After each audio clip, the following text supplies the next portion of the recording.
Chapter 103. Suddenly a cloud of pitch-black fog appeared. It was a vast expanse of darkness, and it silently blew toward Feng Zichen without causing the slightest ripple. Chaotic baleful qi. After destroying the arrow, Feng Zichen hadn't even had the time to catch his breath when he saw the black mist from the corner of his eye, and he couldn't help but feel a chill in his heart as he spoke abruptly. Hongming qi go. Knowing the formidability of the chaotic baleful qi, Feng Zichen formed seals with his right hand, and the magic energy in his body surged while the aura of the Tao coiled around him. His index and middle fingers formed a sword and slashed towards the sky. What? The sound of water resounded. As his sword slashed, a dazzling violet light flashed, and the sky suddenly split apart. Hongmeng qi surged out and transformed into a violet river that was extremely dazzling as it flowed forward and surged towards the chaotic baleful qi. Rumble. The Hongmeng qi and the chaotic baleful qi collided with each other, and they intertwined and devoured each other. It was extremely intense. One was the qi of Genesis, and it was the origin of everything that could assimilate everything. The other was the qi of destruction, and it was the most evil energy in the world that could corrode everything. The two collided, and the violet qi and black qi intertwined as if they were describing the principles of life and death. The aura of the Grand Tao suffused the air, and countless changes instantly occurred. An ocean of stars appeared, phantoms of fiend gods appeared, all living beings roared, ferocious beasts howled. They fought with each other and they either exploded or collapsed, and it was extremely tragic. The chaotic baleful qi came from the fiend gods of chaos, and its might was naturally extremely shocking. On the other hand, even though the Hongmeng qi was of high quality, Feng Zichen's cultivation was too low, and he was unable to bring out its proper might. As a result, not only did the Hongmeng qi fail to gain the upper hand under the assault of the chaotic baleful qi, it gradually fell into a disadvantageous position, and it could only withdraw its strength and enter into a stalemate with the chaotic baleful qi. I underestimated you. I didn't expect you to actually have such ability. However, no matter how many abilities you have, it's useless in this place. Seeing that his two trump cards were blocked by Feng Zichen, the devil's fetus was shocked, but he didn't show it on his face. With a thought, the origin of Earth spewed out tens of thousands of rays of yellow light towards him. In midair, Feng Zichen stood with his sword in hand.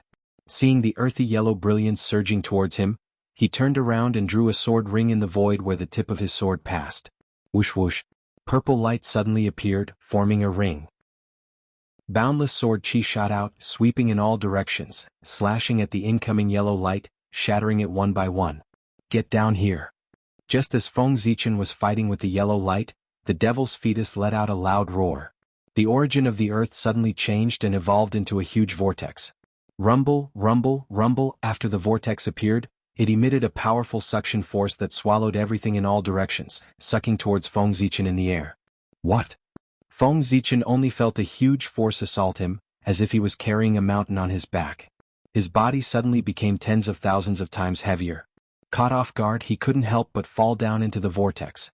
Seeing this, the devil's fetus laughed loudly and mobilized the origin power to suppress Feng Zichen. Haha, suppress for me. In an instant, the origin of Earth changed again. Huge mountains appeared, rising into the sky and falling into the vortex, blocking it and suppressing Feng Zichen. As the mountains fell one after another, the origin of Earth within the vortex became thicker and thicker. It was so heavy that it seemed like it would collapse the world, suppressing Feng Zichen to the point where he couldn't move at all. In the void, an ancient voice resounded, carrying a bewitching intent as it spoke to Feng Zichen.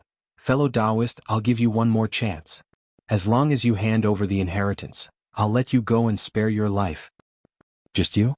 A coward who hides his head and shows his tail wants to kill me? Dream on. Unable to move, Feng Zichen rolled his eyes and cursed at the void. At the same time, he released his divine thought and scanned the void, trying to find the devil's fetus's real body. Unfortunately, the voice came from all directions and was erratic. Feng Zichen couldn't locate the devil's fetus. After scanning the void several times with his divine thought, he still couldn't find any trace of the devil's fetus. Obviously, the devil's fetus was very cautious. Even though Feng Zichen was suppressed and couldn't move, he still hid in the dark and refused to show himself. I was going to spare your life, but since you don't know what's good for you and want to die, I'll fulfill your wish. Innate earth elemental formation refine. Although he could still obtain Feng Zichen's inheritance if he killed and devoured him, it would inevitably be incomplete. In the end, it wouldn't be as complete as the one he had voluntarily handed over. But Feng Zichen's mouth was extremely foul, calling him a coward. This infuriated the devil's fetus and he couldn't care less. He immediately activated the formation to refine Feng Zichen to death. Rumble. The earth and yellow light surged and attacked Feng Zichen. It entered his body through his pores and flowed to his limbs and bones, constantly changing the structure of his body and petrifying him. In just a few moments, this boundless energy washed over Feng Zichen's skin and turned it into stone. So this formation is the legendary innate earth elemental formation. No wonder it was able to trap me and make me unable to break free. That devil's fetus was formed from the arm of the earth demon god, so it's understandable that he could control this formation. But I didn't expect him to be so patient. He waited until now to use this formation to catch me off guard. If I hadn't planned to run, he probably wouldn't have even used this formation. He would have continued to hide it and kept it as a trump card to deal a fatal blow at a critical moment. This demon is very scheming. From the devil's fetus's words, Feng Zichen understood that he was being suppressed by the innate earth elemental formation. The giant whirlpool, the countless mountains on his body, and the earth and yellow light surging into his body were all evolved from this formation. The innate earth elemental formation was the embodiment of the earth elemental Tao. It was born from the heavens and earth and was the highest formation of this Tao. It contained the various mysteries of the earth elemental Tao. At the same time, it was one of the 5 innate formations that formed the innate 5 elements formation. A single innate earth elemental formation was powerful, but in the wilderness, it could only be considered a first-rate formation.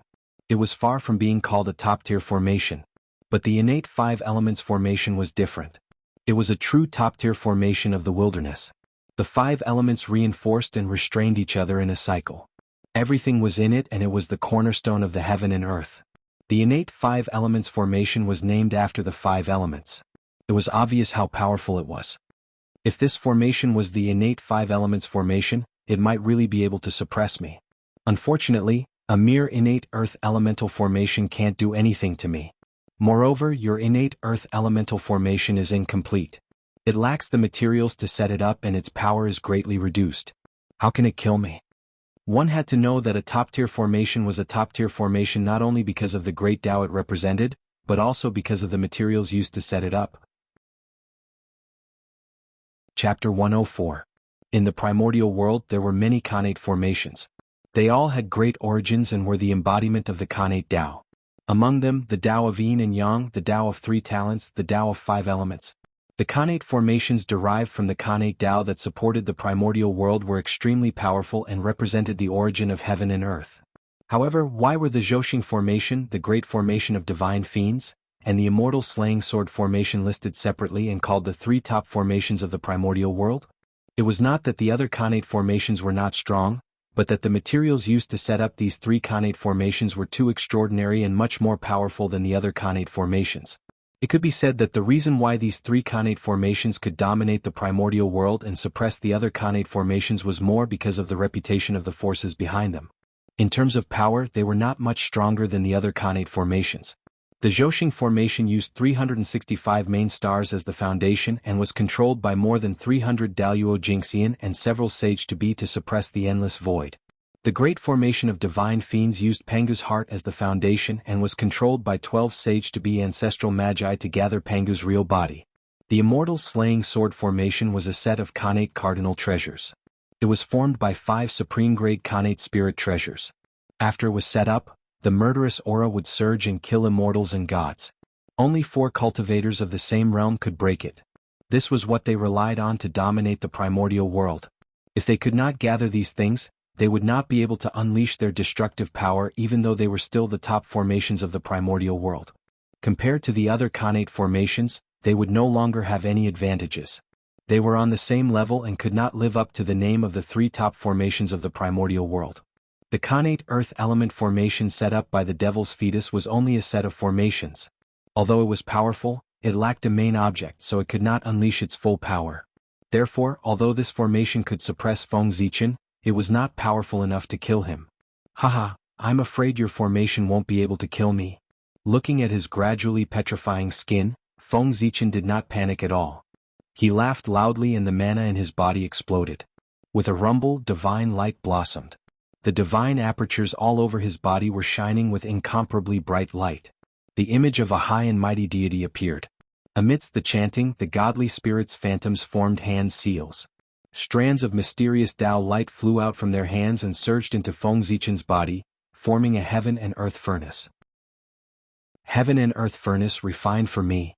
As soon as the worldly furnace appeared, it started to revolve on its own, and an enormous suction force suddenly appeared, completely suppressing and refining the earth quintessence that was surging into Feng Zichen's body. However, the earth origin energy was boundless, pouring endlessly into Feng Zichen's body. Even though the heaven and earth furnace was refining the earth origin energy with all its might, its power was still insufficient. Many of the earth origin energy escaped and continued to destroy Feng Zichen's body. Can't I? Then again. Sensing that the heaven and earth furnace could not resist the earth quintessence, Feng Zichen frowned slightly. The 5 qi in his chest surged out and strengthened the furnace.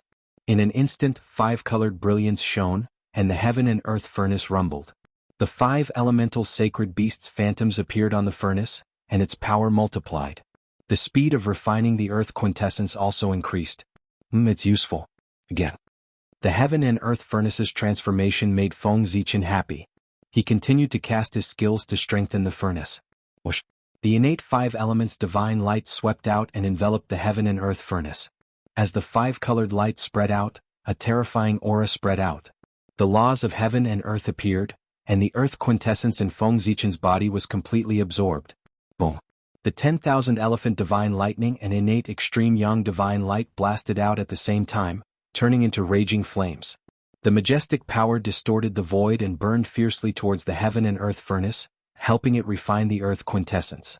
Under the support of various great skills, the heaven and earth furnace underwent a shocking change. An aura that could refine the heaven and earth rose from its body, twisting the Tao and shattering the laws.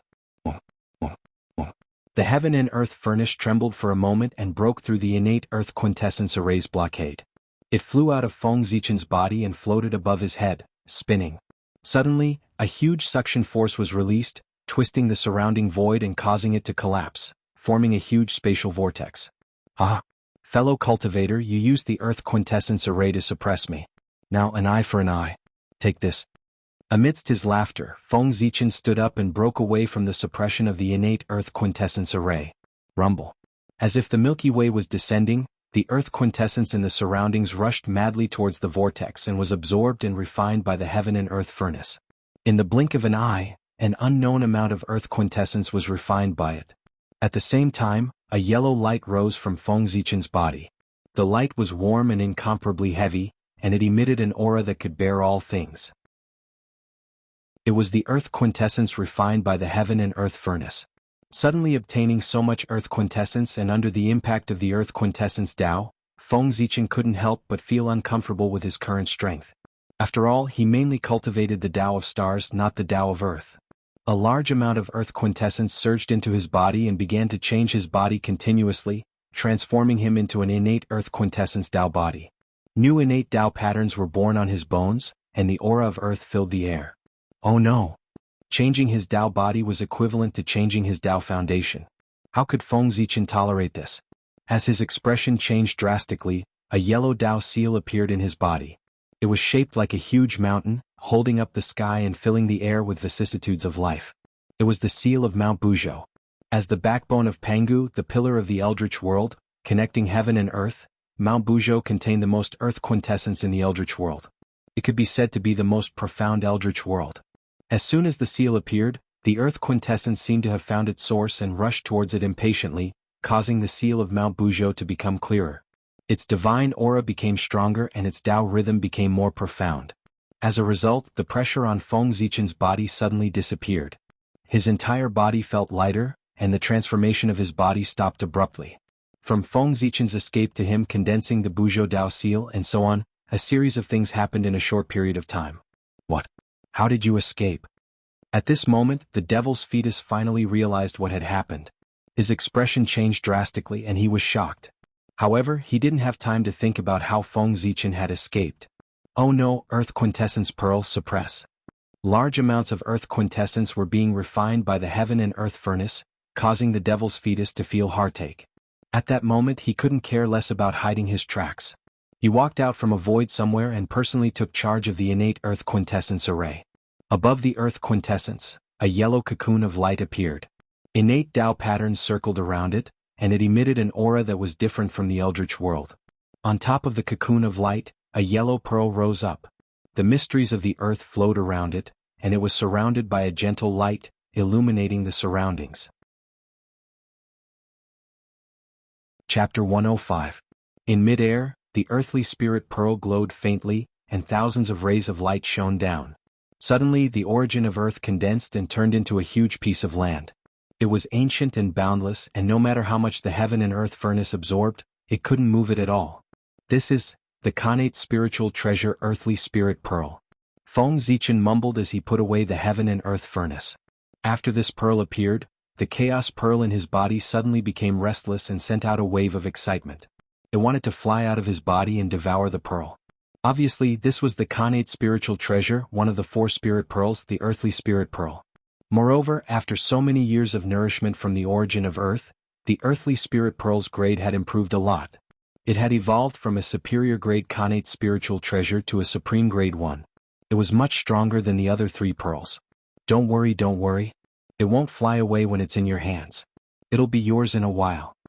After calming down the restless chaos pearl, Feng Zichen looked at the devil's fetus and said, "Hey, you're finally here. Yo, fellow Taoist, you're finally willing to come out. You don't intend to continue hiding with me? Kill?" The devil's fetus didn't reply. It was obvious that it had lost its patience. It spoke coldly, and its murderous intent was directed at Feng Zichen. Boom. The Khanate Earth elemental formation was activated. Huge mountains rose into the sky like sharp swords, piercing towards Feng Zichen. At the same time, the boundless power of the earth rolled in, extremely heavy and mighty. Everywhere it passed, the great Tao rumbled, the void collapsed, and the divine chains of laws clanged as if they were about to break. It was a scene of the end of the universe. You think I'm afraid of you? Chaos array open for me. Feng Zichen waved his sleeves and a cloud appeared above his head. The chaos pearl fell, and in a flash of gray light, the Khanate Tao diagrams spread out one by one, forming a divine diagram of the great Tao. The chaos array was activated. Another supreme grade Khanate numinous treasure. Inside the Khanate Earth elemental formation, Devil's fetus was stunned speechless when he sensed the power of the chaos bead. In the next moment, the 2 formations collided fiercely, forming a terrifying shockwave. Chaotic chi in the origin of the earth splashed out, and the laws of heaven and earth were shattered. The void had long since ceased to exist. The power of the chaos formation was stronger than the Khanate Earth formation in the first place. In addition, there was a superior grade Khanate spiritual treasure in the Khanate 5 Elements ring. As such, how could the innate Earth elemental grand formation be a match for the primal chaos grand formation? It didn't take long for the innate Earth elemental grand formation to be beaten back by the primal chaos grand formation, shrinking into a ball and defending with all its might. The devil's fetus was hiding in the array formation. Seeing that the array formation was constantly shaking under the impact of the chaos chi and was in danger of shattering at any moment, he felt a shadow of death looming over his heart, causing him to be filled with fear. No. I can't hide anymore. The power of this array formation is too strong. It won't be long before it breaks through the innate Earth elemental grand formation and devours me. Under the threat of death, the devil's fetus's voice trembled. He knew that if he continued to hide, he would definitely die. Thus, he steeled his heart and decided to fight it out with Feng Zichen. You forced me to do this. Explode. With a furious roar, the devil's fetus brazenly detonated the innate Earth elemental grand formation. Violent energy instantly spread out, rumbling and exploding the entire primal chaos grand formation. Taking advantage of this opportunity, the devil's fetus controlled the earthly spirit pearl and the origin of the earth, frantically fleeing underground. Even now he was still a little confused. A moment ago he clearly had the upper hand, firmly suppressing Feng Zichen in the origin of the earth, and the inheritance was within reach. But in the next moment, everything changed. In the blink of an eye, the situation was reversed. He was the one being beaten back by Feng Zichen. The great advantage he had was gone, and he could only flee for his life. Where do you think you're going? Stay here for me? Seeing that the devil's fetus was about to leave, how could Feng Zichen allow it? Not to mention the previous enmity, he had to make him stay for the earthly spirit pearl. As soon as his voice fell, the 5 chis in Feng Zichen's body gathered, and the 5 emperors' great palm rumbled out. With a whistling sound, it slammed towards the devil's fetus. Then, with a flip of his right hand, lightning rolled and formed a lightning net, which also wrapped around the devil's fetus. At the same time, he opened his mouth and let out a long roar, emitting the sound of a dragon's roar. A large number of runes appeared, forming a special sound wave that shook the void and whistled forward. Kill.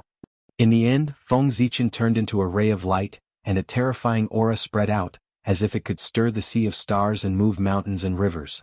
It was incomparably terrifying, and he took the initiative to attack. Just as these supernatural powers were about to hit the devil's fetus, the earthly spirit pearl above his head spun, and a yellow light curtain dropped down, protecting him within. Boom, boom, boom. These divine abilities slammed into the light barrier one after another, causing rumbling sounds to ring out. Even the void was twisting and exploding. Unfortunately, the light curtain flashed and blocked these supernatural powers one by one, firmly protecting the devil's fetus, not allowing him to be hurt at all. At this time, Feng Zichen suddenly arrived, and with the Hongmeng Daozhong raised, it carried an aura that could destroy all things, and slammed it down towards the devil's fetus. Clang. The Hongmeng Daozhong smashed into the light curtain, and thousands of strands of Hongmeng Qi fell down, and the light curtain collapsed inch by inch. At the critical moment, the earthly spirit pearl suddenly slammed into the Hongmeng Daozhong, and a huge force came, knocking Feng Zichen away, and this time the devil's fetus would have been smashed into pieces. Phew, that was close. After hurriedly escaping for a few miles, the devil's fetus panted in shock, but he stopped and turned around to look at Feng Zichen. Run. Why aren't you running anymore? Could it be that you've finally remembered your pride as a descendant of the Chaos Demon God, and want to fight me to the death?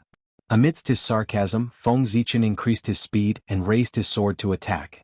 Go to hell.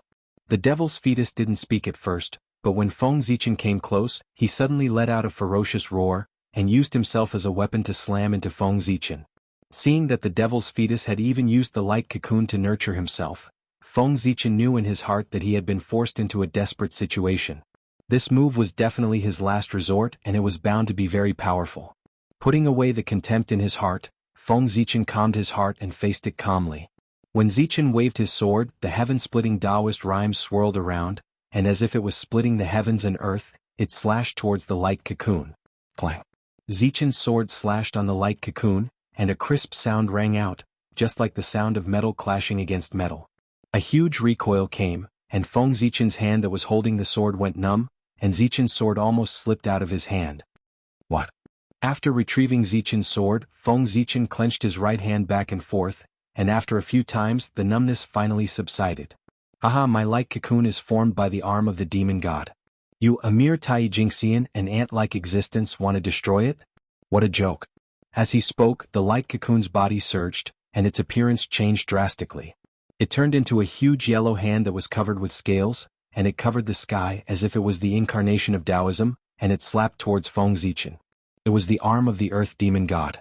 Suddenly, a tyrannical aura rose into the sky, and a murderous aura swept out. Chapter 106. Kill, kill, kill, kill. At the same time he was gradually losing his rationality. He had the desire to destroy everything. His fangs were protruding, and he was gradually becoming a ferocious beast. Just as Feng Zichen was about to lose his rationality, the Hongmeng Daozhong sensed his danger. It buzzed and trembled, and wisps of Hongmeng's aura were hanging down. Dong. A long bell rang. It seemed to come from the past and the future. It was like the roar of the great Tao. It echoed in Feng Zichen's ears, cleansing his soul and destroying the external demons. Suddenly, as if a basin of cold water had been poured over his head, Feng Zichen woke up with a start. The murderous aura in his body disappeared, and his body gradually returned to normal. It's so powerful. Is this the Chaos Demon God? Just the aura of a broken arm almost made me fall. No wonder it's the most powerful creature in the world. If the Hongmeng Daozhong hadn't woken me up in time, I would have fallen and become a ferocious beast. After waking up, Feng Zichen's face turned pale. His forehead was covered with cold sweat, and his face was full of fear. This was the closest he had ever been to death. He had almost died. What a great treasure. The devil's fetus, who had witnessed all this, couldn't help but praise the Hongmeng Daozhong. But it's mine now. After that, he suddenly made a move and brazenly grabbed towards the primordial Dao Bell, and he revealed an intent to obtain it. The devil's fetus's demon god arm was only a few feet long, but in Feng Zichen's eyes, it was so huge that it covered the sky and the sun. It seemed to fill the entire void, and it grabbed at him as if it could shrink the sky and the earth.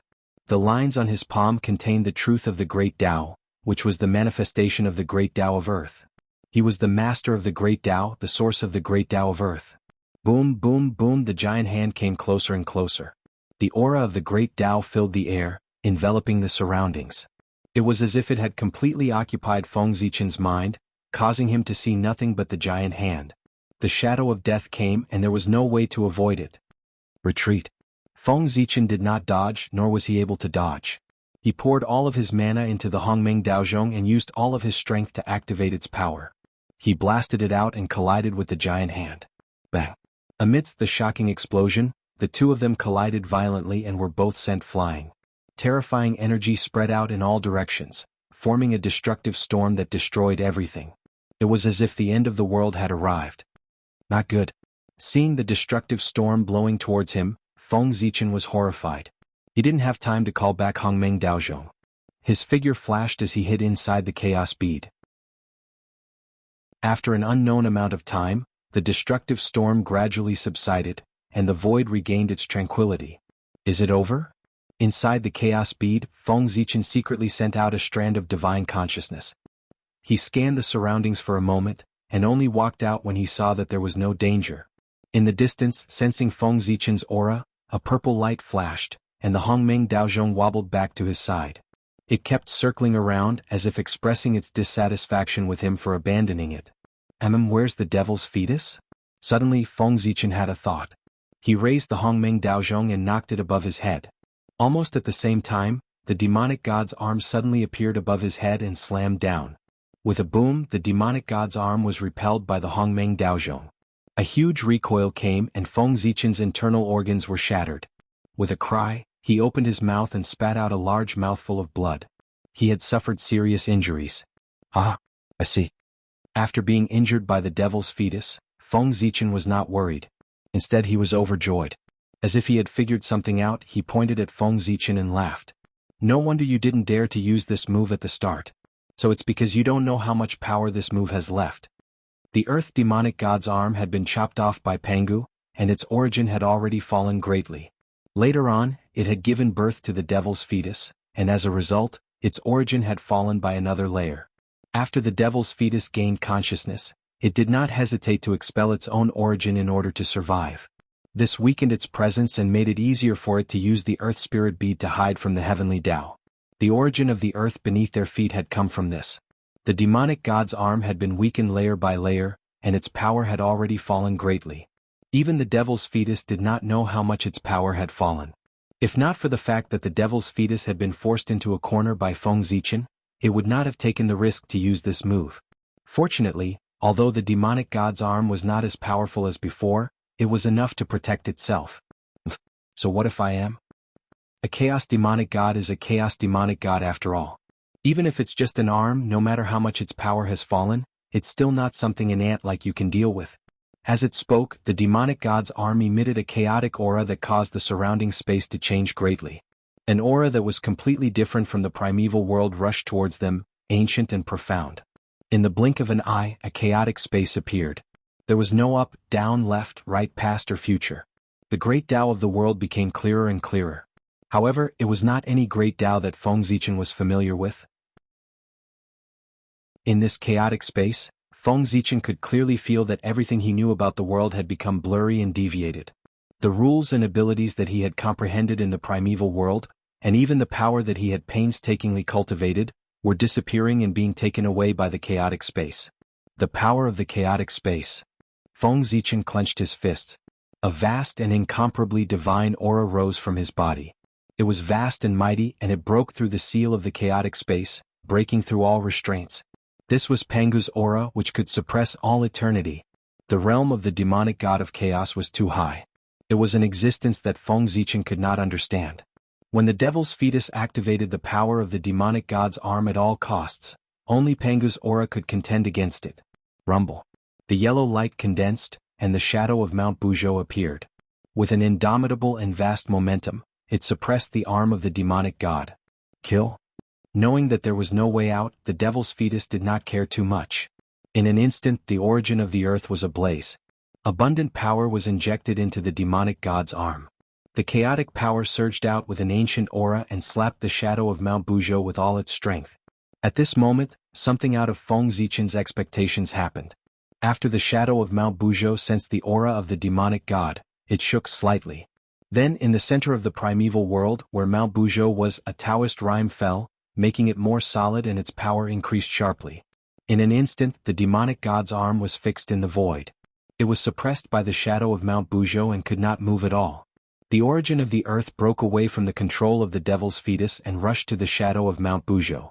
When everything calmed down, the origin of the earth had completely disappeared and turned into a mini Mount Buzhou. It was about 10,000 feet tall and pressed down on the devil's fetus, suppressing everything about him. Before Feng Zichen could collect the spoils of war, the tree of world impatiently stretched out a root and rooted in the devil's fetus, absorbing his origin. Chapter 107. Kaboom. After swallowing the devil's fetus, the tree of world suddenly expanded. Its branches and leaves lifted the void, its trunk opened the heavens and the earth, and its roots connected to the endless dimensions. Runes surrounded its body, and Tao and reason intertwined, giving rise to all kinds of laws of heaven and earth.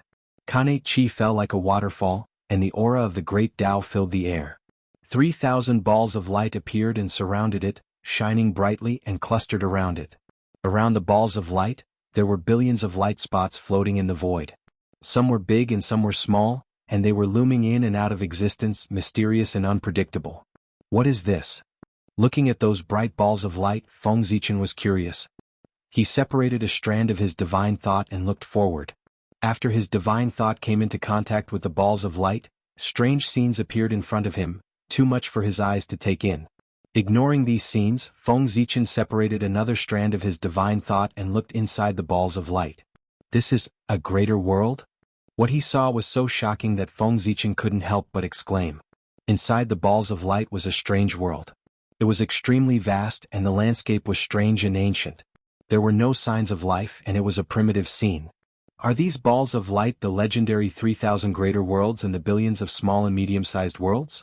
There were 3,000 balls of light and billions of light spots. Didn't they correspond to the 3,000 greater worlds and the billions of small and medium-sized worlds? With this thought, Feng Zichen didn't hesitate anymore. His majestic divine thought surged out and swept toward the balls of light. Vast worlds appeared in front of him. They were different, but they all exuded the aura of heaven and earth. Inside the worlds, the space was full of cracks and destructive storms intertwined. The rules of heaven and earth were exposed, and they exuded a terrifying aura. The chaotic qi had not dissipated, and it tore the space apart.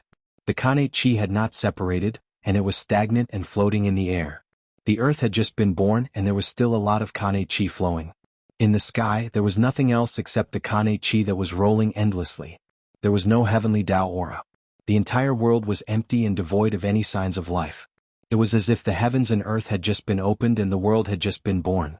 When he looked at those specks of light again, he could still see the appearance of a medium realm, but a minor realm was just a mass of heaven and earth origin qi. If it weren't for the fact that there were laws within it, it wouldn't look like a world at all. This world tree is indeed a chaos spiritual root. It's so miraculous that it can connect with the 3,000 worlds that have yet to be fully formed. Feng Zichen exclaimed in shock after looking at the tree of world for a while. As the world tree grew, its power grew stronger and stronger. It extended 3,000 roots and took root in the depths of the void, connecting with the 3,000 great worlds. Moreover, on top of these 3,000 roots, there were countless tentacles that extended outwards, connecting to millions upon millions of small and medium worlds. It could be seen that only a small portion of the origin energy from the world tree flowed down. Most of the rest flowed into the greater 1,000 worlds through the roots of the world tree, accelerating their growth. So, I was wondering why the more the world tree grows, the less the origin energy from the world tree. It turns out that the roots are here. Feng Zichen shook his head and sighed regretfully. This was an act of obedience to the heavens, which was greatly beneficial to the evolution of the untainted world. To the way of heaven, it could be said that there were many benefits. If Feng Zichen dared to be greedy for the origin energy of the world, the way of heaven would not let him off easily. With a thought, Feng Zichen stepped forward, intending to follow the roots of the world tree into the newly born greater thousand worlds to look for opportunities. However, just as he approached the light ball, a great terror suddenly struck his heart. A line of sight appeared in the dark, staring at him coldly. It was as if he dared to take another step forward, the power of thunder would descend and kill him. This is the way of heaven. The will of death approached him, causing Feng Zichen to involuntarily stop in his tracks. All the hair on his body stood on end, and he stood there stiffly, not daring to move. Phew! After standing quietly for a moment and sensing that the way of heaven's line of sight had disappeared, Feng Zichen hurriedly retreated until he was far enough away from the light ball. Only then did he relax and let out a long breath. The way of heaven actually values the 3,000 great worlds so much that it did not hesitate to leave behind a trace of its gaze and pay attention to this place at all times. How terrifying. It seems that I can't go to the 3,000 great worlds now. Looking at the light ball in the distance, Feng Zichen's face was filled with fear. Facing the majesty of the way of heaven, that feeling of not being able to control oneself was not good. So, I've done all the dirty and tiring work. Now that there are benefits, you kick me away. This table manners are too ugly. Feng Zichen could not help but complain as he took out the chaos bead and stored the world tree that had stopped growing. He had paid so much to grow the world tree. It was not easy for him to see some gains, but the way of heaven did not even let him touch it. Naturally, Feng Zichen was dissatisfied. However, no matter how dissatisfied he was, he did not dare to show it on his face, for fear of angering the way of heaven. The higher one's cultivation was, the more they understood how terrifying the way of heaven was. Feng Zichen came to the front of Mount Buzhou formed by the earth origin and waved his hand fiercely. Come. Rumble. The mini Mount Buzhou began to collapse, turning into streaks of yellow flowing light that flowed into Feng Zichen's body and converged into a Taoist seal. In an instant, a mighty force rose from his body, shaking the mountains and rivers for thousands of miles. What a powerful divine power! Sensing the power contained in the Mount Buzhou Taoist seal, Feng Zichen was shocked. For some reason, the strand of Mount Buzhou's origin did not leave after suppressing the devil's fetus. Instead, it merged with the Mount Buzhou Taoist seal. In addition, when suppressing the devil's fetus, the Mount Buzhou Taoist seal had absorbed so much of the earth origin that its power had increased to a terrifying level. As for how powerful it was, Feng Zichen could not describe it because with his current strength, he could not activate this divine power at all. It seemed that the gap between their levels was too great, causing it to exceed Feng Zichen's understanding. If he used it by force, he would probably be sucked dry in an instant. But while Feng Zichen was still in shock, a yellow light suddenly flashed from the position where the devil's fetus was suppressed and flew rapidly into the distance. It was the Khanate spiritual treasure, Earthly Spirit Pearl. Ha, I've been guarding against you for a long time. With a smile, Feng Zichen stretched out his hand and pointed. The Hongmeng Daozhong and the Chaos Bead flew out one after another and hit the Earthly Spirit Pearl. After being promoted to an ultimate primordial spiritual treasure, the Earthly Spirit Pearl had gained some spirituality. Naturally, it was unwilling to be devoured by the Chaos Bead and immediately resisted fiercely. Unfortunately, even though they were both ultimate primordial spiritual treasures, the Earthly Spirit Pearl was still inferior to the Hongmeng Daozhong and the Chaos Bead, not to mention that it was fighting one against two. Before long, the Hongmeng Daozhong suddenly exploded and knocked the Earthly Spirit Pearl out of the ground. Then the Chaos Bead shone brightly and suppressed it. Chapter 108. Bus. The Chaos Bead trembled for a moment and completely devoured the Earthly Spirit Bead. Its power increased greatly. Strands of black light bloomed, and the law of chaos filled the air, rippling with an astonishing aura. Haha, what a treasure! Feng Zichen was overjoyed by the changes in the Chaos Bead. He couldn't help but laugh out loud. He waved his hand and summoned the Chaos Bead back. He placed it in his palm and looked at it carefully. At this time, the Chaos Bead became more and more illusory. The past, present, and future were untraceable and unimaginable. It was as if they didn't exist in this world. Calculating the time, Emperor Sui should have attained the Tao of Daluo. It's time to go back. Let's go. Feng Zichen nodded in satisfaction. He put away the Chaos Bead and flew to the ground. Now that everything was over, it was time to return to the human race. Maybe he could go back now and witness the scene of Emperor Sui attaining the Tao. At the human ancestral temple on the coast of the East Sea, a bright light shot into the sky. It was earth-shattering, and majestic power swept across the 6 directions. It caused the sky to lose its color, the void to tremble, and the mountains and rivers to shake. Emperor Sui has begun to break through. In the distance, Feng Zichen smiled when he saw the light pillar rising from the East Sea. He knew what had happened. He couldn't help but quicken his pace and rush to the East Sea. At this time, in the human ancestral temple, Sueren's 5 chi were rolling in his chest like 5 huge dragons. His body was covered with golden flames. He was like the sun, dazzling and shining in all directions. That fire was the fire of civilization, the fire of inheritance. It was endless. That light was the light of Tao, the light of all spirits, the light of humanity. It was extremely bright. In the flames, shadows of humans appeared. They came to the primordial world barehanded. They had no one to rely on and were not afraid of death. They fought the heavens, the earth, and the beasts. After experiencing all kinds of hardships and overcoming all kinds of tribulations, he started from nothing and went through all kinds of hardships to create a home that belonged to him in the primeval age. On their bodies, there was an incomparably firm belief, a heart that constantly strived to become stronger. This was the spirit of humanity that shook the heavens and the earth. Now, Sueren ignited this spirit, his understanding of the great Tao and his love for the human race. They turned into his understanding of fire, burning fiercely and helping him to open the door of Daluo. Boom.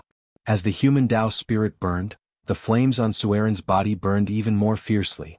Terrifying heat radiated, burning the void into nothingness. Go! Under the burning heat, the Cho clan and the Zi clan who were guarding Sueren could not bear it. They looked at each other and hurriedly left the ancestral temple to hide in the distance. Not long after they left, the terrifying heat rushed out of the ancestral temple and spread in all directions. In the blink of an eye, the land was scorched for thousands of miles and quickly attacked the humans. Sueren was completely immersed in the enlightenment of the great Tao. He had no sense of what was happening in the outside world, not to mention restraining his own strength. Just when everyone was in danger, the statue of Nuwa in the ancestral temple suddenly shone with divine light. An invisible force spread out and eliminated the terrifying heat at once.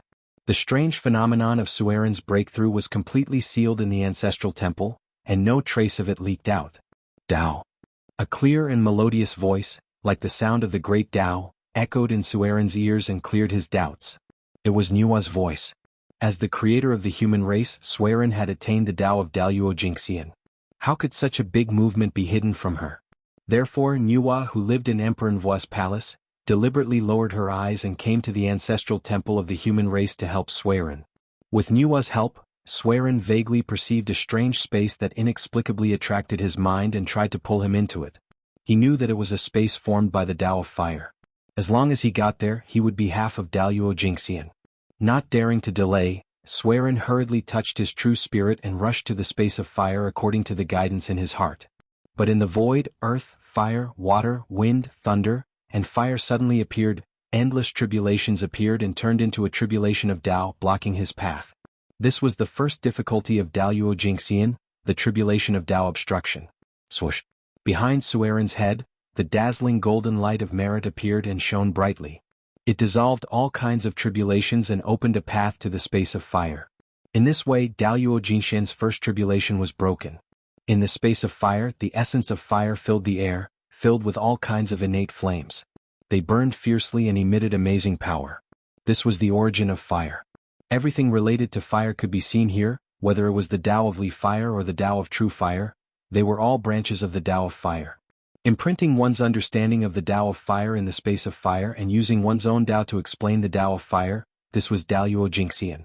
Strolling in the space of fire, Sueren released wisps of torch flame from his body and merged into the void. This was Sueren's Tao, the Tao of torch flame. It represented his vision of the human race, passing down the torch and growing endlessly. As the torch flame merged into the space of fire, a wisp of the Tao of torch flame appeared in the space of fire. Sueren's true spirit began to sublimate, and the eternal light of Tao enveloped him. Suddenly the connate flames floating in the air underwent a transformation. They transformed into numerous enormous figures that charged at Sueren. This was Daluo Jingxian's second challenge, the struggle for the great Tao. The Daluo struggle was for the right to explain the great Tao. The Tao of Fire was only a concept, and it generally referred to everything related to fire. Therefore, Every Daluo Jingxian who had attained the Tao of Fire had a different understanding of the Tao of Fire. Those who were able to become golden immortals were all favored by the heavens and people with firm Tao hearts. All of them believed that their understanding of the Tao of Fire was the most correct and strongest, and no one could convince anyone else. They all wanted to use their own understanding to explain the Tao of Fire and become the master of the Tao of Fire, occupying the innate fire fate. In the ancient times, things were still fine. Phoenix was the first to attain the Tao of Fire and naturally became the master of the Tao of Fire.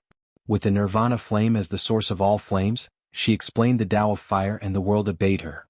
But after the ancient times, Phoenix abdicated and everything changed. At this time, the Tao of Fire had given birth to many Daluo Jingxian, and it would be difficult for them to become the master of the Tao of Fire. Therefore, under the suppression of everyone, the position of the master of the Tao of Fire was left empty.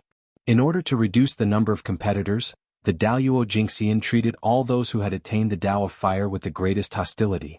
Following the principle of stopping as many as possible, they showed no mercy in their attacks. Swerin had not completed his transformation, so how could he be a match for these experienced Daluo? Even with the help of the Swerin lamp, he was still defeated. Chapter 109. Chirp. Just as Swerin was about to be thrown out of the fire dimension, a sharp chirp of a bird was heard. It was intimidating and majestic. When the Daluo Jingxian heard the chirp, they stopped attacking Swerin. They stopped what they were doing and looked into the depths of the fire dimension in bewilderment. Over there, a ball of 7-colored brilliance gradually rose up like a burning flame. The brilliance was dazzling and resplendent. The image of a phoenix appeared, and its graceful and luxurious aura was fully revealed. That's Phoenix? What's going on? Since ancient times, this existence has been removed from the position of Taoist master. He has been in seclusion. Why did he suddenly appear today? What's going on? Could it be that he wants to regain the position of Taoist master? But with his strength, the position of Taoist master is dispensable. He shouldn't be here to compete with the poor Wei and the others, right? For a moment, the appearance of Phoenix caused the Daluo Jingxian to be confused. They were trying to figure out the purpose of his appearance. After all, Phoenix was too famous. If he were here, the Daluo Jingxian would have nothing to do with the position of Taoist master. Unfortunately, Phoenix didn't answer their doubts. He just glanced at them coldly. Oh no. That Taoist master is related to Phoenix. At this moment, the Daluo Jingxian suddenly understood the purpose of Phoenix's appearance. But it was too late. Boom, boom, boom. Under the gaze of Phoenix, the Daluo's Taoist shadows shattered and turned back into balls of congenital fire. It would take thousands of years for them to recover and reform their Taoist shadows. Thank you, Taoist priest. At the side, Suerinshire, who had just escaped from the crisis, quickly thanked the Phoenix. It's okay. Since I have promised to protect the human race, how can I allow them to stop you from achieving the Tao? Nodding at Swerin, Phoenix's Tao shadow slowly disappeared. The human race is so lucky to have Zichen. Swerin exclaimed after standing still for a while. How could he not understand that the reason why Phoenix helped him today was all because of Feng Zichen's teaching that day? Swerin put away his unnecessary thoughts and tried his best to prove his Tao. With so many things on his shoulders, he could not afford to fail. Boom. Jianghu flew out from his body and merged into the fire elemental dimension. Gradually, a tiny dot of Jianghu appeared in the void. Although it was incomparable to the other innate fires, it was still growing stronger. At the same time, Suerin's comprehension of the fire elemental Tao poured into his true spirit and attacked his spiritual altar. This was Daluo Jinxian's third obstacle, the Tao assimilation, and also the most dangerous one. Facing the impact of the Tao assimilation, Daluo Jingxian would be free and unfettered from then on. But if he couldn't, his spiritual altar would shatter and his consciousness would be erased by the Tao assimilation, becoming a part of the Tao of heaven and earth. This obstacle was filled with both opportunities and dangers. It was the most dangerous one. But that was only for others. For someone like Swerin, who had great merits, this obstacle was only a fortuitous encounter and not a dangerous one. The golden light of merits in his body shone brightly and covered his spiritual altar. No matter how the Tao assimilation attacked him, it would protect his mind and allow him to digest the Tao assimilation. 100 years later, in the fire elemental dimension, Jianghu had completely transformed into Suerin's appearance. This meant that there was a new branch of the Tao of Jianghu in the fire elemental dimension. Then, Suerin's figure suddenly disappeared and returned to his mortal body. Dazzling Tao light rose from his body, exuding an immortal and indestructible aura. His majestic aura swept out in all directions and shook the heavens and earth. At this moment, the human race had their own Daluo Jingxian, Suerin. Whoosh! The river of fate appeared. In the misty river, the light that represented Suerin turned into a Xianhua and leaped out of the water, transcending above it and disappearing. The river of destiny has appeared again. Is a new Daluo Jingxian born? Is it the monster race? Or the witch race? Sensing the birth of a new Daluo Jingxian, the mighty figures who were sitting quietly revealed a slight fluctuation. They looked towards the river of destiny to see who had transcended the river of destiny and become their friend. The new Daluo Jingxian is a human. It's only been a few 100,000 years since Nuwa created humans. A new Daluo Jingxian was born in the human race? How can his cultivation speed be so fast? As expected of a saint's creation. He's really extraordinary. Discovering that the new Daluo Jingxian was a human, the mighty figures could not help but be curious. What kind of power could allow an acquired creation to ascend to the realm of Daluo in just a few 100,000 years? With that thought in mind, the Taoist hearts of these mighty figures began to ripple. They could no longer maintain their composure and they all looked at the humans in shock. In the palace of Empress Hua, Nuwa was displeased to see the mighty figures peeping at the human race so unscrupulously. She could not help but snort coldly. Suddenly, the gazes that were looking at the human race were shattered. The mighty figures smiled embarrassedly but did not dare to peep at the human race again. Now that Suerin has attained the Tao, the poor Wei, as the holy mother of the human race, must reward him. After warning the mighty figures, Nuwa thought for a while and said to the beauty in palace dress beside her, Golden Phoenix, you go to the human race on behalf of the poor Wei and bring the 3 ancestors of the human race to the palace of Empress Hua. Over the years, the human race has developed well under their governance. The poor Wei certainly has to express her gratitude. The beauty in palace dress nodded and bowed to Nuwa. As you command, Your Highness. After that, she turned and walked out of the palace of Empress Hua, turned into a golden phoenix, and flew towards the untainted land. Congratulations on attaining the realm of Daluo. From now on, you will be immortal and free. Outside the ancestral temple of the human race, seeing that all the fluctuations had subsided, the Chou clan and the Zi clan were overjoyed. They walked quickly into the hall and congratulated Suerin. Ah! Second brother, third sister, you are too polite. After successfully attaining the realm of Daluo, Suerin could not hide his excitement even though he was usually calm. He could not help but smile. After meeting you today, I know that the vastness of Daluo is not something that Tai can fathom. I was really narrow-minded in the past. Seeing Suerin's figure, some members of the Chou clan sighed with envy. At this time, Suerin's temperament was as profound as the Tao.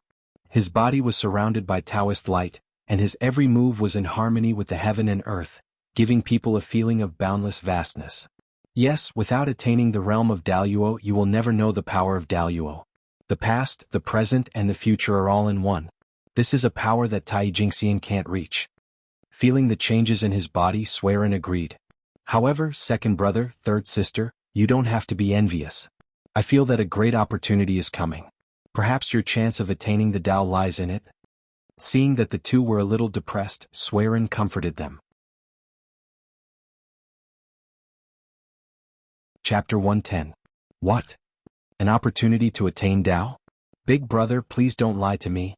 Is there really a great opportunity coming soon? Some members of the Chou clan were overjoyed when they heard this. They asked Suerin for confirmation. The members of the Zi clan were also hopeful. They hoped to get a positive answer. Of course. Why would I lie to you about this? Suerin smiled and replied with certainty. After becoming the Daluo Jingxian, Suerin's spiritual awareness had increased greatly. He was more sensitive to things related to himself. Therefore he sensed it the moment Nuwa gave the order. He knew that an opportunity was coming. Emperor Sui, congratulations. Some members of the Chou clan wanted to ask more questions, but Feng Zichen's voice came from afar. Then, a purple light flashed and he appeared in front of the 3 of them. That's... The moment Feng Zichen appeared, Suerin felt an awe-inspiring aura rush toward him. It was majestic, sacred, and powerful. He couldn't help but narrow his eyes and look at him. Mao Buzhou. Behind Feng Zichen, the shadow of a majestic sacred mountain appeared. It was ancient and unsophisticated. Its Taoist rhymes were thick, sacred, and inviolable. It exuded an indomitable aura as if it could suppress everything. Zichen, what's going on? Why did the shadow of Mount Buzhou appear behind you? Swerin was shocked. He asked curiously. Oh, Emperor Sui, are you talking about Mount Buzhou? That's a new superpower that I've obtained. It's very powerful. However, I can't use it with my current strength. What a pity. Feng Zichen had seen the power of the shadow of Mount Buzhou with his own eyes.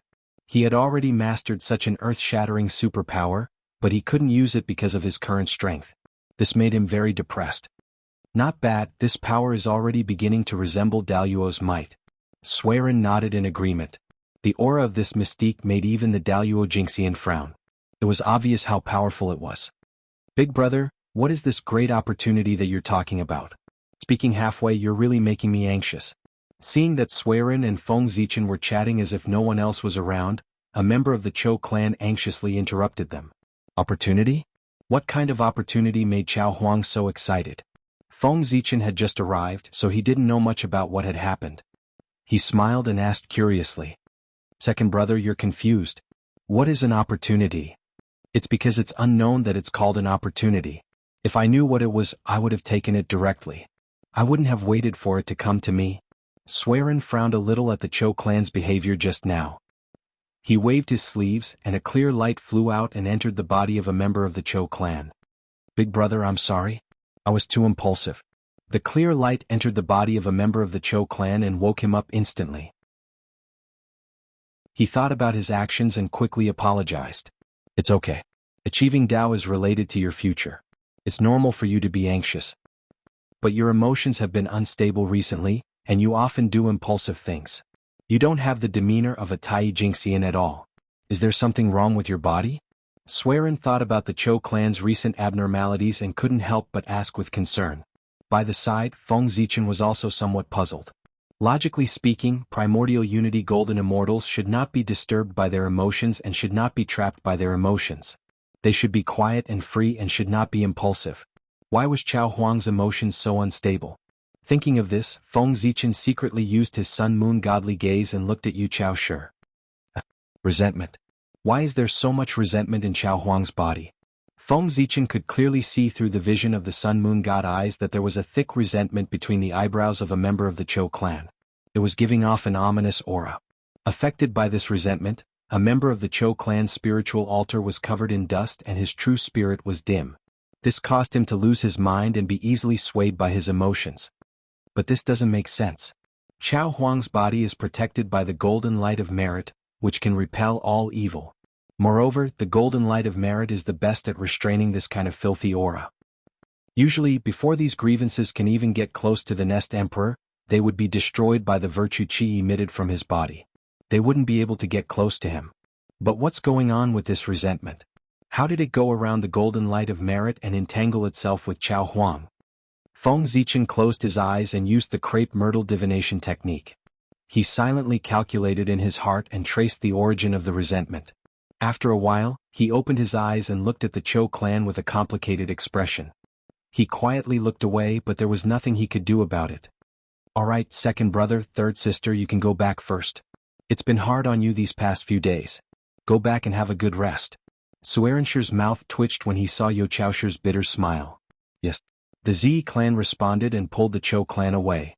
Zichen, you've noticed as well, right?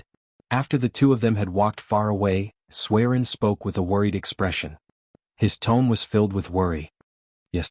Feng Zichen nodded and continued, but judging from Chao Huang's current situation, we can't help much. He can only rely on himself to overcome it. The resentment came from the human immortals who had died at the hands of the ferocious beasts. They blamed Feng Zichen and the others for driving them out of the East Sea and causing them to live in a precarious state. They blamed Feng Zichen and the others for not helping them and allowing them to die tragically at the hands of the ferocious beasts. Because of all these reasons, their resentment didn't dissipate after their deaths. It turned into a monstrous resentment and attacked Feng Zichen and the others. However, Feng Zichen and the others were protected by the aura of virtue. Before the resentment could reach them, it was purified by the aura of virtue. It didn't even cause a splash. However, the Chou clan was different. He cultivated the Tao of protection and took it as his duty to protect the human race. He couldn't tolerate any harm to the human race. In the past, the Cho clan built a nest and gave the human race a place to live. They didn't have to be threatened by the wind and rain or bullied by the ferocious beasts. Seeing the happy faces of his clansmen, a member of the Cho clan was enlightened and found his future path. He wanted to protect his clansmen and everything they had created. Therefore, when the ferocious beasts broke out and caused a large number of deaths, a member of the Cho clan fell into deep self-blame. When the resentment surged, not only did he not purify it, but he also suppressed the aura of virtue and allowed it to enter his body. He planned to punish himself in this way in an attempt to eliminate the resentment of his clansmen. Yes, this kind of thing can only be understood by oneself. No matter how much outsiders say it's useless. Swearin nodded with some melancholy. He's going to a dead end. Yes, I've got it. After thinking for a while, Feng Zichen said to Swearin, now the East Sea is at the East Sea. You've broken through to the Daluo realm. Why don't you take this opportunity to preach for everyone for 100 years? Chapter 111. Firstly, it can strengthen the unity of the human race. Secondly, it can give Chao Huang something to do. It will make him forget about what happened before so that he won't have any problems. Ah, that makes sense. Later, I will let my second brother arrange everything about the sermon so that he won't have any free time. Swearin clapped his hands and smiled. He was very satisfied with Feng Zichen's suggestion. 3 years later, hundreds of thousands of immortals of the human race gathered outside the ancestral temple to listen to Swearin's sermon. Daluo Jinshin's sermon was not uncommon in the untainted land, but it was the first time for the human race. Naturally, there were many followers. Even some of the Water Tribe members had rushed over from afar after hearing the news, hoping to gain some enlightenment from Big Luo's Tao preaching and take a step forward. Sitting on the cloud platform, Swearin seemed to be one with the heaven and earth. When he opened his mouth, Tao sounds rumbled and he explained the Tao of fire. Fire is the essence of Yang. Fire has the nature of fire. Fire is one of the 5 elements. When the essence of Yang is dispersed, it is distributed as fire. It has qi but no substance. Can kill all things. It is very powerful. When people use fire, they must take wood. When the 4 seasons and 5 elements change, they strengthen the fire and disperse the qi. When the fire is weak, it is weak. When the fire comes out in the spring, it is new. There is one Yang fire in people. It is the Lord Fire, located in the heart and intestines. It is called the Li fire. There are 2 Yin fires in people. The gate of life is called the fire of fire. It comes from the North Sea and is called the fire of fire. The fire of 3 tastes is called the pure Yang fire. There are 6 Yang fires and 6 Yin fires in total. With Swearin's sermon, the connate fire qi in the heaven and earth gathered and formed all kinds of strange phenomena, such as the celestial orchid tree, the dancing fire dragon, and the swaying of Fusang. 100 years later, Swearin stopped his sermon. Seeing that everyone was still immersed in the Tao rhythm and had not yet woken up, he thought for a while and waved his sleeve. Suddenly he grabbed at the void. Rumble. This claw seemed to tear apart the endless void. Instantly the void cracked open and huge cracks appeared. Xiantian Qi rolled out from the cracks and surged towards the crowd. How much Kane Qi would be required for hundreds of thousands of immortals to cultivate together? The coast of the East Sea was not a blessed land. How could there be so much Xiantian Qi for everyone to cultivate? In less than 100 years, the Xiantian Qi that the Eastern Sea had accumulated for tens of thousands of years was completely consumed. If it weren't for Feng Zichen secretly communicating with Zichen's heavenly abode and drawing in the innate Qi, the lecture would have ended early due to the exhaustion of the innate Qi. Now that Swearin had woken up and discovered this situation, he didn't need to think too much about it. He personally took action and captured boundless Xiantian Qi from the void. In the blink of an eye, he made up for the deficiency of this place. Another 100 years passed, and everyone who was immersed in the Tao woke up one after another. Powerful auras burst out, devouring the surrounding Xiantian Qi. However, there were quite a number of people who benefited greatly from Swearin's lecture and advanced to a higher level. Boom, boom, boom. Beams of fiery light shot up into the sky. 3 human golden immortals and Taoists reached the realm of Taijingxian. The Qi of water and fire also burst out and blended with each other, forming a Tai diagram of water and fire. A member of the Water Tribe had comprehended the Tao of water and fire by analogy and stepped into the realm of Taijingxian. Alas! As expected of a big ancient clan, there are so many talented people. How many of us humans can compare with such talent? Such actions caused Swearin to take a few more glances at him, and he praised in his heart. After waiting for a few more years, Swerin saw that most of the people had woken up. He said slowly, "Well, the lecture is over. You can leave now." "Thank you, Emperor Sui, Taoist priests, for the lecture." Swerin sure didn't say anything else. He smiled and gradually disappeared. Shriek. One day, when the people were discussing the affairs of the human race in the ancestral temple, a sweet chirp of a bird was heard. The chirp was so loud that it shook everyone's mind. "This is, our opportunity has arrived."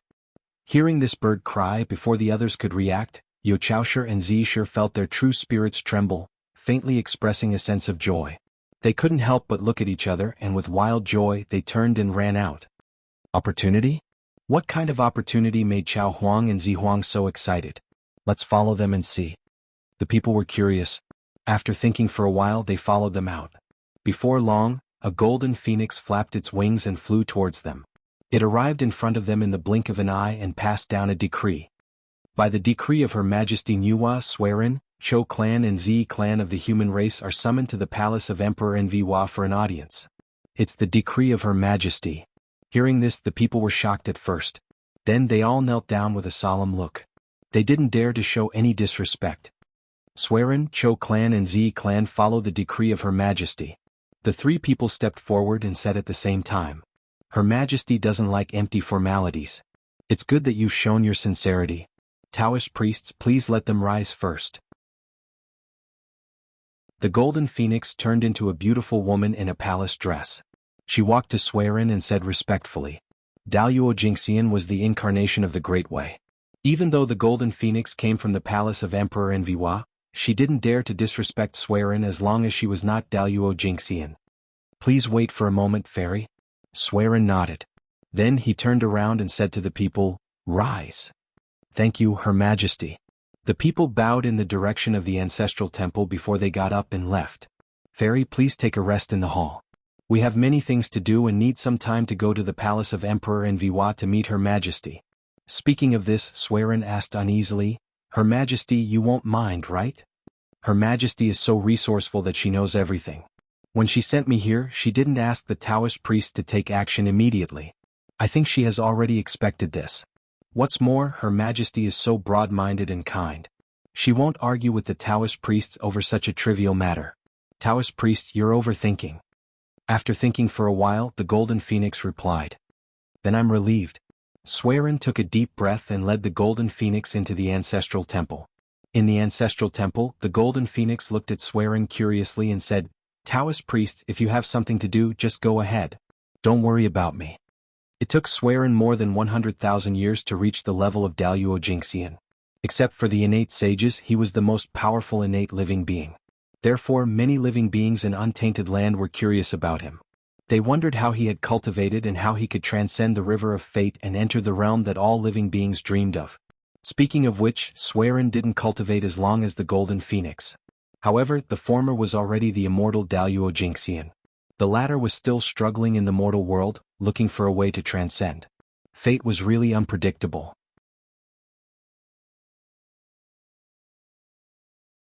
Chapter 112. In that case, I'll take my leave now. By the way, if you're bored here, you can go out for a walk and see how the human tribe is doing now. With that, Swerin smiled apologetically, got up and left the hall. "Second brother, go get some red jujubes, the best of the best. Sister, this is the innate enlightenment tea that Zichen gave me. Go and make a pot of it. When I get the red dates, send them in together." As soon as he left the hall, Swerin hurriedly ordered the Cho clan and the Zi clan behind him. "Brother, this is..." The members of the Zi clan frowned and asked in confusion. "It's the first time that Her Majesty sent someone to the human tribe. We can't be impolite. If we neglect her, Her Majesty will be displeased. Besides, since she was sent here by Her Majesty, she must be someone close to Her Majesty. Now that we've established a good relationship with her, we'll have a way to ask Her Majesty's palace for help in the future." After sealing the surrounding void, Swerin explained to the two of them, "Brother, after you get the red dates, give them to sister and ask her to send them in. Then, I'll have to trouble you to summon the leaders of all clans and the elders to the conference hall for a discussion. Sister, please take care of this fairy. Don't let the clansmen offend her." Speaking of this, Swerin looked displeased. After all, this fairy is so beautiful. Some of the clansmen are really bad and hard to get rid of. It's inevitable that they'll act rudely. The human tribe had a large population and Swearin couldn't take care of all of them. It was inevitable that some of them would be born with bad habits. If they accidentally offended the Golden Phoenix, it would be a small matter.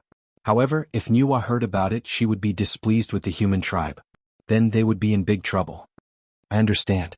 As the leader of the Z clan who was responsible for educating the clansmen, he naturally knew the character of his clansmen. After serving the immortal tea and spirit fruits, the representative of the Z clan said to the Golden Phoenix with a smile, "The human race has just been born and its foundation is shallow. We are unable to bring out anything good to entertain you, fellow Taoist. Please forgive us." "Fellow Taoist, you must be joking." From afar, Golden Phoenix could sense the primordial spiritium emanating from the Taoist tea and red date. He thought that it was just the Z clan's humble words and didn't take it seriously. Receiving the jade cup, the Golden Phoenix took a sip. He felt a cool and refreshing air flow through his body, cleansing his mind and body, and allowing him to comprehend the Tao. This is. Looking at the Taoist tea in her hand, Jin Huang's expression changed for the first time. She was shocked. Within the jade cup, a green tea leaf floated on the surface of the water. Its markings seemed to be interwoven from the Tao, and its entire body was covered in natural talisman markings and emanated the aura of the Grand Tao, causing it to be extremely profound. I didn't expect the human race to have such a treasure. I forgot myself. Putting down the jade cup, the Golden Phoenix said to the Z clan, "Such a treasure is rare even in the palace of Empress Enviwa. The human race has a good opportunity." "Fellow Taoist, you've misunderstood. Although this tea is good, it doesn't belong to the human race," the representative of the Z clan explained with a smile. "This tea is called the Primordial Enlightenment Tea. It is a top-grade primordial spiritual root. It is the treasure of Taoist Xianqing, the leader of Mount Sanxian of the East Sea. Zichen is a good friend of his. He specially asked for some tea leaves from him and gave them to my elder brother. Usually my big brother treasures these tea leaves. Even if it's my second brother and I, it's extremely difficult to get some enlightenment tea leaves from him. If it weren't for the hospitality, I'm afraid he wouldn't have taken them out so easily. Today I've benefited from you." Saying this, the Z clan laughed. "Taoist priest, you're too polite." The Golden Phoenix also smiled and asked doubtfully, "What's the background of Taoist Xianqing? His name seems to be related to the Taoist priests of the Three Pure Ones, but why haven't I heard of him?" "It's normal that you haven't heard of him. He's a primordial fiend god nurtured by the nine heavens' clear chi. It's only been tens of thousands of years since he was born. Therefore his name isn't prominent in the untainted land. Speaking of his relationship with the Taoist priests of the Three Pure Ones, I've heard Zichen mention it before. I vaguely remember that before the chaos of the ferocious beasts, he was taken in as a disciple by the Taoist priests of the Shangqing clan who traveled the East Sea and was taken to Mount Kunlun. Because of this, Zichen couldn't get any more primordial enlightenment tea from him. That's why my elder brother became more and more anxious about the tea leaves in his hands. Taken in as a disciple by the Taoist priests of the Shangqing clan? After a moment of silence, the Golden Phoenix said with some envy, "The Taoist priests of the Shangqing clan are the future saints. It's really a great opportunity for the Taoist priests of the Xianqing clan to be his disciple." She knew her own family well.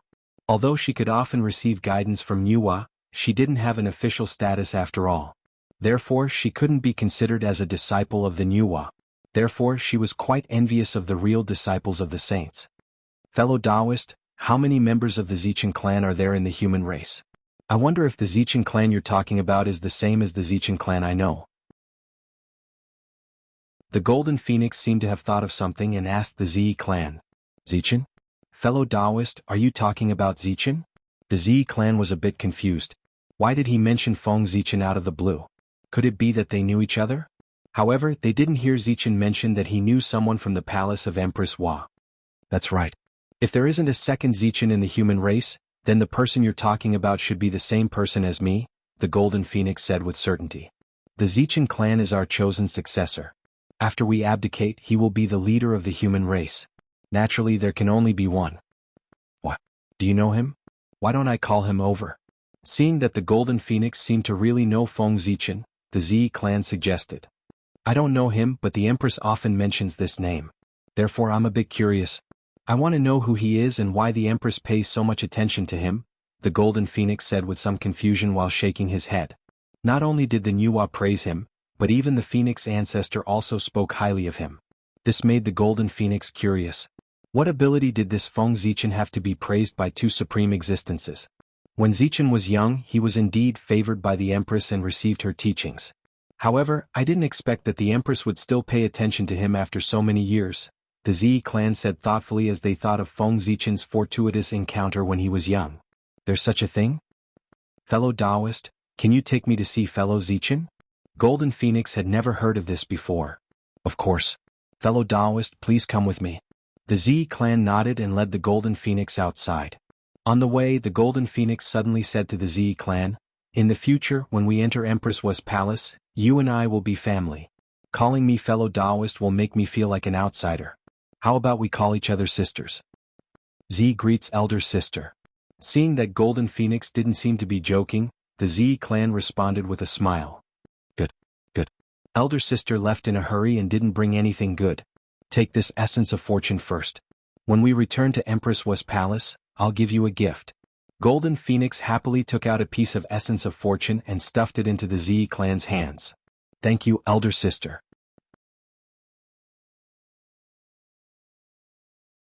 Chapter 114. In Zichen's grotto heaven, Feng Zichen sat cross-legged under the star tree, visualizing the Taiyin star in his heart.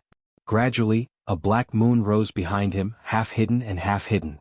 It shone with a black light, and the innate Taiyin Qi rolled out, spreading in all directions. Everything within 10,000 miles was shrouded in black mist. Come. With a command, the star tree trembled violently, and the Taiyin star's shadow appeared like a mirror, swaying in the wind, and palaces, streaks of silver light fell from the sky, turning into Taiyin origin Qi and fusing into the black moon behind Feng Zichen, making it even darker. Then the Taiyin star's shadow dissipated into specks of light as if it had run out of energy, and the star tree returned to normal. Innate Taiyin divine light form.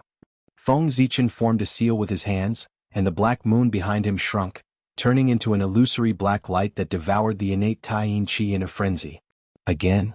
In the sky above Zichen's grotto heaven, the illusory Taiyin star shook violently, and strands of innate Taiyin Qi helped the innate Taiyin divine light to form a solid form. However, just as the innate Taiyin divine light was about to form, Feng Zichen's innate Yang divine light suddenly appeared on its own, as if it sensed a threat. A dot of innate Yang divine light flashed, and the innate Yang divine light shattered the innate Taiyin divine light. In an instant, the Taiyin Qi flowed out, freezing everything within 10,000 miles. Still not enough? As he spoke, Feng Zichen waved his sleeves, and a vast amount of dermic power surged out. With a cracking sound, the ice shattered and turned back into innate Taiyin Qi, which was then sent into the Taiyin star. Sigh. It seems like my plan to cultivate the innate Yin-Yang divine light has failed. After a long while, Feng Zichen sighed. He had suffered a great loss this time. He had planned to use the Taiyin origin Qi to cultivate the innate Taiyin divine light, and then merge it with the innate Yang divine light to evolve into the legendary innate Yin-Yang divine light. Unfortunately, he didn't expect the repulsive force of Yin and Yang to be so strong. The innate divine light of Yang shattered the divine light of Yin directly, not allowing it to exist in his body. After all, the innate extreme Yang divine light was condensed from Feng Zichen's essence, while the innate extreme Yin divine light was condensed from an innate extreme Yin origin. The difference between their natures was too great. One side was strong while the other was weak. Moreover, they were hostile to each other, so it was naturally impossible for them to coexist peacefully. As such, not only did Feng Zichen fail to cultivate the innate Taiyin divine light, but he also lost a surge of his Qi of origin. It was truly heartbreaking. It seems like I'll have to find an innate source of Yin to cultivate the innate Yin-Yang divine light. But the Eldritch Wilderness has been established for so long. Innate sources have either turned into innate fiend gods or innate spiritual treasures. Where am I going to find one? Feng Zichen scratched his head. He had been coveting the innate Yin-Yang divine light for a long time, but now he found out that he couldn't cultivate it. The demons are really a hindrance. In fact, the innate Yin origin wasn't too difficult to find. At the very least, the innate Yin origin wasn't lacking in the Taiyin star. However, that was the demon's territory after all. Now, Feng Zichen didn't even dare to use the starlight, let alone steal the innate Yin origin from the Taiyin star. It was fine when he was in the golden immortal realm. The starlight he used was scattered on the Eldritch Wilderness, so the demons couldn't discover it. But after he became a Taijingxian, he could use the power of the Zhouxing origin. If he used it once or twice, it would be fine. But if he used it frequently, the demon Star Lord wasn't blind. How could he not discover it? By then, the demons would think that he was the innate star god hiding in the eldritch wilderness. That would be fun. Forget it, after the Great Witch Demon War, I'll go to the Taiyin Star and collect the innate Yin origin. No, by then I still want the innate Yin origin. I want the entire Taiyin Star. After thinking for a while, Feng Zichen put aside his distracting thoughts and took out the Chaos Bead. He planned to deduce a supreme grand skill. With Feng Zichen's current strength, he couldn't activate the shadow of Mount Buzhou. But with the shadow of Mount Buzhou in his body, he could suppress all external forces including the qi. As soon as the innate evil qi rushed into his body before it could do any damage, the Buzhou mountain's shadow trembled slightly, and a suppressive force came from it, pressing the innate evil qi into a ball, stopping it from moving. Great. Innate 5 Elemental Divine Light, Innate Yang Divine Light, 10,000 Elephant Divine Lightning. Go. Feng Zichen's arcane energy surged out madly as he cast all kinds of skills onto the Heaven and Earth Furnace. Above the Heaven and Earth Furnace, there were the roars of sacred beasts, thunder rumbling and divine light flashing, causing its power to increase exponentially. The refining power surged and swept towards the connate baleful aura with all its might. Under the suppression of the shadow of Mount Buzhou, the innate evil qi couldn't resist at all. It was constantly refined by the furnace of heaven and earth, turning into streaks of black light that flowed into Feng Zichen's body. He understood that this was because his body was too weak and could not withstand the power of the innate baleful qi, causing his physical body to be damaged and sending him intense pain. In Feng Zichen's sea of consciousness, an illusory figure of a deity with a blurry face appeared. His aura was incomparably majestic, and a purple-black evil spirit flowed on his body. As the strongest chaos demon god, Pangu naturally had an innate baleful aura. However, it was not called Chaos Baleful Aura, but Duqian Divine Baleful Aura. As the innate evil qi circulated, strands of evil qi fused into his flesh and blood, constantly strengthening his body. Slowly, the sharp pain began to lessen until it disappeared completely. Chapter 115. Bus. The chaos bead trembled for a moment and spat out a black crystal. It was so dark that it seemed to absorb all the light, plunging the surroundings into darkness. The wails of gods and demons sounded, and the scene of thousands of creatures dying appeared. It was extremely terrifying, as if the gods had all fallen and the world was coming to an end. A terrifying aura filled the air. The black crystal came from the deepest part of Mount Buzhou. It was a product of highly condensed chaotic evil qi and contained a large amount of chaotic evil qi. Since the connate evil qi had been exhausted, it was time to use the stronger chaotic evil qi. This time, Feng Zichen went all out and was determined to cultivate the divine evil qi. Heaven and Earth Furnace, go! As soon as Feng Zichen finished speaking, a powerful suction force came from the Heaven and Earth Furnace and sucked the black crystal in. Attacked, the black crystal exploded, releasing wisps of chaotic evil qi that crashed into the Heaven and Earth Furnace with boundless power. Crack, crack. The chaotic evil qi was so powerful that it cracked the Heaven and Earth Furnace with just one hit. It was full of cracks and would shatter at any time. Rumble. Sensing the existence of the chaotic evil qi, the Phantom of Mount Buzhou emitted a deeper Taoist rhyme, revealing a vast and ancient aura. Vast divine power suddenly pressed down and suppressed the chaotic evil qi. With a flash of divine light, the cracks on the Heaven and Earth Furnace disappeared, and refining power surged out toward the chaotic evil qi. Unfortunately, even though it was suppressed by the Phantom of Mount Buzhou, the chaotic evil qi was still extremely powerful. Compared to it, the refining power of the Heaven and Earth Furnace was too weak and couldn't shake it at all. Feng Zichen wasn't surprised by this. If he could easily refine the chaotic evil qi, how could he live up to its name? Break! Raising the Hongmeng Daozhong, Feng Zichen struck it hard. A loud bell rang and a power that could destroy all things broke the black crystal into pieces. At the same time, the Tree of Worlds spat out a stream of origin energy of heaven and earth, which turned into blazing flames and burned toward the Heaven and Earth Furnace. The chaotic evil qi was refined, and a trace of purple-black evil qi gradually appeared on Feng Zichen's body. Outside Zichen's cave, the members of the Zi clan cast a spell, opened a passage and pulled the golden phoenix inside. Sister, this is the place. Zichen is cultivating in seclusion inside. Is this a high-grade grotto heaven? Walking into Zichen's grotto heaven, the rich Xiantian qi gushed out, shocking the golden phoenix. The two of them entered Zichen's grotto heaven and continued walking. Not long after, they saw Feng Zichen sitting on the ground with his eyes closed. His body was surrounded by a thin layer of dark purple evil qi. As for the star tree, although it was rooted in Zichen's cave, its real body was in the endless void. Besides Feng Zichen, no one could see it. The star tree was related to the fate of Zhouxing. If outsiders knew that the tree was in the hands of the human race, it would definitely attract many powerful figures to fight for it. With Feng Zichen's strength, he would not be able to keep it. It's so powerful. Just by looking at the dark purple evil qi, the golden phoenix felt as if her eyes had been pricked by needles. At the same time, she felt a sense of extreme danger, which made her shudder. Feng Zichen opened his eyes, and a purplish-black light flashed. A terrifying aura spread out, causing the surrounding temperature to plummet. Cold qi filled the air. Nice to meet you, Zihuang. Standing up, Feng Zichen first greeted the Zi clan, and then asked in confusion, "May I know who this fairy is?" "This is the golden phoenix of Emperor Nvuo's palace. I have something to discuss with you. Also, the evil qi here is so strong." "Zichen, what are you doing?" The surrounding cold qi made the Zi clan feel uncomfortable. She could not help but frown and ask, "This is a great divine sense that I have just cultivated. I'm not familiar with it yet, so it caused the qi to leak out. It's not a big deal." Shaking his head, Feng Zichen did not explain too much. Using evil qi to cultivate a divine sense would inevitably offend cultivators, even if the divine sense originated from Pangu. "May I know why you are looking for me?" Feng Zichen turned around and asked the golden phoenix.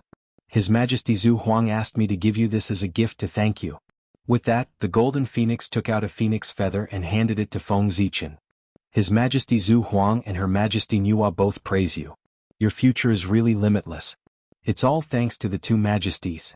Feng Zichen took the phoenix feather and smiled modestly. The phoenix feather was long and narrow, emitting a colorful light. The qi of the five virtues was circulating around it, and the nirvana flame was burning around it, deducing the truth of life and death. As soon as it was in his hand, the phoenix feather shone brightly with colorful light. Innate talismans emerged and turned into a Kanate Dao scripture, which fell into Feng Zichen's heart. The Kanate Dao scripture of life and death.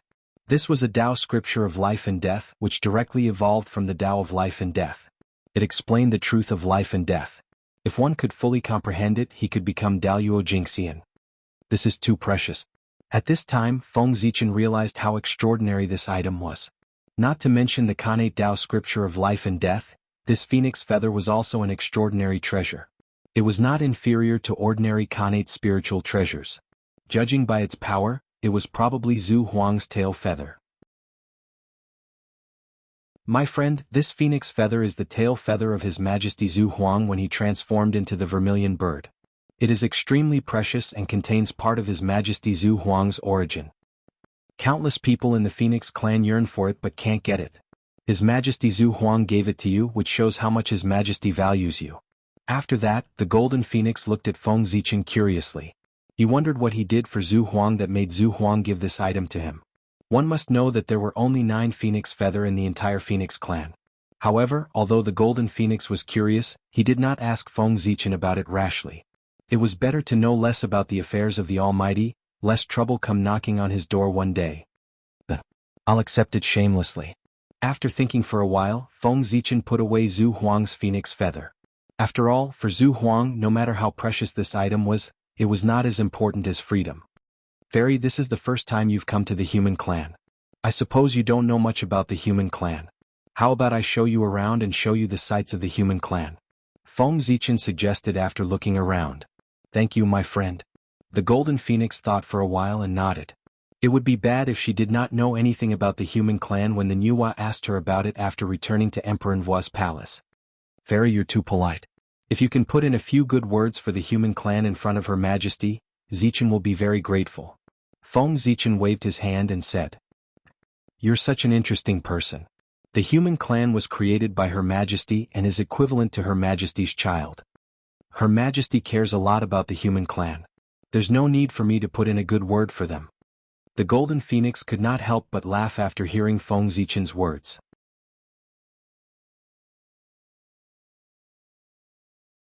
Chapter 116. On the shore of the East Sea, Ao Shui, Water Dragon King, and an unfamiliar man appeared with a flash of light and flew towards the human ancestral temple. Ao Shui and Water Dragon of the Dragon Clan, and Xuanqi of the Black Tortoise Clan, have come to congratulate Swearin Taoist priests. Their voices came from afar before they even arrived. In the meeting hall, Swearinshire's heart skipped a beat when he heard this voice. He transmitted his voice to Feng Zichen. Zichen, our friends from the Dragon Clan and the Black Tortoise Clan are here. There will be friends from other clans coming in a bit. I can't leave right now, so please receive them on my behalf. Inside Zichen's grotto heaven, Feng Zichen, who was taking Golden Phoenix to tour the Ziwei Mountain, suddenly stopped and said apologetically, "Fairy, I'm really sorry. I have some matters to attend to in the human ancestral temple. Please forgive me." "It's fine. The human ancestral temple is more important. Please go ahead." Golden Phoenix nodded in understanding. "Thank you for your understanding." With a smile, Feng Zichen took a step forward and arrived outside Zichen's grotto heaven. With another step he arrived in front of Ao Shui and the others. "Ao Shui, Dragon Lord, long time no see." Feng Zichen was very happy to see old friends. He couldn't help but quickly walk up and greet the two. Noticing the unfamiliar man beside the two, Feng Zichen asked, "How should I address you, fellow Taoist?" "This is Xuanqi of the Black Tortoise Clan. He came with us to congratulate fellow Taoist Swearin." Seeing the confusion in his eyes, Water Dragon King stepped forward and introduced him. "Greetings, fellow Taoist Zichen. I've heard of your name for many years. It's a pleasure to finally meet you today." Xuanqi carefully sized up Feng Zichen and said, "Everyone, this is not the place to talk. Please follow me to the guest hall." With a wry smile, Feng Zichen changed the topic and led the three to the guest hall. He didn't know how the 5 elemental sacred beasts praised him in their clans, but most of the clans had a different impression of him. Their words gave off a strange feeling. Golden Phoenix was like that, and now Xuanqi was like that. Mo Zhang of the Qilin clan and the White Tiger clan. Jianshan of the White Tiger clan is here to congratulate Swearin Taoist priests. Before Feng Zichen's friends and clans and white clans of the White Dragon clan, and the White Dragon King and in White Dragon came. Our friends from the Qilin clan and the White Tiger clan are here. I'll go and pick them up. Please wait for a moment. After the 5 elemental sacred beasts agreed to protect the human tribe became the ally of the 5 elemental sacred beasts. Although this ally was a little weak, it seemed to have great potential. Now that Swearin had succeeded Daluo Jingxian, the human tribe's strength had increased greatly. As allies, the 5 elemental sacred beasts couldn't help but send 5 outstanding clansmen to congratulate them. After the meeting, Swearin first received the representatives of the 5 elemental sacred beasts. Then he called Feng Zichen to the main hall of the ancestral temple. "Zichen, Her Majesty has ordered the 3 of us to go to Emperor Envoi's palace for an audience. And we don't know how long it will take for us to come back. Therefore, I've decided to pass on the position of chief of the human tribe to you. In the years to come, you will lead the human tribe." Under the statue of Nuwa, Swearin said to Feng Zichen solemnly, "What? Emperor Sui, you mustn't do this. Even if you don't want to be the chief of the human tribe, there are still Chao Huang, Zi Huang, the elders and the city lords. How can you bypass them and pass the position to me directly?" Feng Zichen was shocked and refused repeatedly. Although he was very interested in the position of chief of the human tribe, his seniority in the human tribe was too low. If he suddenly took the position, the human tribe would inevitably be unconvinced. According to his previous plan, after the human tribe occupied the majority of the human tribe, he would ascend to the position of chief of the human tribe in one fell swoop. But now, Swearin obviously intended to push him to the position of chief of the human tribe despite the objections of the masses. "You don't have to worry about this at all. Second brother and third sister are going to Emperor Envoi's palace to cultivate in seclusion for a period of time. They will return to the human tribe after becoming Daluo Jingxian. At that time, the position of chief of the human tribe won't mean much to them. Moreover, it's not my idea to pass the position of chief of the human tribe to you alone. It's the idea of all 3 of us. Therefore, you don't have to worry that they will be dissatisfied with you because of this. As for the elders..." At this point, Swearinshire paused and continued in an inexplicable tone. "In terms of ability, they are far inferior to you. In terms of strength, they are also far inferior to you. In terms of contribution to the human tribe, they can't compare to you at all. So, how can they have the face to compete with you for the position of chief of the human tribe? How can such mediocre people be the chief of the human tribe? How can they lead the human tribe to prosperity? I'm afraid they can't even survive in the untainted land. As he finished speaking, Suerin's face sank, and it carried a strand of rage while his tone couldn't help but become stern. Looking at Suerin's increasingly gloomy face, Feng Zichen looked ahead silently and dared not say a word. It seemed that something unpleasant must have happened in the meeting just now. Otherwise, Emperor Sui wouldn't have been so angry. In fact, Feng Zichen knew that many of the elders of the human tribe were dissatisfied with him. Especially after he drove the human tribe immortals out of the East Sea, there were even more elders who were dissatisfied with him. If Yo Chaosher and Suerinshire hadn't spoken up in time and taken responsibility for this matter, those angry elders of the human race would have joined hands to expel Feng Zichen from the higher echelon of the human race. After all, when he chased the human clan immortals out of the East Sea, he treated them all equally. No matter who they were, as long as they were at the heaven immortal stage or above, he chased them all out without giving them any consideration. Among these immortals there were many disciples, relatives, descendants, and even their own children. Many of them died in the riot of the ferocious beast. The death of a large number of immortals caused the strength of some elders' tribes to be greatly reduced. Coupled with the death of their relatives, how could the elders of the human tribe not hate him? They didn't dare to be dissatisfied with Suerin, so they targeted Feng Zichen, the initiator of all this.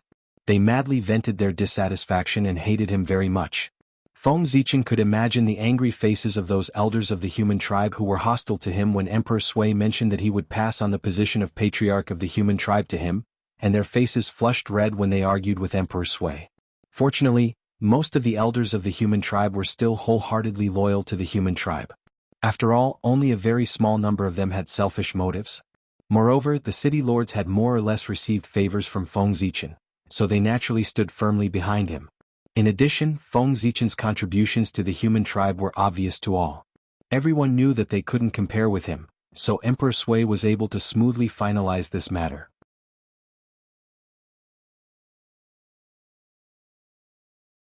Chapter 117.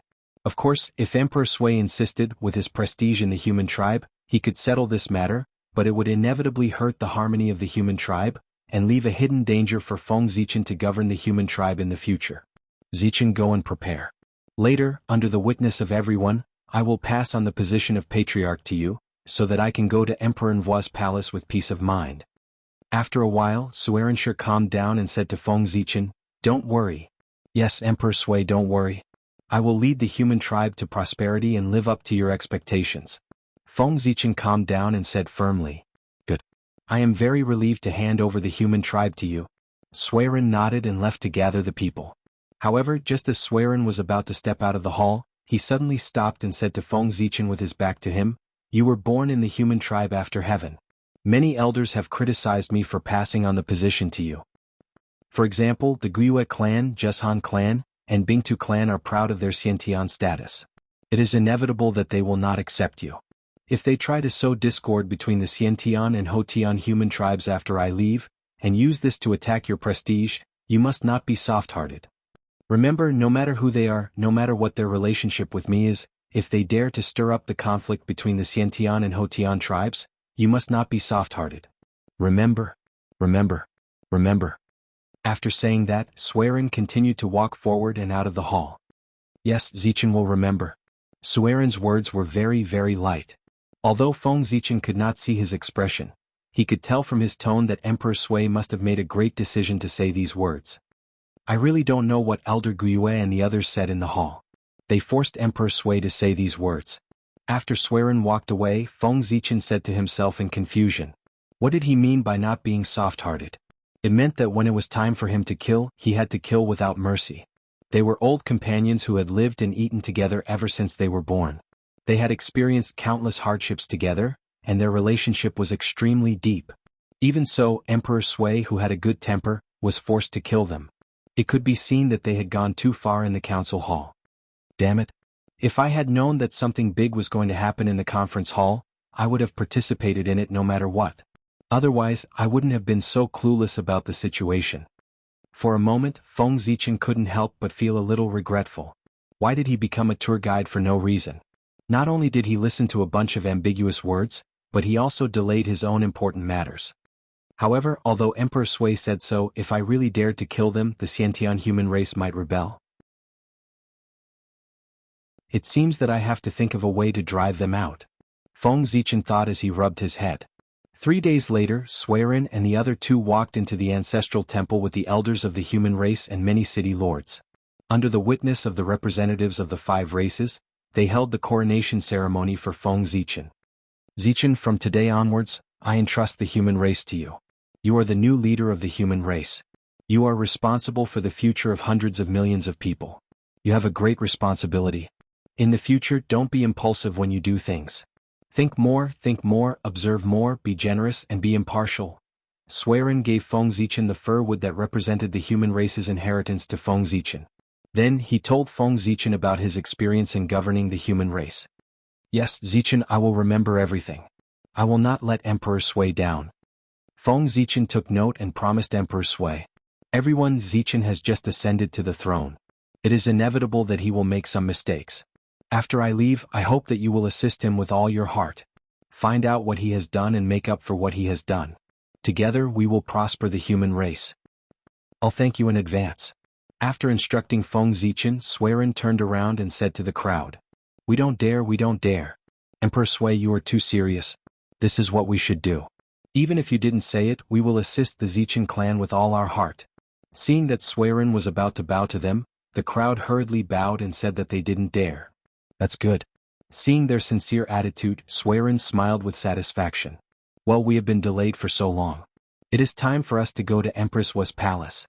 As Suiren spoke, an auspicious cloud rose and carried the Zhou clan, the Zi clan and the Golden Phoenix to Empress Wu's palace. We respectfully bid farewell to Emperor Sui, Chao Huang and Zi Huang. Seeing the 3 of them leave, the crowd bowed to them. With the abdication of Suiren and the other 2, the luck that represented the human race's patriarchs was drawn from them and gathered in Feng Zichen's body. Rumble. In the sky above the human race's ancestral temple, auspicious clouds suddenly appeared. Thousands of rays of light and thousands of strands of auspicious qi appeared. The laws of great Tao fell and the order of heavenly Tao appeared. Then, in front of the crowd's astonished eyes, a ball of fire surrounded by 5-colored brilliance slowly appeared in the void. It was dazzling and had the aura of human Tao flowing around it. It was endless and everlasting. This is the manifestation of the human race's luck. At the first sight of the ball of fire, the crowd felt a burning passion in their hearts. Hot blood gushed out and the desire to improve themselves was born. At the same time as the ball of fire flickered, images appeared in front of the crowd, showing the past of the human race and awakening the memories in the depths of their minds. A feeling of bloodline connection came, allowing the crowd to naturally understand the origin of the ball of fire. Under the contrast of the 5-colored brilliance, the ball of fire was extremely dazzling. It was like a great sun hanging high in the void, illuminating the entire world.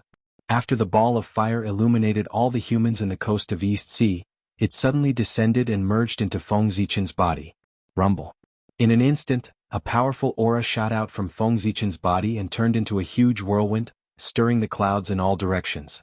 The sky changed color, the sky shook and the earth trembled. A terrifying aura burst out, causing everyone to be unable to breathe. This aura, this power, there's no doubt about it, it's Daluo Jingxian. But, how can it be? The crowd was shocked and stared at Feng Zichen, who was in the center of the whirlwind, in disbelief. The human race's luck, supported by the luck of the 5 innate races, had long surpassed the river of destiny and had the power of Daluo Jingxian. It was just that the human race's luck was only 30%, so it couldn't really display its true power. Moreover, after all these years of development, the human race's luck had greatly increased, and the power it contained had become stronger. Now, Suiren and the other 2 had abdicated, and the human race's luck had been drawn out from their bodies and merged into one, pouring into Feng Zichen's body. This gave him the power to contend with Daluo Jingxian for the time being. Although his cultivation level hadn't changed, under the support of the human race's luck, Feng Zichen was no different from Daluo Jingxian in other aspects, except that he couldn't be immortal.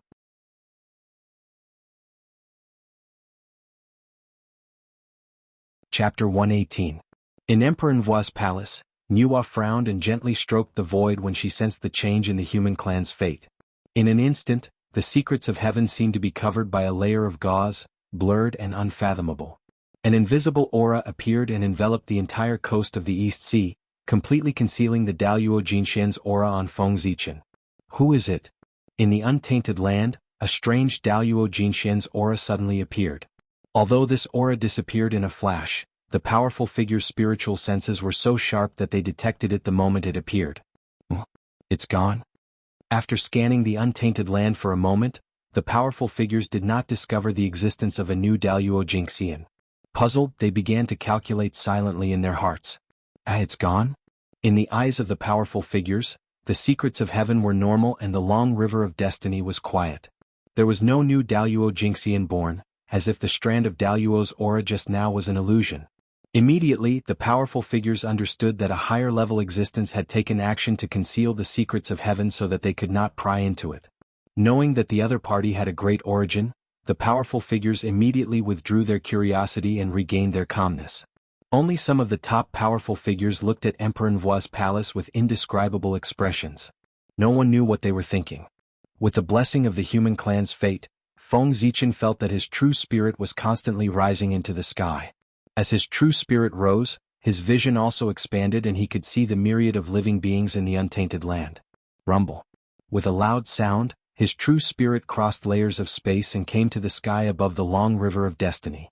Standing above the void, Feng Zichen looked down at the long river of destiny. He saw spots of light, hazy, big and small, struggling desperately in the river, trying to jump out of the river. Unfortunately, their strength seemed to be too tiny when compared to the river of destiny. A single wave was enough to strike them down to the bottom of the river, and they were carried along by the river water as it flowed forward. In a trance, Feng Zichen seemed to have understood something. Those light spots were the fates of all living beings. Whether it was birds, beasts, fish, insects, grass, trees, rivers, or all living beings, as long as they did not reach Daluo Jinxian, their fates would turn into light spots and fall into the river.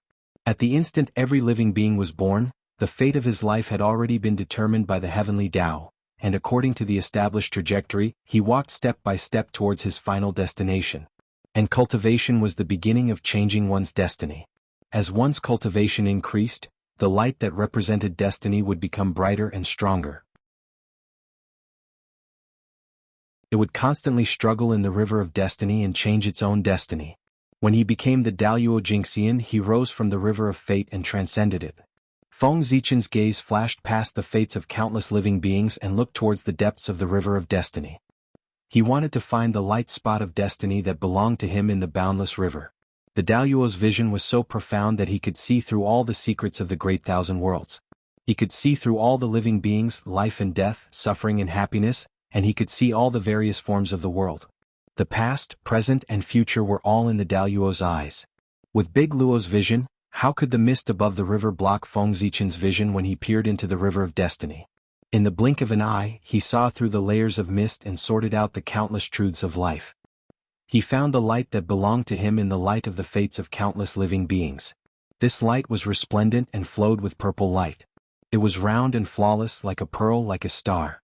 The aura of the Tao coiled around it, and a myriad of phenomena were born.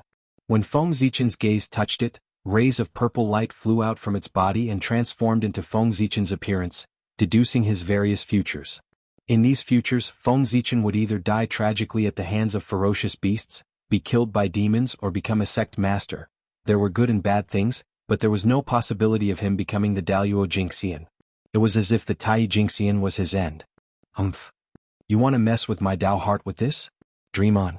With a cold snort, Feng Zichen suddenly waved his hand and wiped away all the futures derived from the life providence.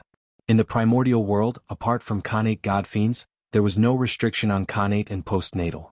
The future of all living beings was the Tai Jinxian. This was the restriction set by the heavenly Tao on all living beings. The Daluo Jinxian was the incarnation of the great Tao. It was an existence that occupied the origin of the world. Every additional one of them would increase the burden of the world. Therefore, the heavenly Tao did not like the Daluo Jinxian. Therefore, apart from the Khanate godfiends who were the origin of the world, it was difficult for any living being to become the Daluo Jinxian.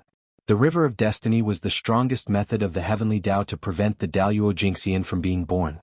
It controlled the fate of all living beings and planned the future for all living beings. Transcending the river of destiny meant that one's fate was in their own hands and not in the hands of the heavenly Tao. In the river of destiny, a five-colored fire quietly appeared and enveloped Feng Zichen's life providence. It gradually disappeared. Although it was still in the river of destiny, it could no longer be seen. It was similar to transcendence. Is this the Daluo Jingxian? It's so powerful. The moment the life providence disappeared, Feng Zichen completely transformed. Unparalleled power appeared in his body and the laws of heaven and earth appeared clearly in front of him. The various great Daos seemed to be within his reach and the past and future appeared in his heart. He was almost omnipotent. Changing the past and future? This is incredible. With this power, Feng Zichen felt that he could change the past and set the future at will. However, just as he was about to use this ability, a vast divine aura came from the depths of time and space. It scared him so much that he quickly extinguished this thought. Feng Zichen believed that if he dared to recklessly manipulate time and space, Mount Buzhou would definitely suppress him without any mercy. Born in the wilderness, I don't know if these Daluo Jingxian should be sad or happy. With a sigh, Feng Zichen left the river of destiny and returned to his body. In the wilderness, although he had lost the ability to reverse the flow of time, he saw the possibility of taking a step forward. It was really a blessing and a curse. From the time the human race's chi entered his body to the time he returned from the river of destiny, Feng Zichen experienced a series of things. It seemed to have taken a lot of time, but in fact it was only an instant. Everyone's consciousness was still stuck in the previous moment. It was probably because the Daluo Jingxian's concept of time had undergone a fundamental change. Although he was in the river of time and space, he was not affected by it and drifted outside of time. With a thought, he could stop time and space, and with a thought, he could change the world. Just now, under the influence of the Daluo power that Feng Zichen had erupted, everyone's time had stagnated. As a result, after he returned, everyone stood there motionless with ugly expressions. Withdraw. Seeing this, Feng Zichen hurriedly withdrew his aura. In an instant, the stagnant time resumed flowing, and everyone's expressions began to become lively.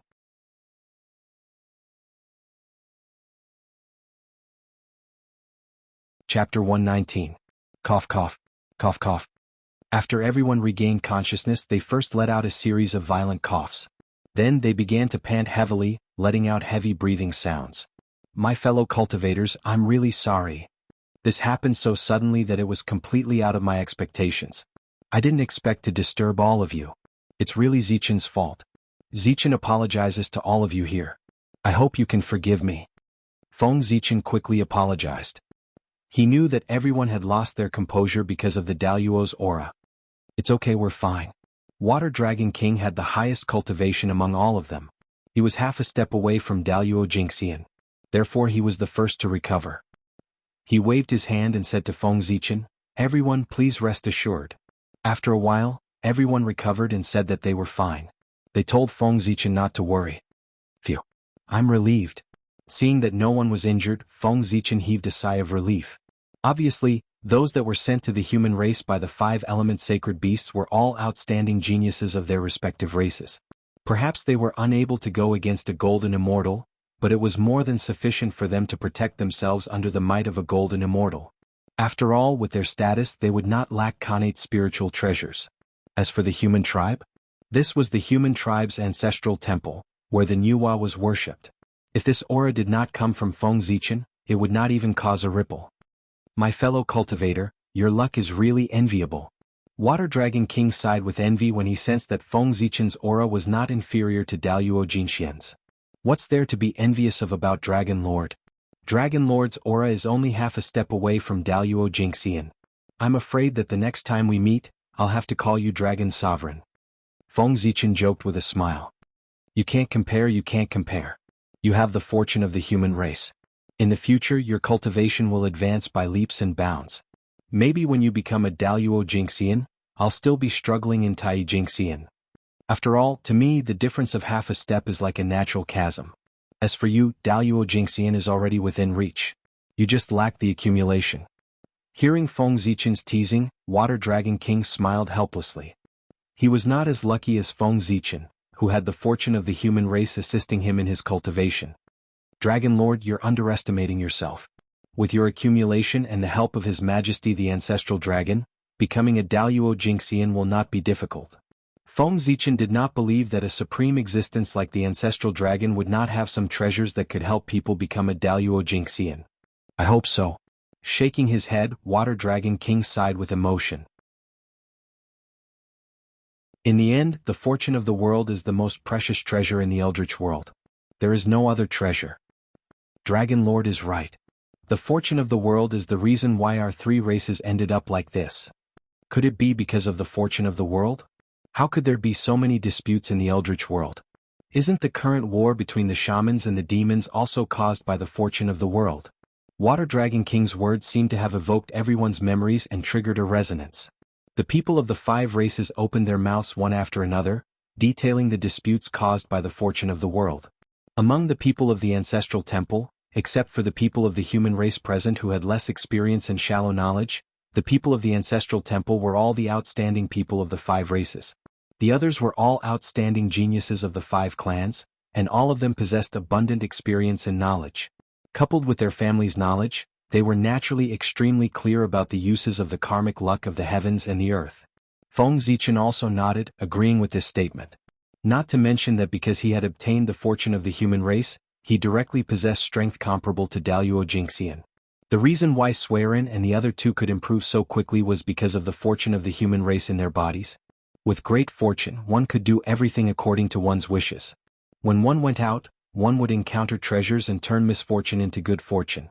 With the fortune of the world, one could increase one's strength, deepen one's connection with the world, and speed up one's cultivation. If the fortune of the world was thick enough, one could directly peek into the origin of the world and cultivate in the sea of the great Tao. The heavenly Tao would be open to one, and there would be no more secrets in the world. It was because of this that the saints of the later generations did not care about their pride and carried out various schemes just to obtain more fortune of the world and speed up their comprehension of the divine Tao in order to advance to a higher realm. In the untainted world, the most ancient way to become a saint was related to the fortune of the world. Countless people yearned for it. According to ancient legends, if someone could unify the untainted world, there was no need for the Hongmeng purple qi. With the boundless fortune, one could directly condense the sage position and become an indestructible and untainted saint. It was also because of this that the ancestor dragon Phoenix and Qilin ancestors wanted to dominate the untainted world. They were instigated by the demon ancestor Rahu and triggered the calamity of the dragon Han. Di Jun also established the heavenly court because of this. He wanted to unify the untainted world, gather the boundless fortune, and become a saint. Unfortunately, this action angered the witch race and triggered the calamity of the shamans. It was only after this that the 6 great saints appeared and each occupied a part of the fortune of the world, that this path of gathering the fortune of the world and condensing the sage position was completely cut off. The fortune of the human tribe was a part of the fortune of the world. Just a very small part of it allowed Feng Zichen to have the power to rival Daluo Jingxian. How powerful was the heavenly emperor Di Jun, who was at the center of the world and possessed the fortune of the demon tribe, Zhouxing, and the boundless fortune of the untainted world. It was no wonder that when Di Jun ruled the untainted world, no one except the witch race dared to compete with him. Later on, when the 6 great saints appeared, not only did they fail to suppress Di Jun, but they were also overshadowed by his brilliance and became a supporting role. With such a strong fortune of the world, even if Di Jun was not a saint, he should have the power of a saint. The only difference between him and a saint was that he lacked the fortune of the world, which prevented him from condensing the sage position. To be frank, mastering the fortune of the world meant mastering the origin of the world and the right to speak in the untainted world. The more fortune of the world one possessed, the stronger the origin of the world one could mobilize, and the greater the right to speak. One had to know that the origin of the untainted world was very strong. Who could stop Di Jun, who could mobilize a small part of the origin of the untainted world? The fact that Di Jun could still suppress the untainted world after the sages appeared was enough to prove that the sages could not do anything to Di Jun. The outbreak of the great war of the shamans and the demon tribe was due to the deep hatred between the 2 tribes, but there was no lack of instigation by the sages. To be able to make a saint do such a dirty thing, didn't it also reflect the strength of the shamans? If they could directly push over, why did they have to sow discord between the shamans and the demons in the northern land? I wonder if I can completely overshadow the glory of the sages like Di Jun after I take charge of Zhouxing.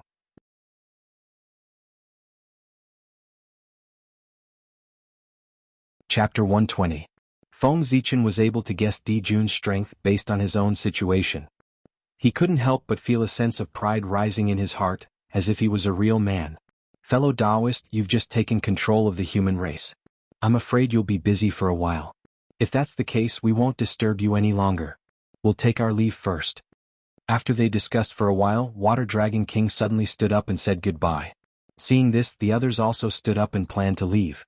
Feng Zichen thought for a while and also felt that if he was busy in the future, he wouldn't be able to take care of these people. Therefore he didn't ask them to stay. "Then I won't ask you to stay any longer. When you return, please send my greetings to the emperors. When I'm free, I'll definitely pay them a visit." After that, he turned to Yoyu clan, who had just returned from 7 Luminaries Prefecture, and said, "Elder Yoyu clan, please send fellow Taoist Mo Zhang and fellow Taoist Jian Shan off for me." "Yes, clan leader." Yoyu clan leader answered, then stepped forward and said to Mo Zhang and Jian Shan, "Fellow Taoists, please follow me." "Ah, you're too polite. Many people of the Beast clan are very interested in you. I wonder what kind of person you are to be praised by the Qilin ancestor and the Tiger ancestor. I'm looking forward to the moment when you come to the Beast clan's sacred land. When that time comes, the scene will be very exciting." While laughing, Mo Zhang and Jian Shan cupped their fists and left with Yoyu clan leader. After Yoyu clan leader and the others left, Feng Zichen smiled and said to Ao Shui and the other two, "Then, let me send you off. I wanted to catch up with you, but I didn't expect so many things to happen. Since there's still some time, let's talk while we walk." Ao Shui and the other two nodded and followed Feng Zichen out. Feng Zichen had been in the untainted land for so many years, and Ao Shui was his only friend. Naturally, they were very close. Now that the two of them had been separated for so many years and had finally met each other, they were about to be separated again before they even had the chance to speak. It was inevitable that they would feel a little upset. "Fellow Taoist, please stop here." On the shore of the East Sea, the Water Dragon King was just about to leave when he suddenly stopped and said to Feng Zichen with a solemn expression, "Fellow Taoist, you've temporarily ascended to the Zenith Heaven Golden Immortal Realm with the providence of the human race. Although there are many benefits, this power is ultimately an external force. There are many restrictions and there are many hidden dangers. The method of using the providence of heaven and earth to raise one's strength originated from the ancient times. It was because of this that the 3 races obtained great benefits and were able to suppress the group of Khanate god fiends and dominate the primordial world. As such, the 3 races had a deep understanding of the pros and cons of the heaven and earth providence. And Water Dragon King, as the legitimate successor of the dragon race, naturally knew some secrets that ordinary people didn't know. Therefore, when he saw that Feng Zichen was using the human clan's providence to raise his cultivation, he was afraid that Feng Zichen would not be aware of the dangers involved and would be led astray. "Fellow Taoist, please enlighten me." As this matter concerned himself, Feng Zichen couldn't help but become serious. He cupped his hands to the Water Dragon King and humbly asked for advice. His understanding of the providence of heaven and earth was only from the fragmented memories of the later generations. He only knew that it was the most precious thing and that there were many benefits after obtaining it. Even saints would shamelessly snatch it. The human clan's providence comes from the human race and is closely related to the human race. In the future, if there are any fluctuations in the human race, your strength will be affected. If the human race flourishes while you are in charge of the human race, it will be fine. But if there is a decline under the backlash of the providence, endless negative karma will descend. Not to mention that your strength as Daluo Jingxian will drop instantly. I'm afraid you won't even be able to keep your life. At that time, your true spirit will be covered in dust and your great Tao will be severed. You won't even have a chance to start over. Hearing the Water Dragon King's frightening words, Ao Shui couldn't help but reveal a worried expression and looked at Feng Zichen worriedly. However, Feng Zichen smiled and said nonchalantly, "Don't worry. What's there to be afraid of? As the leader of the human race, I should shoulder the responsibility and fight for the strengthening of the human race. Being connected to the human clan's providence can show my determination to strengthen the human race and make the people trust me more. It will increase the cohesion of the people. This is actually a good thing. Moreover, with this pressure, it will constantly urge me to move forward and not slack off at all." There were gains and losses. The human clan's providence could increase his strength so much, and Feng Zichen was already prepared to pay a price. Now, the human clan's providence only completely tied him to the human race. Other than that, there were not many restrictions. And this was what he had hoped for. Such a price was equivalent to nothing to him. In fact, it would bring him many benefits. When Feng Zichen said these words, a fearless spirit emerged from his body. He had the spirit of a leader of the human race, and the few elders of the human race who came with him secretly nodded their heads. It's good that you can think this way. Inexplicably shocked, the Water Dragon King was slightly absent-minded. From Feng Zichen he discovered his own shortcomings. No, the shortcomings of the entire dragon race. This spirit, it's really shocking. This is probably what I'm lacking. It's also where I can't compare to Swerin and the others. Since ancient times the dragon race had been living too comfortably. They had gradually lost the will to forge ahead, and the entire race was filled with a decadent aura. He was completely immersed in the glory of the ancient era. He no longer had the competitive spirit of the ancient era, fighting against the heavens and earth. Since the great calamity of Dragon Han, no new Daluo Jingxian has been born in our race. I originally thought that it was because the heavens had deliberately suppressed us, but now it seems that this is not entirely the case. Perhaps His Majesty saw this point and allowed us to take the initiative to attack the ferocious beasts. From time to time, he would praise Feng Zichen in front of everyone in order to arouse the competitiveness of the dragons. It seems that the human race is far inferior to the dragon race. But if we remove the foundation of the dragon race, the current dragon race, apart from the innate advantage of their bloodline, is no match for the human race. In his heart, the Water Dragon King compared the human race and the dragon race. Suddenly, he made a shocking discovery. The dragon race was in a state of regression while the human race was in a state of improvement. When he first came to the human race, the strength of the entire human race was not worth mentioning in front of him. There was no need for the experts of the dragon race to make a move. He alone could wipe out the entire human race. But now, Swerin had become the Daluo Jingxian and left him far behind. The Chou clan and the Zi clan had also found their own Daluo opportunities, but he had no clue about advancing. If Feng Zichen was a genius that he could not compare to, even the Youyu clan who lived in the East Sea for a long time, was gradually catching up to his realm. There were also several human city lords who had shown talent that was not inferior to his.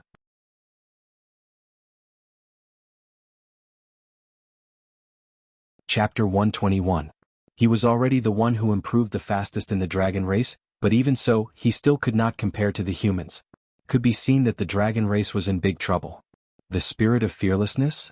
After muttering to himself, the Water Dragon King fell into a trance, and his body emitted a mysterious aura.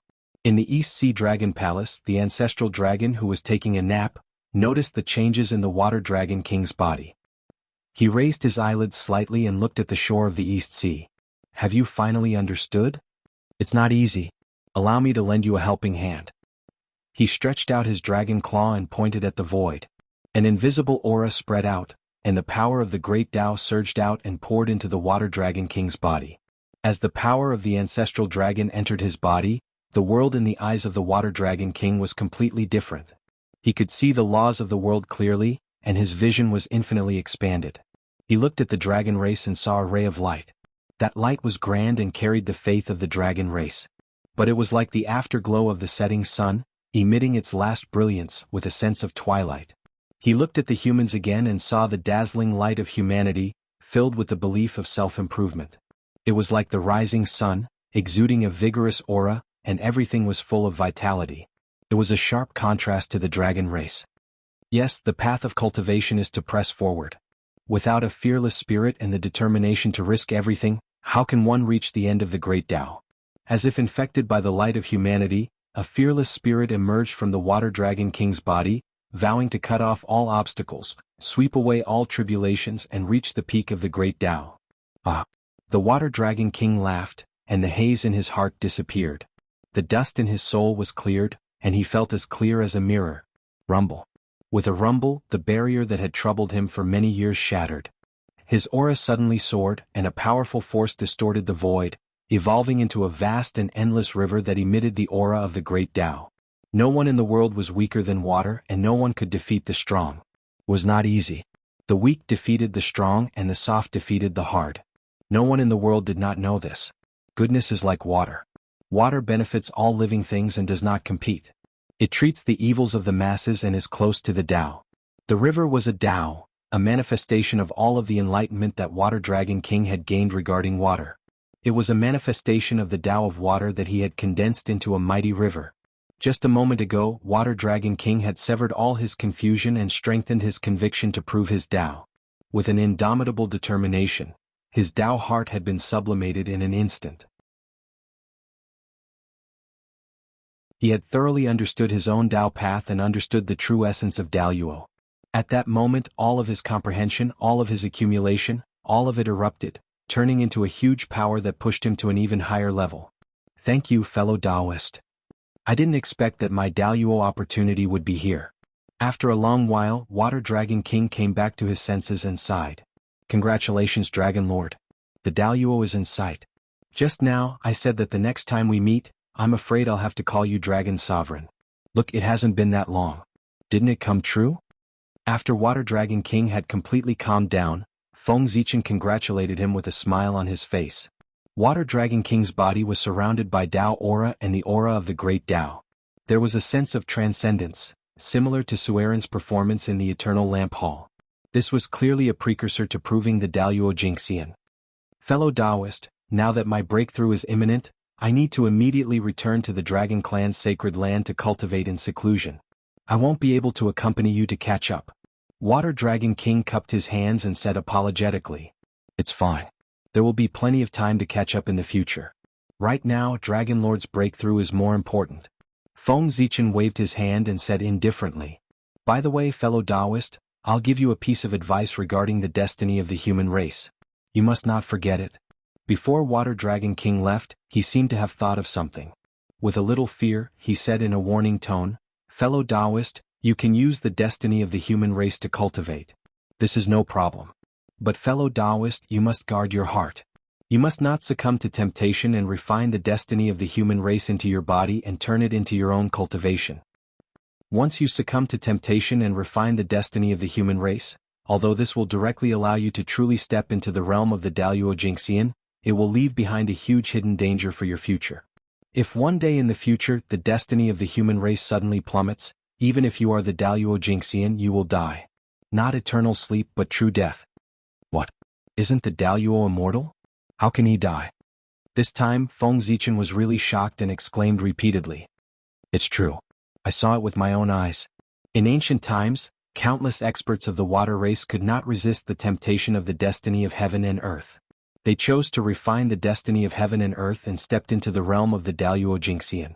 At this point, a look of fear appeared on the water dragon god's face, as if he had thought of something terrifying. He trembled as he spoke. He said in a trembling voice, after the war between the three races, the destiny of the dragon race plummeted, and many experts of the dragon race were madly devoured. On that day the sky above the East Sea was dark. Endless negative karma filled the air, and the dragons wailed incessantly. The experts who relied on refining the destiny of the human race to become the Daoyuo Jingxian were constantly wailing. Their great Tao was constantly collapsing and merging with the origin of heaven and earth. Their bodies were dissipating and turning into streams of Kanei Qi. Their true spirits were completely lost in the great Tao and became a part of it. In the end there was no longer their aura in heaven and earth. Even their Tao had disappeared. Their true spirits sank into the great Tao forever. They did not think or think, and there was no possibility of them appearing in the world. In this way it was even more terrifying than falling into eternal sleep. It was truly death. Hiss. The backlash of destiny is so strong. After listening to Water Dragon King's narration, Feng Zichen felt his scalp tingle. This subverted his understanding of destiny. In this way it was even more terrifying than death. Even Xuanqi and Ao Shui were shocked. They were born after ancient times, and they only knew a little about many ancient legends. This was the first time they had heard of such a secret. That's right. Under the backlash of destiny, no one can resist it except for the saints. Water Dragon King nodded and revealed another secret. Even His Majesty the Ancestral Dragon, who controlled almost 20% of the destiny of the primordial world, did not dare to refine it. He only used it to cultivate. From this, we can see the drawbacks of refining destiny. Back then, His Majesty the Ancestral Dragon had explicitly prohibited the clansmen of the Scaled clan from refining the destiny of heaven and earth. Unfortunately, in the face of a shortcut, how many people could resist the temptation? One clansman after another took the risk of disobeying His Majesty's orders to refine the destiny and step into the Daoyuo realm. Gradually, His Majesty's orders became nothing more than empty words. Under the general trend, even His Majesty was somewhat helpless.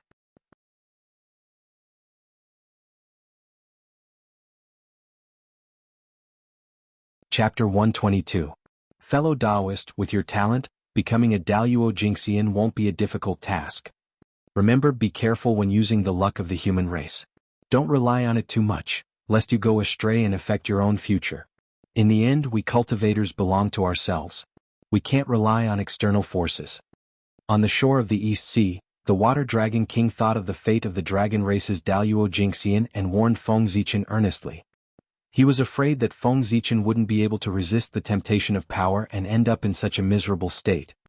Thank you, Dragon Lord, for your warning. Zichen knows what's important. I won't joke about my own path. After tidying up his clothes, Feng Zichen bowed to the Water Dragon King. Such a secret was a clan secret. The fact that the Water Dragon King could tell him meant that he didn't treat him as an outsider. Feng Zichen was very grateful. It's good that you know what you're doing. I won't say anything else. Without saying anything else, the Water Dragon King waved his hand and a mighty wave appeared. It stretched for tens of thousands of miles as if it reached the depths of the East Sea. He waved at Ao Shui and Xuanqi, and the two flew uncontrollably onto the wave. Then the Water Dragon King also stepped onto the wave. Fellow Taoist, we've been delayed for so long. It's time for us to go back. When you visit the dragon race, I'll set up a banquet in the hall and await your arrival. As he spoke, the water ripples under the Water Dragon Lord's feet suddenly shrank forward. They disappeared from Feng Zichen's sight in an instant, leaving behind only 3 illusory figures. Just as Feng Zichen was about to leave, Ao Shui's voice came from afar. Zichen, 5,000 years later, it will be my coming-of-age ceremony. Remember to come to the East Sea Dragon Palace to find me. Alright, 5,000 years later, I will definitely head to the East Sea Dragon Palace. After replying, Feng Zichen turned around and walked towards the human clan's ancestral temple, not caring whether Ao Shui could hear him or not. Now that the private matter was over, it was time to get down to business. As the saying goes, a new broom sweeps clean. In order to establish his prestige, he had to start the first fire. In the meeting hall of the ancestral temple, Feng Zichen sat on the main seat and said to the people below him, "Elders and city lords, since the chaos of the beasts, I have not intervened in the affairs of the human race. Now that I have suddenly succeeded the throne, it is inevitable that I have some understanding of the current situation of the human race. Thus, I hope that the various elders and city masters will be able to lend me a helping hand. Give me a list of the number of immortals in each tribe and city, so that I can better control the situation of the human race and set the direction for future development." "Yes, Patriarch. We will immediately send a message to our clansmen to deal with this matter and strive to send the results as soon as possible." As they spoke, immortal light bloomed in their hands and turned into various forms, beasts, weapons, birds. They carried the order and flew out. Nodding, Feng Zichen continued. "Also, after so many years of reproduction, the number of people in the East Sea has increased. I plan to migrate another group of clansmen. But there are many tribes in the East Sea. It is a bit of a headache to decide which tribe to migrate. Especially after the chaos of the beasts, the clansmen are very afraid of the outside world and are unwilling to leave the East Sea. If we force them to migrate, it will inevitably make them dissatisfied and cause unrest in the clan. In this regard, I wonder if the various elders have any way to migrate some of the clansmen without hurting the harmony of the human race?" Feng Zichen originally planned to take advantage of the chaos of the beasts to train the clansmen and reignite their fighting spirit. But who knew that the chaos of the beasts was so tragic that less than 20% of the celestial immortals of the human race who went out to train survived. Now, the clansmen who were originally full of yearning for the outside world immediately became fearful. Although some of the clansmen did stimulate the desire to strive upward. But more of the clansmen were still fearful and planned to nest in the East Sea and continue to live their carefree lives. Feng Zichen's plan to train the clansmen was completely declared a failure. If it was 1 or 2 tribes, Feng Zichen could still drive them out if he was ruthless. But more than half of the clansmen were unwilling to go out. If he forced them out, he was afraid that he would lose his position as the patriarch. It was related to the future of the human race. Everyone couldn't help but discuss with a serious expression, but after a long time, they still couldn't come up with any useful ideas. "Patriarch, why don't we migrate some of the clansmen to the major cities? I think, with us watching from the side, the fear of the clansmen will be reduced a lot." After a while, seeing that the discussion couldn't come to a conclusion, Yang stepped forward and proposed. "Shua." For a time, everyone's eyes were focused on Yang. The elders looked inexplicable, no one knew what they were thinking. The city lords looked unhappy, they seemed to be very dissatisfied with Yang's proposal. During the chaos of the beasts, the unbearable performance of the human race in the ancestral land was still vivid in their minds. How could the city lords let a group of trash enter the city and ruin their own culture? Yang's proposal naturally made them very dissatisfied. The city lords wanted to say something, but couldn't find a good reason to open their mouths. They could only shut their mouths resentfully and glanced at Yang fiercely with angry eyes. This is not appropriate. It's not easy for the city lords to stay outside. We really can't add more burden to them. Even Feng Zichen didn't agree with this. The clansmen of the outside world had been tested for a long time. Each of them was brave and good at fighting. They were the only force that the human race could bring out. Moving the clansmen of the ancestral land to the outside world, was it to drag them down? Thank you for your understanding, Patriarch. The city lords were overjoyed and quickly shouted in unison. Elders, these tribes in the ancestral land have always been under your management. So, regarding this migration, don't you have anything to say? Seeing that the elders were silent, Feng Zichen said in a deep voice. While speaking, Feng Zichen's body soared with a powerful aura. In an instant, the air in the hall became incomparably heavy.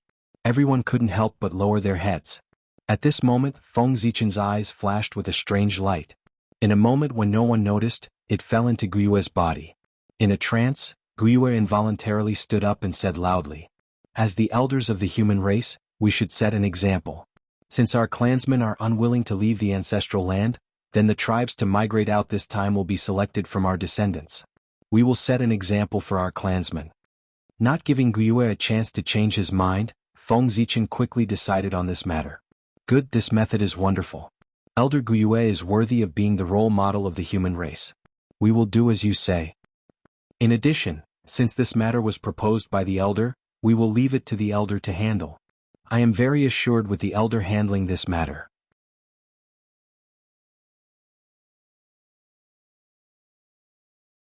Chapter 123. After so many years of development, the human race had gradually evolved into various classes. The tribe of the human race elders was the leader, occupying the place with the most resources on the coast of the East Sea. Next was the tribe of the Khanate humans, occupying the most fertile land on the coast of the East Sea. The rest of the land, which they looked down on, was the place where the postnatal humans gathered.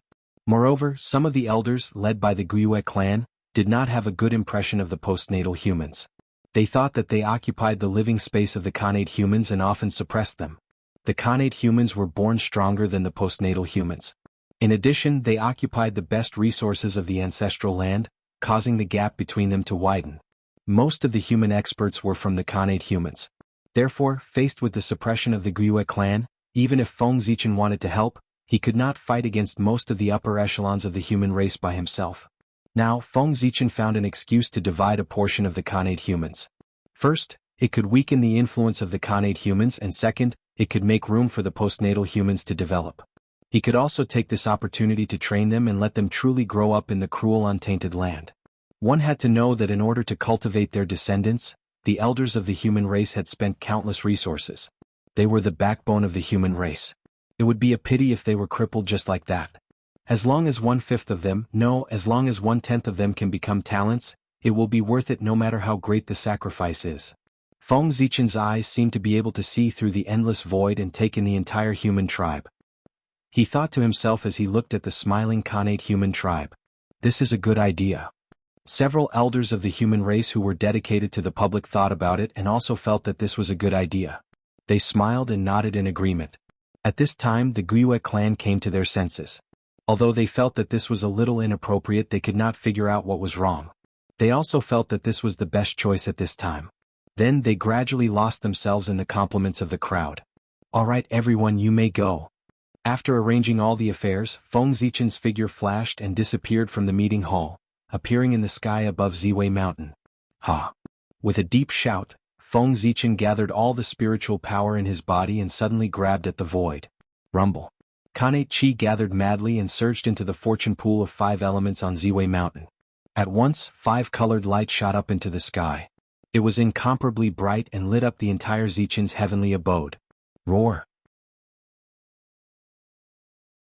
Amidst the earth-shattering roars, the images of the sacred beasts of the 5 elements rushed out from the fortune pool.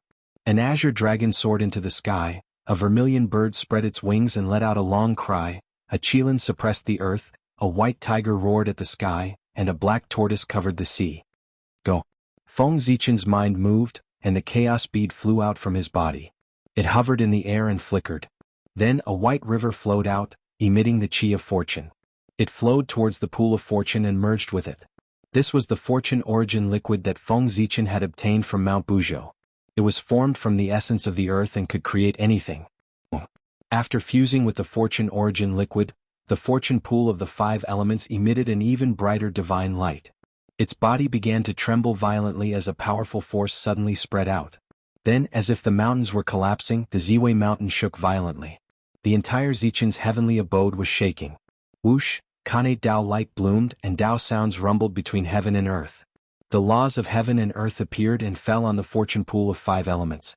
Rustle, rustle.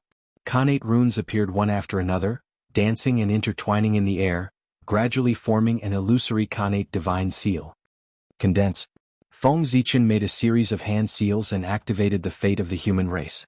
It turned into a mighty torrent of human Dao and poured into the fortune pool of 5 elements. In the next moment, more Kanate runes flew out of its body and shone with the laws of heaven and earth. The illusory Kanate divine seal instantly became solid. At that moment, the fortune pool of 5 elements was shrouded in the divine light of creation. It was upgraded to a supreme-grade Kanate spiritual treasure. A powerful aura burst out, and the fortune chi swept in all directions, covering the entire Zichen's heavenly abode. Under the influence of this aura, the mountains and rivers became more beautiful, and the plants grew taller, revealing some spirituality. A large number of spiritual herbs were born, and it was full of vitality. Not bad. Feng Zichen couldn't help but be excited when the fortune pool of 5 elements was upgraded. However, his expression turned serious after a while. He clenched his right fist and punched at the fortune pool of 5 elements. Bang! In the shocking explosion, the fortune origin liquid in the fortune pool of 5 elements spurted out, turning into water droplets of various sizes. They all floated in the air, exuding the fortune chi like stars. At that moment, Daoyuo Jinxian's aura gushed out of Feng Zichen's body without restraint, forming a huge storm that was extremely terrifying. The void was first distorted, then shattered and finally disappeared completely. Heaven and earth were vast, and only the fortune origin liquid floated there quietly. Fortune origin manipulation rise. Feng Zichen's expression turned serious, and the divine light of creation appeared on his body. He drew a Kanate Dao pattern in the air stroke by stroke and a supreme power appeared. This was the supreme divine power, fortune origin manipulation. It was also the number 1 divine power in the heavenly 36 transformations. It was a divine power of creation and it was the supreme Dharma power. It could manipulate heaven and earth, and it could change the laws of heaven and earth and transfer everything in the world. Back then, Goddess Nuwa had relied on this divine power of creation to create the entire human race. It was truly a supreme divine power. As the Dao seal was completed, all the Kanate chi in Zichen's heavenly abode surged towards it and was devoured by the Dao seal. In the end, the essence chi in the entire heavenly abode decreased by more than 10 times. Go! Feng Zichen waved his sleeve and sent the Dao seal flying towards the fortune origin liquid floating in the air. As the Dao seal flashed, an invisible power appeared. It seemed to be able to create things out of thin air, manipulate yin and yang and change heaven and earth. Brr, brr, brr. The fortune origin liquid flashed and turned into spiritual beasts of different shapes and sizes. There were birds, beasts and scales. As soon as they were born, they roared loudly and flew towards Zichen's heavenly abode. The chaos demon god used Kanate evil chi and various Kanate chi to create the ferocious beasts.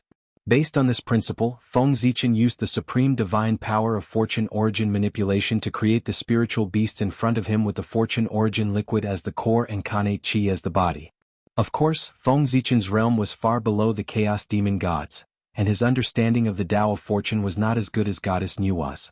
Therefore, the spiritual beasts he created only had physical forms, but no breath of life and no true spirit.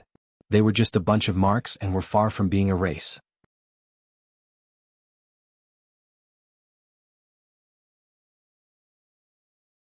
Chapter 124. The essence of these spirit beasts was still the Kanate chi of creation spiritual liquid. Their strength ranged from the Khanate realm to the Golden Immortal realm.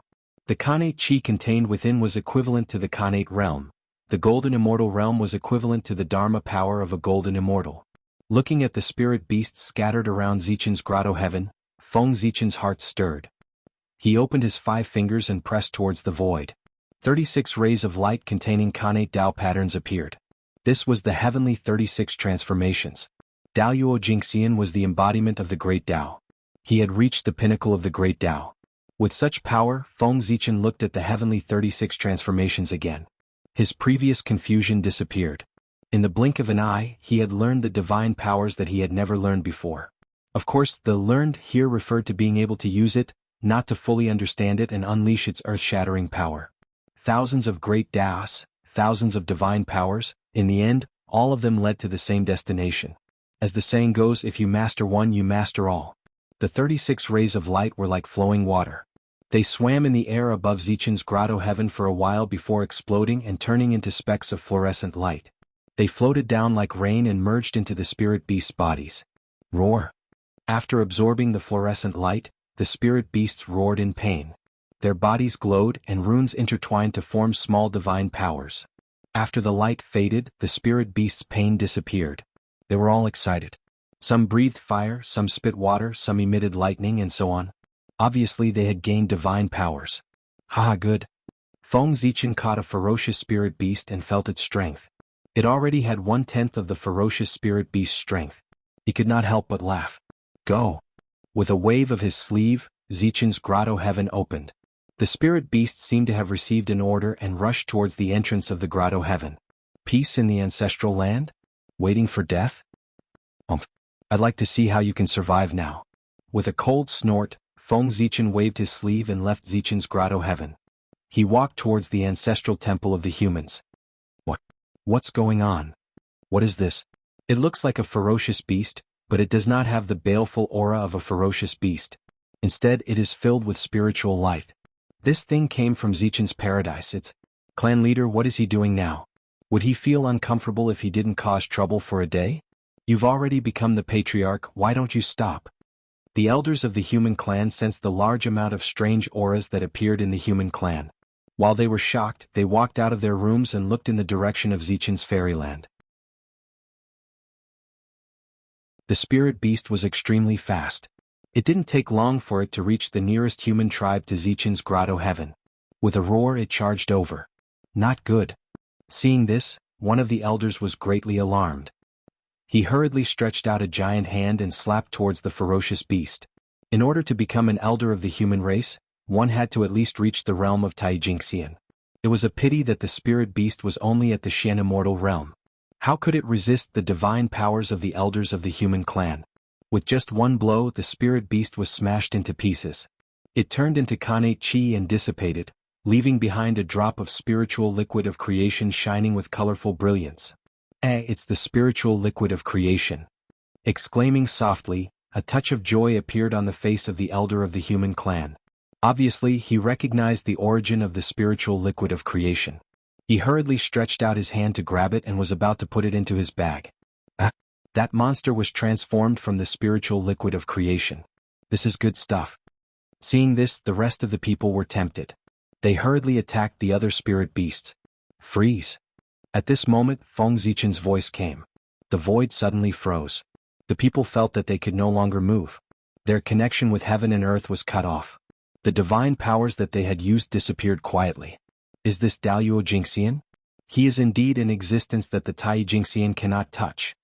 At this moment, many of the elders of the human clan felt the greatness of Daoyuo Jingxian for the first time.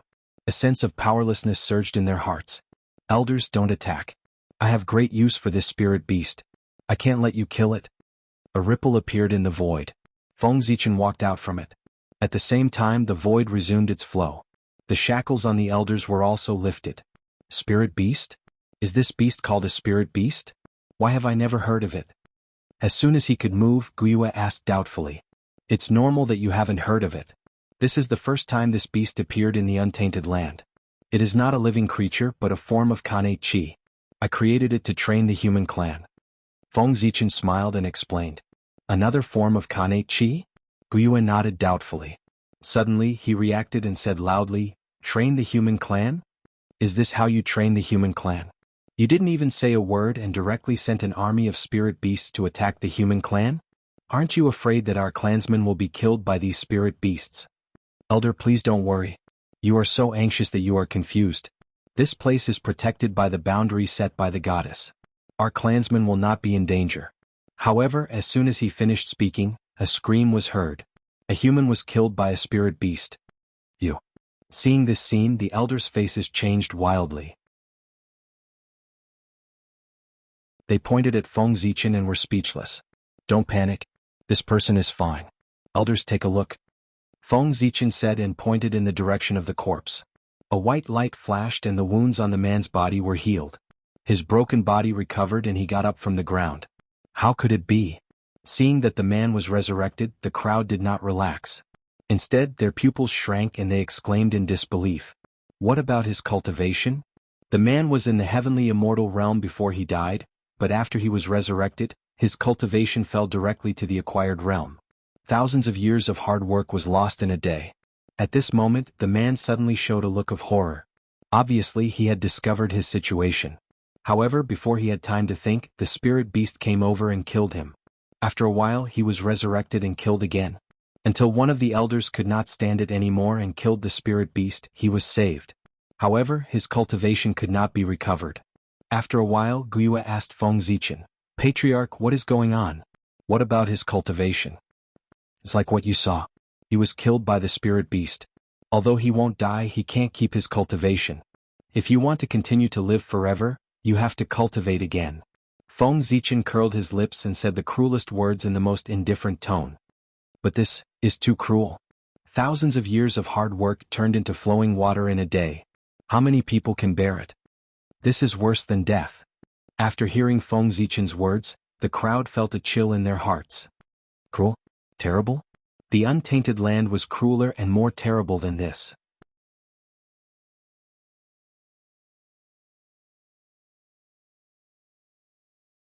Chapter 125. The ancestors' land is too safe without the slightest danger. That's why they are so dispirited and have no desire to improve themselves. Aren't they unwilling to leave the ancestors' land? Then let's do as they wish and let them stay. I'd like to see if they can still be as indifferent as before now that the ancestors' land is no longer safe with the threat of the spirit beasts. After the ferocious beast riot, Feng Zichen was completely disappointed with most of the clansmen in the ancestors' land. He felt that they were hopeless. If he wanted to motivate them, he would have to use extreme means. He didn't believe that in the face of something more terrible than death, these clansmen could still maintain the idea of muddling along and waiting for death without making any changes.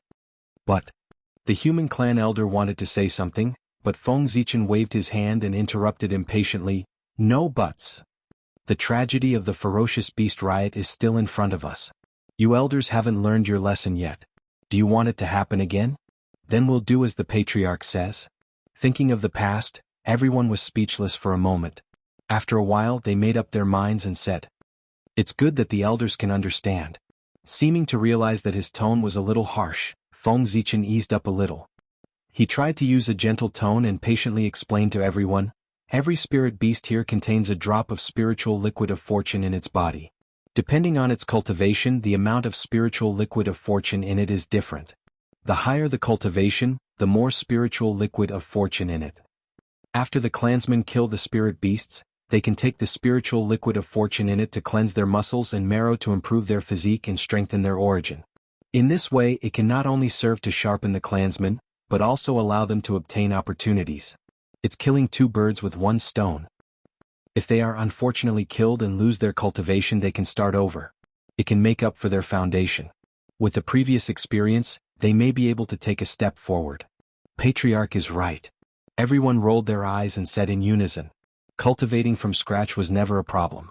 The problem was the sudden loss of strength. If he couldn't adapt to this feeling, he couldn't even enter a meditative state, let alone cultivate." However, everyone only thought about it in their hearts and did not say it aloud to expose Feng Zichen. For the human race, the advantages outweighed the disadvantages. Thus, some sacrifices were acceptable. With the current situation of the human race, it will take at least 300 years to suppress this wave of spirit beasts. Glancing at the current situation of the human race, Feng Zichen made some calculations in his mind, then turned to the elders and suggested, "Let's do it. Elders, why don't you stay with me in the ancestral temple during this period of time? Let's see how many of our human children can stand out in this tide of spirit beasts." Good. Everyone nodded and followed Feng Zichen to the ancestral shrine. "Come, elders, take a look." Inside the ancestral shrine, Feng Zichen waved his sleeves and a huge light screen appeared, displaying the scene of the human race in front of everyone.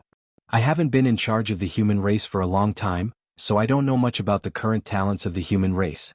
Elders, please introduce them to me." Pointing at the light screen, Feng Zichen said to everyone with a smile, "Patriarch, you must be joking. In front of you, who can be called a talent?" An elder smiled and said. He was not flattering Feng Zichen. Everyone present had watched him grow up, so they naturally understood Feng Zichen's talent very well. It was truly rarely seen in their lives, and it would not be an exaggeration to say that it was unparalleled since ancient times. Although there aren't any talents like you, there are still a few good juniors who have a trace of your demeanor when you were young. Another elder stroked his beard and said with a smile, "Well, who are they? Elders, please introduce them to me." Feng Zichen's eyes lit up and he said to everyone with interest, "Taking advantage of this opportunity, I plan to select a few outstanding people and accept them as my disciples to inherit the Fiend God Orthodoxy. After all, the Fiend God Orthodoxy has been passed down in the human race for so many years, but I haven't accepted any disciples yet. It's not appropriate to show that I am the orthodox one." "Oh, Patriarch, are you going to accept disciples?" Xuantingshi suddenly stood up, walked quickly to Feng Zichen, pointed at a figure on the light screen and said, "That's right. Patriarch, please take a look. This person is called Tree. He is the most outstanding member of our younger generation. Although he is far from being as outstanding as you, he can be called a rare talent. His understanding of the Tao of wood is far beyond ordinary people. He has touched a trace of the mysteries of creation and has a bright future. Patriarch, please take a look and see if this person is qualified to be your disciple." Feng Zichen looked at the light screen and saw a burly man surrounded by green light. With a wave of his hand, vines drilled out from the ground and wrapped around a spirit beast, strangling it to death. "Not bad." Feng Zichen nodded and praised. When this person attacked, there was a trace of creation chi mixed in the green light. Obviously, he had awakened the creation bloodline. Moreover, he was only a little over 1,000 years old and had already reached the heavenly immortal realm. It was really rare among his peers. "Patriarch, although Tree is talented, he has awakened the creation bloodline, which is not compatible with your attribute. Look at my tribe Mang. He has awakened the star bloodline and practiced the Zhoshing sword art. He is the most suitable disciple for you." Seeing Feng Zichen's satisfied expression, Fengxiang was anxious and hurriedly pointed to the other side of the light screen and said to him, "Is that Mars?" Feng Zichen looked in the direction of Fengxiang's finger and saw a young man with a star above his head. Red sword light surged around him and slashed at the spirit beast in front of him.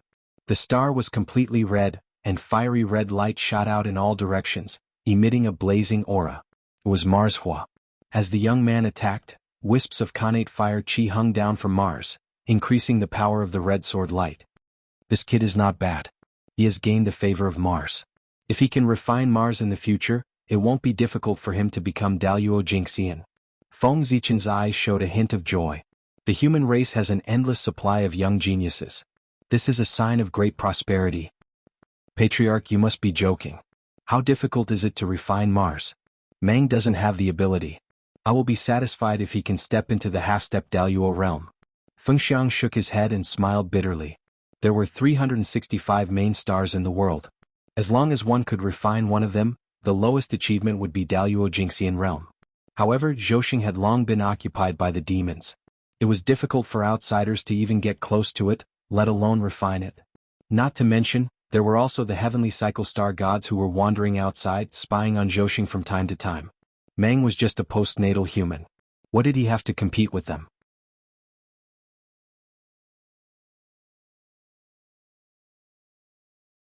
Chapter 126.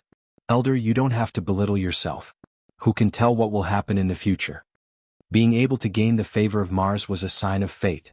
Perhaps in the future, Ray would soar to the skies and become a grand heavenly immortal. Clan leader, although my tribe has awakened the bloodline of the great earth, his talent is outstanding. He has comprehended the essence of creation from the myriad things in the great earth swamp. Do you think he can inherit your orthodoxy? Chief, the successor of the hidden mountain tribe Wanshan, was born with great strength.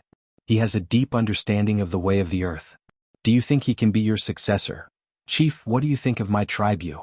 She has also awakened the bloodline of the stars. One after another, voices came into Feng Zichen's ears. It was very noisy, but he didn't get tired of it. Instead, he smiled and said to the crowd, "Elders, don't be anxious. There's still a lot of time left. I'll look at them one by one. I won't miss anyone." With so many geniuses emerging in the human race, there were already signs of prosperity. Moreover, when the elders recommended their clansmen, except for a few people, most of them didn't care about who was first or last. They just talked about talent, which showed that they didn't have any prejudice against the human race. This was a good thing. How could Feng Zichen not be happy? Time flew. In the blink of an eye, 100 years had passed. Which one should I choose? Looking at the light screen, Feng Zichen held his chin and fell into deep thought. 100 years was enough for him to look at all the clansmen recommended by the elders. To be honest, these clansmen were excellent enough. They could be called the best among their peers. Even in the spirit beast tide, their performance was remarkable. However, they lacked a certain aura. They didn't have the great spirit of being invincible. It was like they lacked spirit, which made them lose a lot of points in front of Feng Zichen. On the road of cultivation, 100 kegs competed with thousands of sails. Without the determination to press forward and the spirit of invincibility, how could one defeat countless competitors and set foot on the peak of the Great Tao? These clansmen might be able to become heroes of their time and reign supreme for a time. However, if they wanted to become the heroes of the era, dominate the era, and lead the tide of the era without that great spirit, they would have no hope. Therefore, Feng Zichen was not very satisfied with them.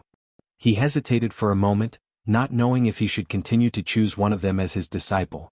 Suddenly, Feng Zichen's eyes lit up. He saw a tall and straight figure on the light screen. The figure was emitting a powerful aura that attracted everyone's attention. "Elders, do you know who he is?" Turning his head, Feng Zichen asked the crowd with a slightly excited expression. "Who?" Everyone raised their heads, but all they saw on the light screen was a blur of figures. They did not see the person that Feng Zichen had mentioned. However, the scene flashed by and switched to another place. "Everyone, please take a look." Feng Zichen pointed at the light screen, and the scene on the light screen suddenly changed, showing a young man in white. The young man was not old. He was handsome and looked to be about 15 or 16 years old. He gave people a special feeling. It was as if no matter where he was the center of everyone's attention. He was outstanding and attracted everyone's attention inexplicably. Behind the young man, a Dharma form with a dragon's head and a human's body appeared. The Dharma form was suffused with Taoist rhymes, and there was a vast sun above his head that shone brightly. The Tao of Sun? Khanate Taoist phenomenon? This young man is not simple. Who is he? I didn't expect that there would be such a talent in the human race. Why haven't I heard of him before? Seeing the young man in white, the elders were surprised. Apparently they did not know him. At this moment, the young man in the light screen moved. He clenched his fist and his whole body was glowing. An invisible force surged out. Although he was still in the Khanate realm, he gave people a feeling that he was invincible. With a boom, the young man raised his fist and attacked a spirit beast in the spirit refinement realm. With just one punch, the spirit beast was blown to pieces. Elders, don't you know this young man? At this moment, Feng Zichen became more and more curious about the young man's origin. Judging from the purity of the young man's Khanate chi, he should be a Khanate human. Moreover, the Dharma form with a dragon's head and a human's body is Emperor Sui's Dharma form. Judging from this, he should be a descendant of the Feng clan. What? Patriarch, you can't even recognize a descendant of the Feng clan? Guiyue Shi suddenly said to Feng Zichen after observing the young man for a long time. Ahem. I've been traveling all year round, so I'm not very familiar with the people of the Feng clan. I'm sorry that I've made a fool of myself, Feng Zichen explained with an awkward smile. Seeing that no one recognized the young man, Feng Xiangshi suggested, since no one can recognize him, why don't we call him over and ask him? There's no hurry. Let's wait and see.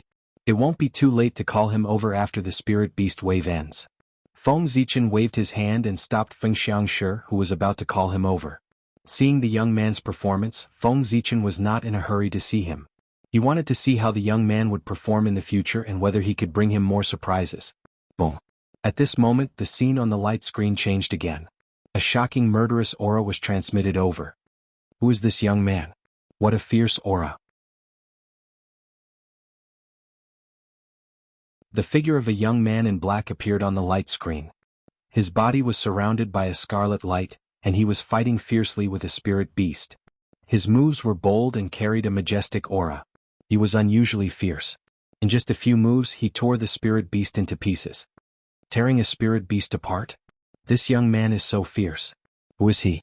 Why have I never heard of him? This is so strange. Where did these two young men of the human clan come from? Glancing at the black rogue young man and then at the white rogue young man, the elders were puzzled by the sudden appearance of these two human sky prides. That's the 7-kill star. In Feng Zichen's eyes, there was a dark red star shining above the young man in black's head. It was shining brightly and exuded a strong connate murderous aura. That was where the young man's murderous aura came from. No wonder he has such a strong murderous aura at such a young age. It turns out that he is favored by the 7-kill star. The 7-kill star was an austere star. It symbolized bravery and was in charge of killing. It was the manifestation of the way of killing in the starry sky. It was also an important star in the Ziwei galaxy. Stop guessing. The bone age of these two people is less than 100 years old. Obviously they were born 100 years ago. It's normal that we haven't heard of them. After all, we have been in the ancestral temple for more than 100 years. At that time they should not have been born or had just been born. Seeing the doubts in the elder's eyes, Feng Zichen explained. No wonder we've never heard of these two people before. The elders nodded as if they were suddenly enlightened.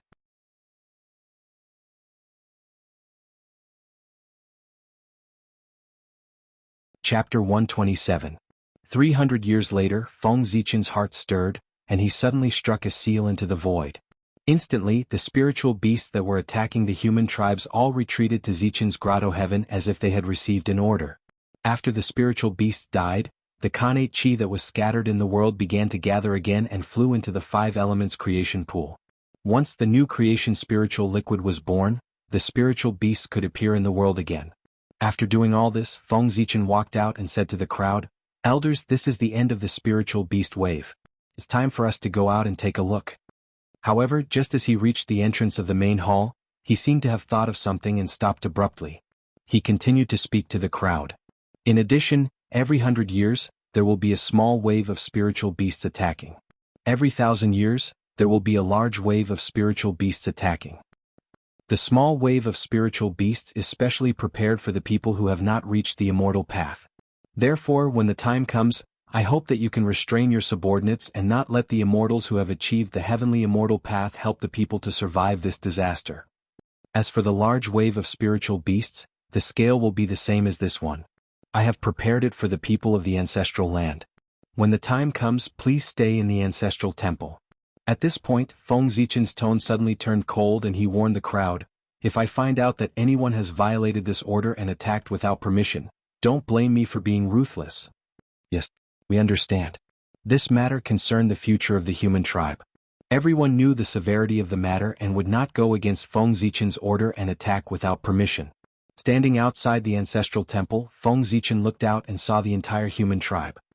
Not bad. It's a little better than what I expected. In this wave of spiritual beasts, many people were killed by the spiritual beasts and lost their cultivation. However, more people obtained opportunities and used the creation spiritual liquid to cleanse their bodies and strengthen their foundations. At the end of the day, Feng Zichen's main purpose of creating spirit beasts was to give his people an opportunity, but they had to rely on their own abilities to obtain the opportunity. The strength of spirit beasts was far inferior to that of ferocious beasts. In fact, it was even inferior to the strength of most of the clansmen. As long as one focused, it would not be difficult to kill spirit beasts. As for the clansmen who were killed by the spirit beasts, as long as they weren't unlucky enough to be attacked by a spirit beast whose cultivation base far exceeded theirs, or were besieged by a large group of spirit beasts, they could only be said to be useless and hopeless.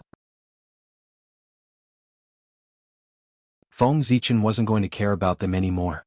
He was going to let them fend for themselves. The only one who could save them was himself. "Feng Hen, go to the Feng clan and bring these two people to me." After a while, Feng Zichen thought of the two young men of the human clan.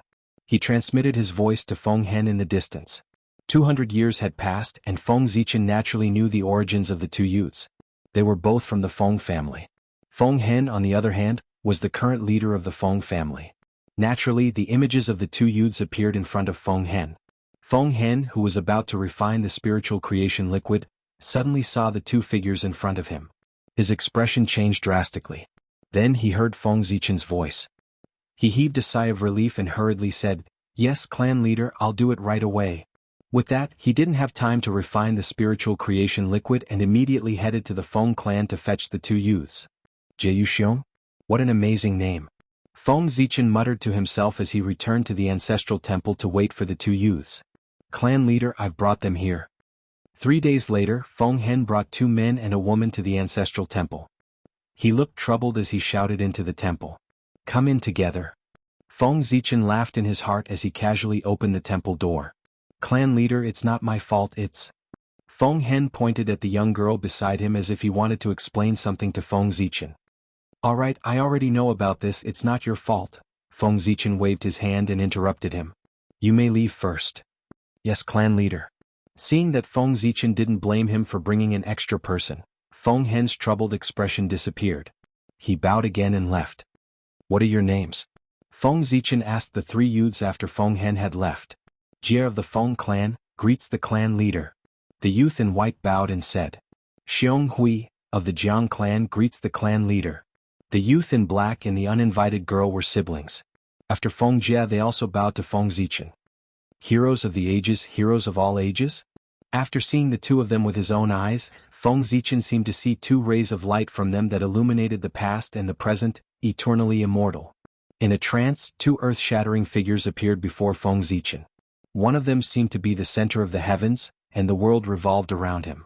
Wherever he went, that place would be the focus. He was dazzling and emitted endless light that covered all other light in the world. One of them was peerlessly domineering, and his heroic spirit soared to the heavens.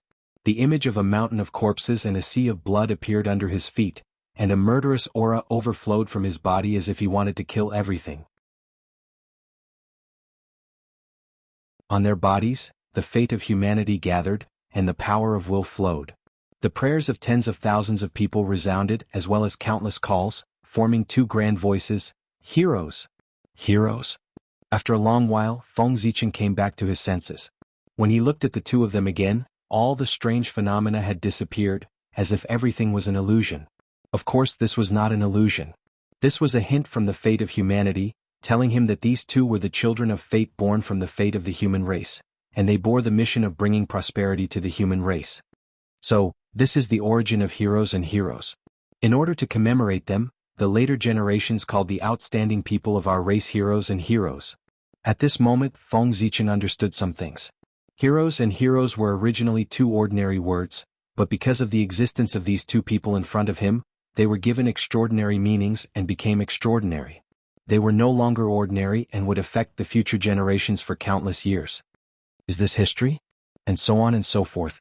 In the future, behind each and every word that represented a special meaning, there was probably a great power hidden behind each word. What about that little girl? Why does she give me a special feeling? Retracting his gaze from Jiang Xiong and Feng Jie, Feng Zichen looked at Jiang Hui. No matter why she appeared here, since she was here, it meant that she was fated to be with Feng Zichen. However, Feng Zichen did not find anything special about her. With the sun and moon appearing in his eyes, Feng Zichen used the sun-moon divine gaze and looked at Jiang Hui. There is indeed a problem. Under the gaze of the sun-moon divine gaze, Feng Zichen found that Jiang Hui was shrouded in a layer of fog, completely concealing her secrets.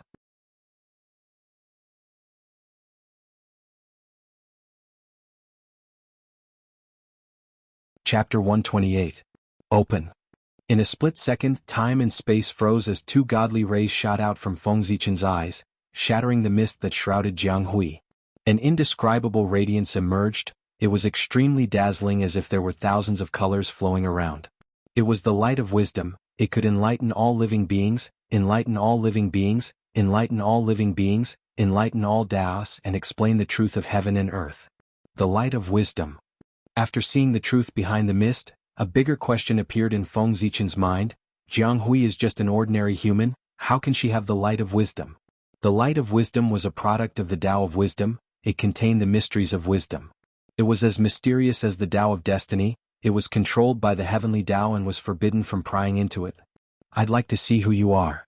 Curious about Jianghu's background, Feng Zichen took a deep look at her. Dazzling purple light shot out from his body, forming a river of stars. Then the sun, moon and stars were born. Zhouxing was manifested. A purple star rose slowly, it suppressed the endless space and ruled over Zhouxing. It was the ruler of the stars. Ziwei Star. Turn.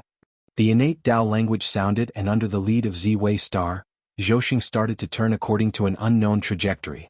A huge power came, following the light of wisdom on Jianghu. It chased after the past, trying to see through the secrets of the past.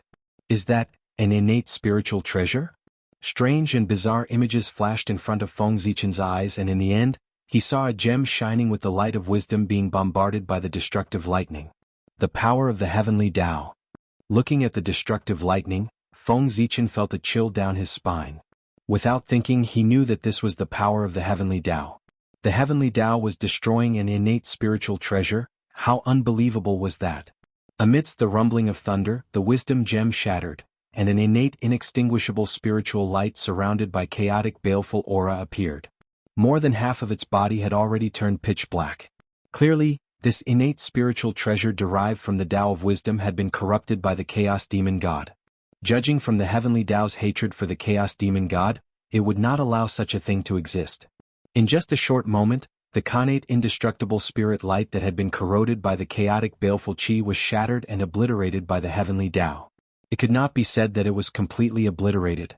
A small part of the innate indestructible divine light that had not been eroded was unexpectedly preserved. After wandering in the untainted land for countless years, it somehow fell into the body of a woman of the human tribe and gave birth to two divine fetuses. This was the origin of Jiangxiong and Jianghui. Jiangxiong was the inextinguishable innate inextinguishable by the Tao. Jianghui was formed from the wisdom Tao of the innate indestructible divine light. Thus, she was extremely intelligent and was naturally close to the Tao. Jiang was the heavenly Tao was the heavenly Tao. Was the heavenly spiritual innate?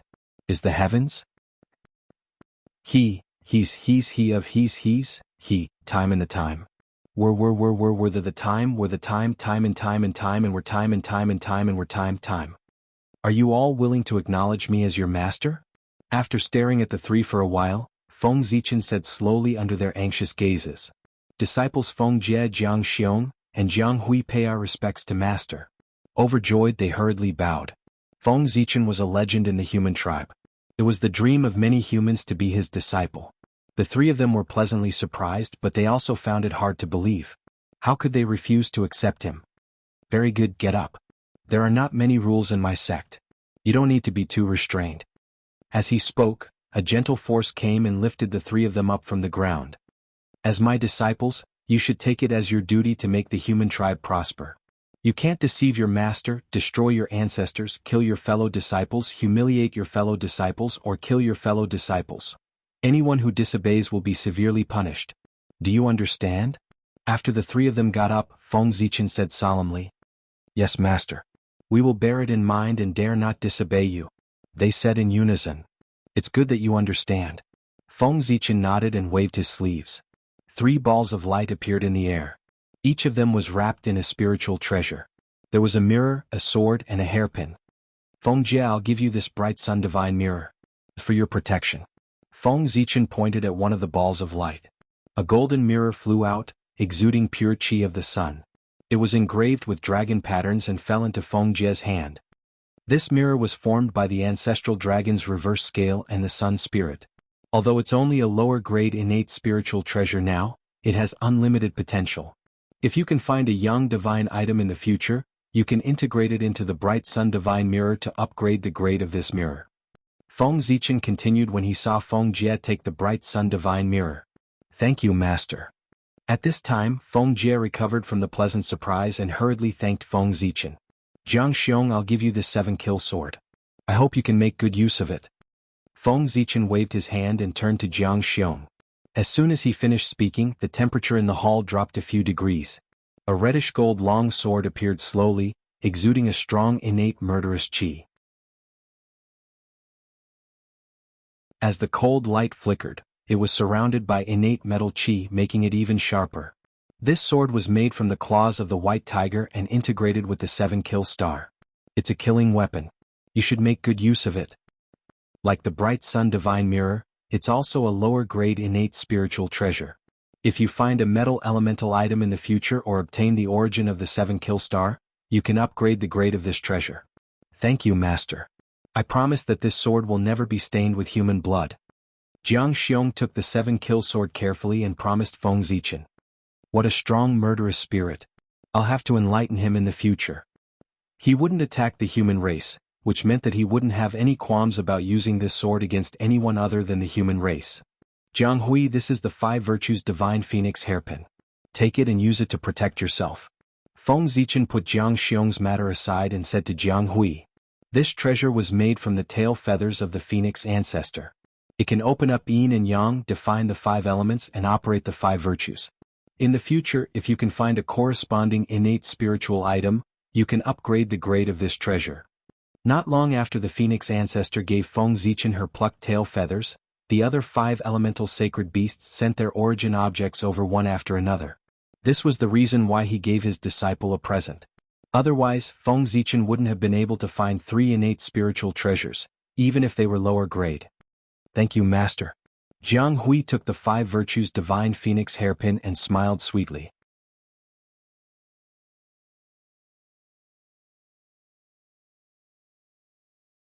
Chapter 129. Essence is expressed in Qi. Yin-yang and the 5 elements are the same. Condensation is the gathering of Qi and Qi is the master. The 5 elements of yin-yang and Qi are intricate, and each of them condenses to form. Yang becomes a man and this is the Tao of the father. Yin becomes a woman and this is the Tao of the mother. It is the beginning of a person born from Qi. When Qi gathers to form, it intersects with Qi and then it transforms into all things with endless changes. This was the 3 Enclosures Sutra. It was divided into 3 volumes, the Grand Mystic Pivot Sutra, the Crepe Myrtle Cave Sutra, and the Grand Mystic Mahayana Sutra. It was a Taoist sutra of Khanate existence inscribed in Zhouxing.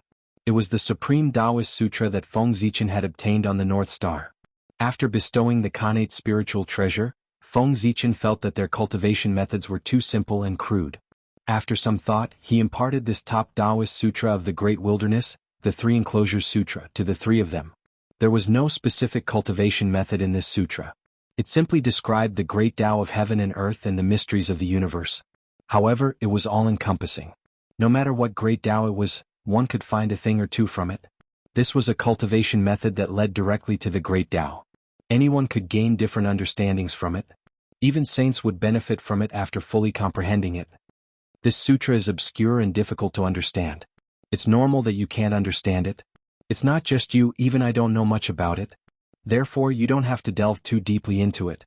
When you have nothing to do, just take it out and recite it once. When it's time to comprehend it, you will comprehend it. After imparting the 3 Enclosures Sutra to the 3 of them, Feng Zichen comforted them when he saw that they were frowning. It was obvious that they couldn't understand it at all. Yes, Master. The 3 of them breathed a sigh of relief. They had thought that they were too stupid to understand the sutra that Feng Zichen had imparted to them. From now on, you will cultivate on the Crepe Myrtle Mountain and strive to achieve immortality as soon as possible, Feng Zichen suddenly said after frowning at the 3 of them. Spirit refinement realm cultivation was a little low. After all, the celestial demon orthodoxy had been passed down for so many years that there was no lack of golden immortals. As Feng Zichen's disciples, they were meant to take charge of the orthodoxy in his stead. How could a mere god refinement realm cultivator face a group of arcane immortals and golden immortals? Master, what about the spirit beasts in Zichen's paradise? Can we attack them? At this moment, Jiang Xiong's eyes suddenly lit up. He was thinking about attacking the spirit beast. You want the spiritual liquid of creation, right? It's fine. You can do whatever you want with the spirit beasts in Zichen's paradise. Feng Zichen waved his hand and said nonchalantly, moreover, if you have the ability to ascend to the peak of Ziwei Mountain, you can also use the creation spirit liquid in the 5 elements creation pool. The purpose of the spirit beast's existence was to train the human race. Not to mention them, even if any human wanted to enter Zichen's paradise to hunt spirit beasts, Feng Zichen would allow them to do so. Understood. Jianghu and the other two were excited. Obviously, they had experienced the benefits of the creation spirit liquid. Seeing how happy they were, Feng Zichen could not help but pour cold water on them. However, if you are accidentally killed by the spirit beasts and lose your cultivation, don't come crying to me. Otherwise, not only will you not be comforted by me, but you will also be punished more severely. Do you understand? Don't worry, master. This will never happen. Feng Jie smiled and said with his head held high, "How can the spirit beasts kill us?" When Feng Jie said this, a powerful aura surged out from his body. It shook the hearts of people, causing them to involuntarily feel a sense of awe. This was because Feng Jie was too powerful in the future. His aura distorted the endless space and time, affecting the present from the future. Very good. I look forward to your performance. Feng Zichen nodded and expressed his approval of Feng Jie. Unlike Jiang Xiong and Jiang Hui, who were reincarnated as innate spiritual treasures, Feng Jie was a god's favored son who was truly born with the fortune of the human race. He was the last innate human to be born. His birth marked the end of the Holy Mother's legacy. Since then, the new innate humans born in the human race were all transformed from later on. No one was born as an innate human. He had gathered all the fortune of the innate human race. He was the last glory of the innate human race. Because of this, Feng Jie as a human could be compared to Jiang Xiong, who was reincarnated as an innate spiritual treasure. Alright, this matter is over. You can go back and cultivate. Feng Zichen waved his hand and sent the three to Ziwei Mountain. Born to be a man, a clean and indomitable spirit, a man of indomitable spirit. How can everything in the world go according to one's wishes? Just have a clear conscience. I'll give you these words. I hope you will remember them and use them to encourage yourselves. When the three of them landed, Feng Zichen's voice drifted over from afar. On Kunlun Mountain, Taoist Tai Ching, who was comprehending the great Tao and searching for the opportunity to become a saint, suddenly felt an inexplicable sense of annoyance and woke up from his Tao comprehension. Is the poor Wei's heart in a mess?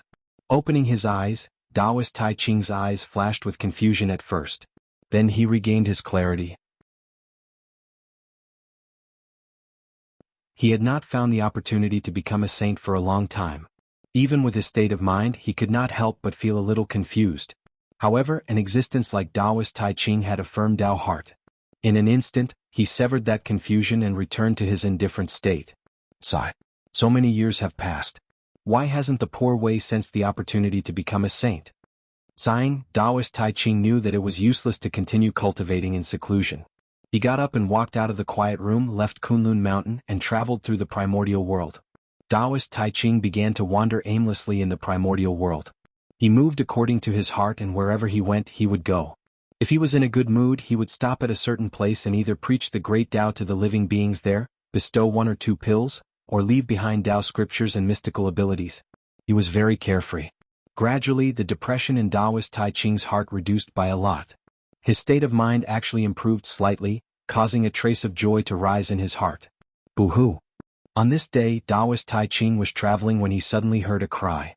The cry was extremely ordinary and did not have the slightest fluctuation of Dharma powers. However, it inexplicably attracted his attention. Is it really interesting? Curious about the origin of the cry, Taoist Tai Ching could not help but walk in the direction of the cry. Grandpa, don't sleep. Wake up and open your eyes to look at me. Not long after, Taoist Tai Ching saw a human child hugging a corpse and sobbing non-stop. The cry that he heard along the way came from that human. This was Taoist Tai Ching's first time coming into close contact with a human. Oh, his organs are dried up, his body is weak, and his life source is exhausted. Taoist Tai Ching was shocked when he looked at the corpse.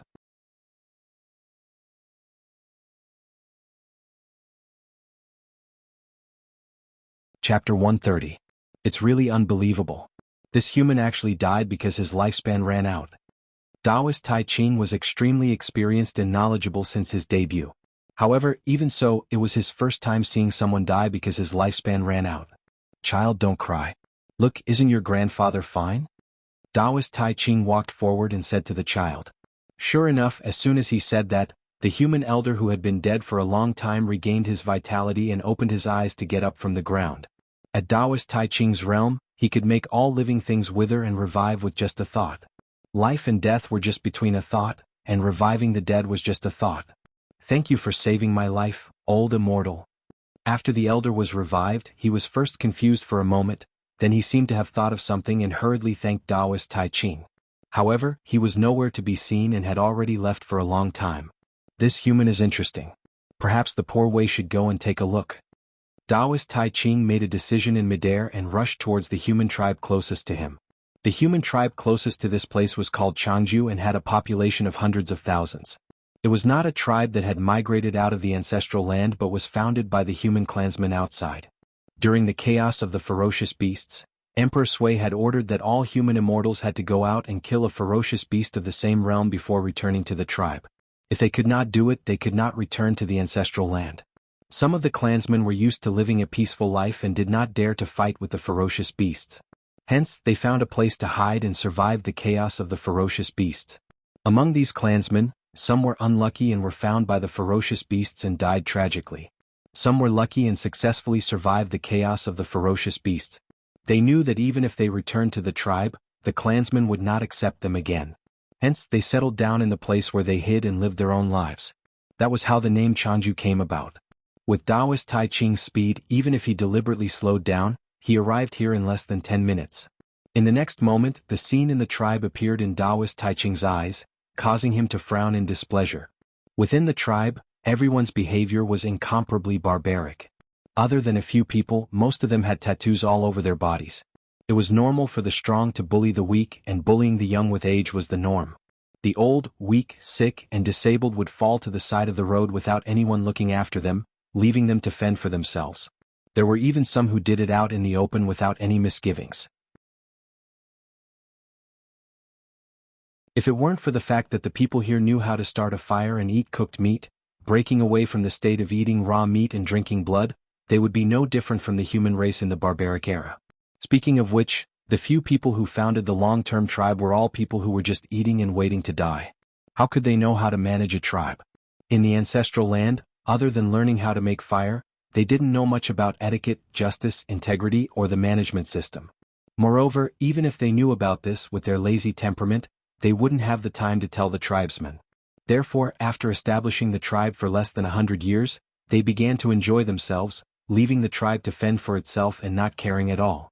As a result, the tribe's civilization would naturally regress and it wouldn't be long before this tribe degenerated into the barbaric era.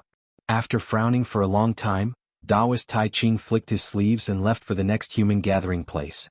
The rootless tribe was also created by the tribesmen who escaped the chaos of the ferocious beasts in the past. However, unlike the founders of the long-term tribe, the founders of the rootless tribe had always been thinking about the ancestral land of the human race and wanted to return at all times. Therefore, they were exceptionally attentive to the tribe and worked hard for it all the time, intending to develop the rootless tribe in an attempt to return to the ancestral land through this method. After their vigorous development, the civilization of the rootless tribe was clearly superior to the civilization of the long-term tribe. The tribesmen here already had a sense of shame and were all covered in clothes. They no longer acted preposterously or bullied the weak. There's such a huge difference between the two sides of the human race. Looking at the situation of the rootless tribe, Taoist Tai Ching revealed a thoughtful gaze and continued to walk to the next tribe. Because it was close to the Elephant Mountain tribe, the tribal civilization of the Yue tribe was a step closer and had a preliminary concept of hierarchy. The Elephant Mountain tribe was a tribe that moved out of the ancestral land of the human race in the past. The civilization here was undoubtedly a level higher and already had a hierarchy. Walking through one tribe after another, Taoist Tai Ching witnessed the evolution of civilization from low to high, the process of going from disorder to order. All sorts of thoughts appeared in his mind, but he could not grasp them and could not help but feel extremely depressed. The Shoyang tribe was one of the three major tribes under Yi City and was also a top tribe of the human race. It had the highest civilization of the human race. Arriving here, Taoist Tai Ching saw that the old had people to rely on, the young had people to take care of, marriage and funerals. Everyone had their own duties and it was a scene of prosperity. Here, Taoist Tai Ching saw the beauty of etiquette and the light of civilization. Haha. The poor Wei has been enlightened. My Tao has been completed. In a trance, he seemed to have grasped something and the depression in his heart disappeared. Emptiness, vast Tao runes emanated from his body and spread in all directions. A shocking aura burst out and shook the primordial world. Boundless purple chi appeared and covered the sky. Along the way, Taoist Tai Ching had accumulated too many insights. Finally, they completely erupted here at the Shouyang tribe and turned into a bright light of civilization, illuminating the path ahead for him and finding the opportunity to become a sage. At this moment, in the territory of the Shouyang mountain, where the new city of the human race was located, Yang, who was cultivating in the city lord's mansion, suddenly felt his heart clench. An indescribable feeling suddenly surged in his heart, forcing him to look up. That's. Yang's mouth was wide open as he looked into the distance with a look of disbelief. He was so shocked that he could not speak. In front of him, endless phenomena filled the air. There were Ganoderma tree 9 splendors, Qilins dancing, phoenix singing, and purple chi coming from the east that dyed the entire sky purple. It was extremely noble. This is the phenomenon of a sage's journey. After a long while, Yang said excitedly, "Guards, hurry up and open the city gates. Follow me out to welcome the sage."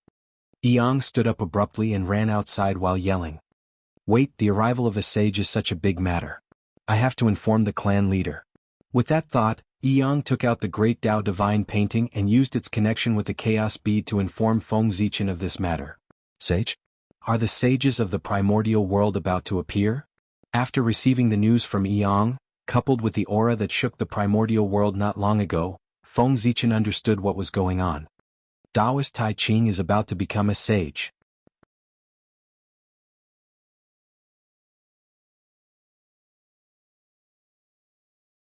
Chapter 131. After pondering for a moment, Feng Zichen's figure suddenly disappeared as he rushed towards City. Taoist Tai Ching becoming a sage in the human race was a huge matter that concerned the destiny of the human race. As the leader of the human race, he had to be present no matter what. Otherwise, it would be inappropriate if he did not even show his face when the destiny of the human race was in turmoil. In the void, Feng Zichen suddenly felt that the space was abnormally heavy. Following that, a huge force attacked and he could not help but groan as he fell out of the void. So powerful. Taoist Tai Ching is so powerful. After releasing his spiritual force, Feng Zichen immediately understood what had happened. With the Shouyang tribe as the center, the void within a 500,000-kilometer radius was enveloped by the powerful aura emitted by Taoist Tai Ching, sealing everything. Since the spatial divine ability failed, Feng Zichen immediately used the star escape technique and turned into a purple light that flew towards the Shouyang tribe. The Tao that can be said is not the Tao. The name that can be named is not the name. Nothingness is the beginning of heaven and earth. Being is the mother of all things. Therefore, nothingness is often used to observe its wonders. Being is often used to observe its mysteries. These two come from the same place but have different names. They are both called mysteries, mysteries within mysteries, and the door of all mysteries. Heaven and earth are heartless and treat all things as straw dogs. Saints are heartless and treat the people as straw dogs. The god of grains is not dead and is called Shenping. The gate of Shenping is called the root of heaven and earth. If it exists, I won't use it frequently. When Feng Zichen arrived at the Shouyang tribe, Taoist Tai Ching had already begun preaching to everyone.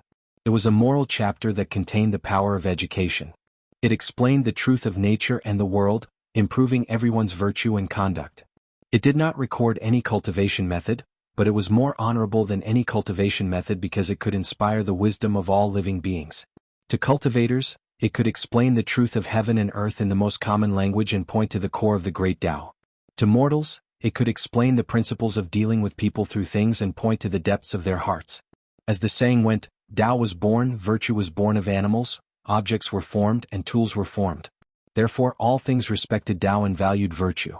Tao is the most honorable, virtue is the most precious. Fumo's life is the most natural. Morality was related to a person's life and was especially important. 300 years later, Taoist Tai Ching stopped preaching and everyone who was immersed in the great Tao heavenly melody also woke up. Although their cultivation levels did not increase, the light of wisdom and the light of virtue shone behind their heads, causing their connection with the world to deepen and their comprehension of the Tao to take a step closer. Their future achievements would be even greater. Even Feng Zichen obtained many benefits after listening to Taoist Tai Ching's preaching. After everyone woke up, Taoist Tai Ching took out the 8 trigrams cauldron and waved his sleeve. Several types of connate spirit herbs flew out and entered the cauldron to refine pills. The connate spiritual medicine was condensed from the essence of heaven and earth. Under the burning of the divine Yin fire, it gradually melted into strands of Kanate Qi. This was called refining essence into Qi. At this time, the 6 divine flame became even more vigorous. The innate energy gradually gathered into a sphere, forming a golden pill. Yuan Tuachuo, golden and dazzling, released great radiance. The golden pellet had 9 apertures and was surrounded by Tao patterns. It flickered with spiritual radiance and was abnormally agile. Gradually, the image of a god appeared and sat cross-legged inside the golden pellet. It continuously breathed in the Qi of heaven and earth through the 9 apertures. This was called refining Qi into spirit. As a large amount of Kanate Qi was absorbed by the god, his figure gradually condensed and then turned illusory. During the transformation, it seemed to have merged with the void. It was vast and boundless, transforming into an illusory body that was connected to the omnipresent great Tao and manifested billions of incarnations. This was called refining the spirit into the void. A bit of Kanate Qi was born between the god's brows. It existed before heaven and earth and came from the void. It was connected to the Tao and created all things in the universe. An immortal Tao light rose, the aura of the great Tao spread, and endless runes were born. The Kanate Qi became stronger and stronger. The god seemed to have become the incarnation of the great Tao, sacred and mighty. This was called refining the Tao into the void. The 8 trigrams cauldron was the human body, and the Kanate spiritual medicine was the body's own great medicine with endless essence. Taoist Tai Ching used the method of refining the 9 revolutions golden pill to open up a new cultivation path for all living beings. With yin and yang as firewood and heaven and earth as fire, he gathered his own great medicine and refined a round golden pellet. The golden pellet gave birth to a Kanate yang spirit that evolved into Kanate Qi and merged with the great Tao of heaven and earth. The moment the pellet was formed, the heavenly Tao suddenly sensed it and merit descended. 50% entered Taoist Tai Ching's body, 40% entered the 9 orifices golden pill, and 10% turned into light rain that fell into the bodies of everyone present. The 9 orifices golden pill obtained merit and became more extraordinary.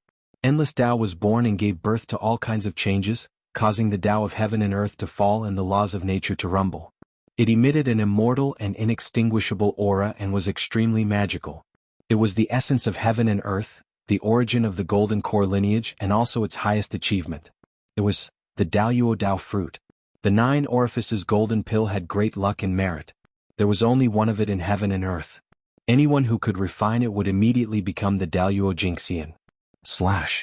Taoist Tai Ching suddenly shouted. Heavens will appeared and turned into a Tao slashing saber that slashed towards him. Purple light appeared and an illusory figure walked out of Taoist Tai Ching's body. It gradually solidified and turned into an old Taoist in a bagua robe. Grand Elder of the Poor Way, greetings to me. The Taoist appeared and bowed to Taoist Tai Ching as he said. However, Taoist Tai Ching used the merit of Tao creation to sever his obsession. With that, the 3 corpses were severed and the quasi-sage realm was completely perfected. At the same time, he was also the first existence to completely sever the 3 corpses after Tao ancestor Hongjun. Ah, you and I are one. Fellow Taoist, you don't have to be so polite. Taoist Tai Ching looked at Taoist Tai Ching and laughed out loud. After the 3 corpses were severed, Taoist Tai Ching felt his true spirit suddenly become clear. His body relaxed and a great sense of joy rose in his heart. In front of his eyes, the great Tao was unprecedentedly clear and close, as if it was within reach. At this moment, the primordial violet energy that hadn't moved since he obtained it had actually started to tremble on its own. The trembling conformed to the rhythm of the heavens and the earth, and it was like the heaven Tao was speaking in a low voice about all the principles of the heavens and the earth. The Poor Way is the father of Taoist Tai Ching of Pangu. Today, I feel that it is not easy for the living beings of the primordial world to cultivate the Tao. Their future is boundless. They do not know etiquette, do not know the heavenly Tao, and do not know the great Tao. I specially established Ren School to educate all living beings and make them gain intelligence so that they can understand the Tao and do moral things. With the Kanate Cardinal Treasure Taiji painting to suppress destiny and the heavenly Tao as proof, Ren School will be established. As soon as Taoist Tai Ching said that, the 3 flowers above his head and the 5 Qi in his chest appeared on their own. A purple light soared into the sky, golden flowers fell from the sky and golden lotuses appeared on the ground. The Kanate Taiji painting hung above his head. Yin and Yang Qi intertwined with each other and the Qi of morality appeared, enveloping a radius of tens of millions of kilometers.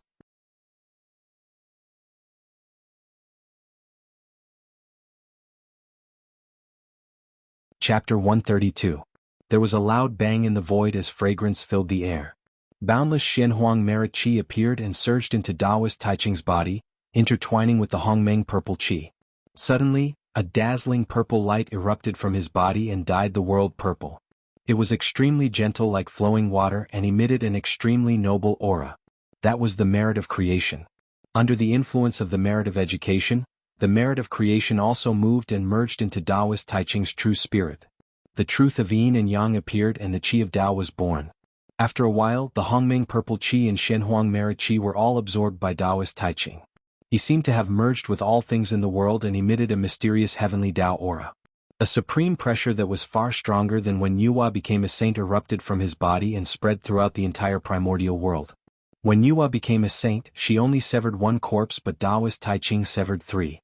Even though the merit of teaching could not be compared to the merit of creating a person, with the addition of the merit of opening the heavens, Taoist Taiching's strength after becoming a saint was naturally stronger than Yuhua back then. Set up a sect and go through tribulations. Master of the Emperor, and Master of the King. Set up the Tao of Heaven, the Tao of Earth, and the Tao of Man, reveal the hidden saint. There are a total of 1,200 lords. Contain trillions of Brahma Qi. Transform into the present and ancient times, with the 5,000 words of Tao Da. Master Yin and Yang, life thunder with 9 and 5 numbers. Great sorrow and great wish, great saint and great mercy, grand supreme elder, heavenly lord of Tao Da. As long as the countless living beings in the primordial world did not reach Daluo Jingxian, they all bowed in the direction of Taoist Taiching and called him the Taiching treasure Hao. That was the heavenly Tao's commendation to Taoist Taiching and conferred him the heavenly lord of Tao Da. It also personally created the treasure Hao for him so that it would appear in the hearts of all living beings so that they would naturally chant it. Taoist Taiching has become a saint. At this moment, all the mighty figures in the primordial world were alarmed as they walked out of the Tao field and looked in the direction of Mount Shouyang. After Taoist Taiching became a saint, Taoist Yuqing and Taoist Shangqing who were connected to his aura also understood the opportunity to become a saint. The heavenly Tao is above. The poor Wei Panga Taoist Yuqing is the primordial beginning. Now that I feel that it is not easy for all living beings in the primordial world to cultivate, I specially set up a sect called Chan, following the will of the heavens, expounding the principles of the heavenly Tao and teaching according to the teachings of the talents. Anyone who is fated can join the sect. With the Khanate cardinal treasure, the Pangu banner, suppressing the providence and the heavenly Tao as proof, Chan school will be established. On Kunlun Mountain, Taoist Yuqing held the Pangu banner and announced to the sky that he had established Chan school. Instantly, a supreme pressure that was slightly weaker than Taoist Taiching's erupted and suppressed the living beings of the primordial world who had just stood up. Above the Jade Realm, there is Brahma Qi, the highest of the highest of the heavens. Yuluo Xiaotai Yushan Shangjing. Misty Golden Palace, limitless clear waters. Mystic Unity Qi, the predecessor of chaos. There are mysteries within the pearl. Open up the scenery of the heavens and transform the heavens. Billions of naive people are countless. Whirling Duanli Ji returning to the 5 elements. Majestic Fan, the sect of 10,000 Tao. Daluo Yuqing void in nature. Ultimate Tao, heavenly lord of primordial beginning. When Taoist Yuqing became a saint, the heavenly Tao conferred him the title of heavenly lord of primordial beginning. His treasure was naturally read out by all living beings. With the heavenly Tao above, the poor Wei Panga Taoist Shangqing is omnipotent. Today, I feel that it is not easy for the living beings of the primordial world to cultivate and do not understand the great Tao. I specially established a sect called Jia. The great Tao is 50 and the heavens have 49. Everything has a chance of survival. Today, I have established Jia school to obtain a chance of survival for all living beings. There is no discrimination in education. Anyone who has the heart of the Tao can join the sect. With the Khanate cardinal treasure, the immortal vanquishing sword array, suppressing the providence and the heavenly Tao as proof, Jia school will be established. Taoist Shangqing, who was traveling in the Eastern Sea, also established the Jia order to prove his Tao and become a saint after his 2 elder brothers established a sect to become saints. Swoosh! The moment the celestial slaying sword formation appeared, endless fiendish aura surged out and engulfed the entire primordial world, causing all living beings to be terrified. Even Daluo Jingxian felt his hair stand on end. However, although the celestial slaying sword formation was the strongest, it did not have the ability to suppress fate. Compared to the fate of the humans in Chan's school, it was much dimmer. Moreover, under the influence of the fiendish aura, a blood-red color appeared in the fate, burying a hidden danger for the decline of the future generations. In the Shangqing realm, known as Lord Lingbao, ancestral tribulation, more than 99,000 Brahma Chi. Crimson script glows, 668 true words. Due to the crimson script of the primordial chaos, the 9 heavens opened. The epic cave is divided into 5 tribulations. The heavenly Tao, the majestic sect of creation. Cardinal Jianghu, the ancestor of lightning, great sorrow and great wish, great sage and great benevolence. Taoist Yu Chen, heavenly Lord Lingbao. Taoist Shangqing became a saint, and the heavenly Tao conferred him the title of heavenly Lord Lingbao. However, compared to Taoist Tai Ching, Taoist Yu Qing and Taoist Shangqing were obviously weaker. As the saying goes, good and evil are easy to sever, but it is difficult to understand oneself. They were all in the realm of severing 2 corpses, but Tai Ching had severed 3. As such, his strength after becoming a saint was naturally weaker. The 3 pure ones are indeed the orthodox of Pangu, and are favored by the heavenly Tao. They have only just become saints and have not made any achievements, but they have already been conferred by the heavenly Tao, and obtained the title of heavenly Lord. One must know that when Yuhua became a saint, she had cleaned up the ferocious beasts. With such achievements she has not been conferred by the heavenly Tao. This can't compare. When the group of mighty figures saw the phenomenon of the 3 pure ones proving their Tao, and compared it to the phenomenon of Yuhua, they could not help but reveal strange expressions, and their thoughts were hard to understand. Tai Ching Yu, in the palace of Empress Hua, Yuhua's expression could not help but turn ugly. She did not care about the heavenly Lord titles of the 3 pure ones. To a saint, these were external things that were dispensable. What she cared about was Taoist Tai Ching's attitude. Taoist Tai Ching clearly knew that she was the one who created the human race, but he did not even greet her and directly preached among the human race. What did that mean? Was he looking down on her? Or was he ignoring her? At that moment, Taoist Tai Ching, who was immersed in the joy of becoming a saint, did not know that Yuhua already bore a grudge against him. When the phenomenon of the 3 pure ones becoming saints disappeared, the mighty figures all looked towards the west. Since the 3 pure ones had already become saints, would the 2 in the west be far away? In the west, on Mount Meru, Yuan-Ti suddenly said to Jianghu, "Senior brother, the opportunity has arrived. The opportunity for us to become saints is now." "That's right, it's now." Jianghu nodded and agreed. Seeing that the 3 pure ones had established their sect and become saints, the Hongming purple qi in their bodies trembled inexplicably and emitted endless Taoist rhymes. It was the opportunity for them to become saints. In the name of the heavenly Tao, Jianghu of the poor way Yuan-Ti has felt the suffering of all living beings, killing and fighting, and there is no way to transcend. Thus I have established a sect and I call it the West. Holding the Sarira, cultivating the immortal golden body, guiding all living beings to good, without suffering or sorrow, and passing on the way to transcend. It is a place of bliss. With the innate spiritual treasure, the 12th grade golden lotus, suppressing the fate, and the heavenly Tao as the witness, the Western sect shall be established. As soon as the 2 finished speaking, the sky above was filled with a golden color. Endless chi of merit gathered, and it was twice as much as when Taoist Tai Ching became a saint.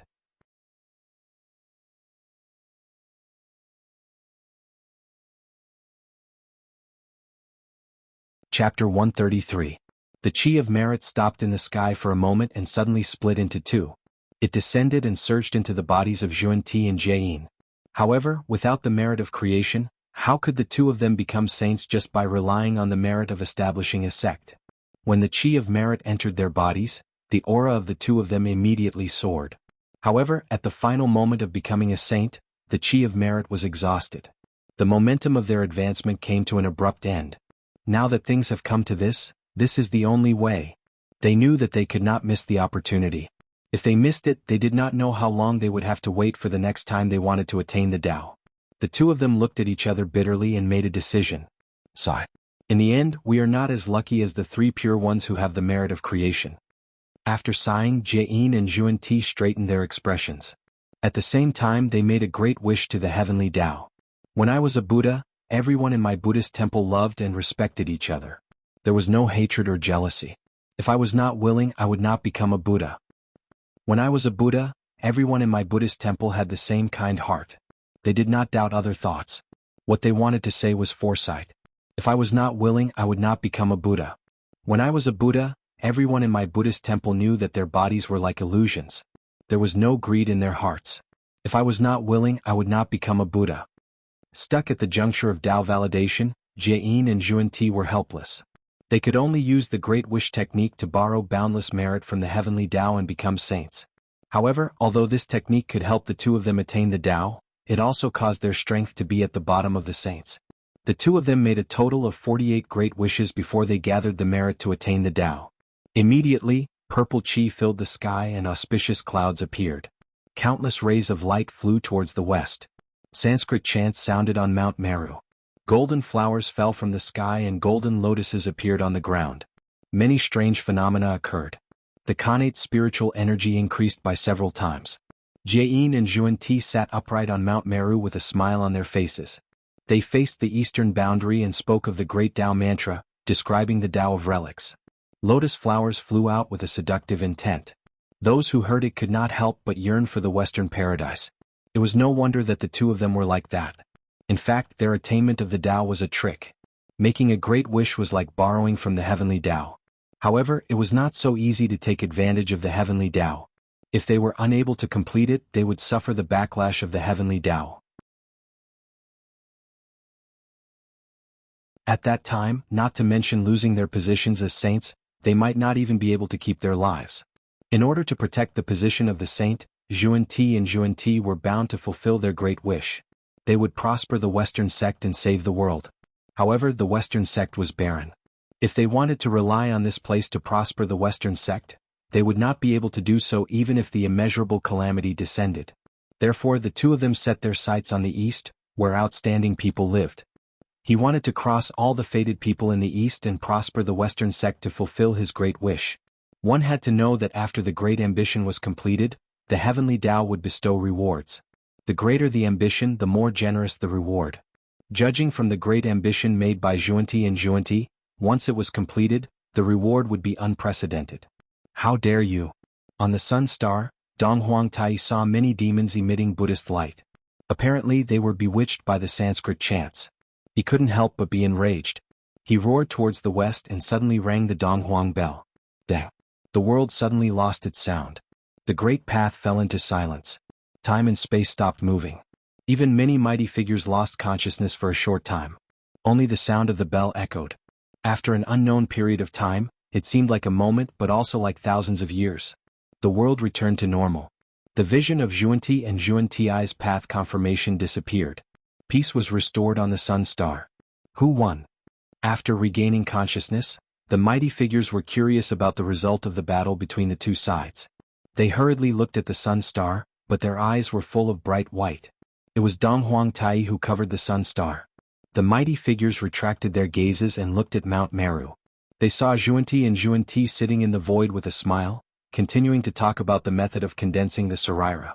However, at this moment their voices were only heard in the west. They could no longer reach the east. Did Tai win? Or could it be that another saint intervened? There was no doubt that the two saints of the west were at a disadvantage in this battle. Otherwise, how could they be at ease preaching in the west? However, whether it was Tai who suppressed the two saints of the west or the other saints who helped, the mighty figures lost consciousness at that time and had no way of knowing. However, they could not know, but those saints and existences who were infinitely close to being saints saw it clearly. What? How can Tai be so strong that he can fight the two saints of the west to a draw? In Empress Was Palace, Nuwa stood up in shock and looked at the sun star in disbelief. How is that possible? Tai hasn't stepped into the realm of origin yet, but he's already so powerful. If he advances further, won't he be invincible? When the time comes, Tai and Dijun will join forces. What will we saints do? On Mount Kunlun, Yuanshu Qinzuan's eyelids twitched wildly. He had never thought that Tai would have such combat strength. He could fight the two of them alone and still not be at a disadvantage. Didn't they say that all below the saints were ants? What's wrong with Tai? Even if Zhuan and Jiyin were the weakest saints, it shouldn't be like this. I wonder if the former number one in the primordial world can block the poor Wei's immortal slaying sword formation. On the East Sea, Tongqian's fighting spirit rose. The four immortal slaying swords seemed to sense his mood and made clanging sounds, shocking the creatures of the Sea clan within a radius of millions of miles. On the other hand, Taoist Tai Ching, who was on Mount Shouyang, was calm. No one knew what he was thinking. Senior brother, with the shamans and demons dominating the primordial world, we can't even preach, let alone prosper. What should we do? As soon as the mighty figures looked away, Zhuan Ti frowned and said to Zhuan Ti, compared to losing the battle with Tai and not being able to preach, it was just a small matter. After all, the former would only lose face in front of everyone and would not lose a piece of flesh. The latter was a fatal matter. If they could not prosper the Western sect, they might really die. It's fine. From the Poor Way's point of view, the shamans and demons have deep negative karma. It's not a long-term sign, Taoist Jiayin said, shaking his head. The shamans and demons had dominated the primordial world for many years. They had killed countless people and accumulated a lot of resentment. Their negative karma was so deep that even saints were terrified. They only needed to wait for a fuse to detonate it. At that time, the two races would not be far from decline. Zhuan Ti followed the guidance and saw the luck of the shamans and demons. Indeed, there was a thick layer of negative karma on the luck of the two races. It was constantly eating away at the luck of the two races. Only when the negative karma completely suppressed the luck of the two races would the beginning of the decline of the two races. How long do we have to wait? It seems that we still need the Poor Way's help. Moreover, Tai is too much of a bully. The Poor Way needs to give him retribution and let him understand that saints can't be humiliated. Zhuan Ti silently calculated the speed at which the negative karma was eating away at his luck. He immediately looked dissatisfied and looked at the sun. No one knew what he was thinking.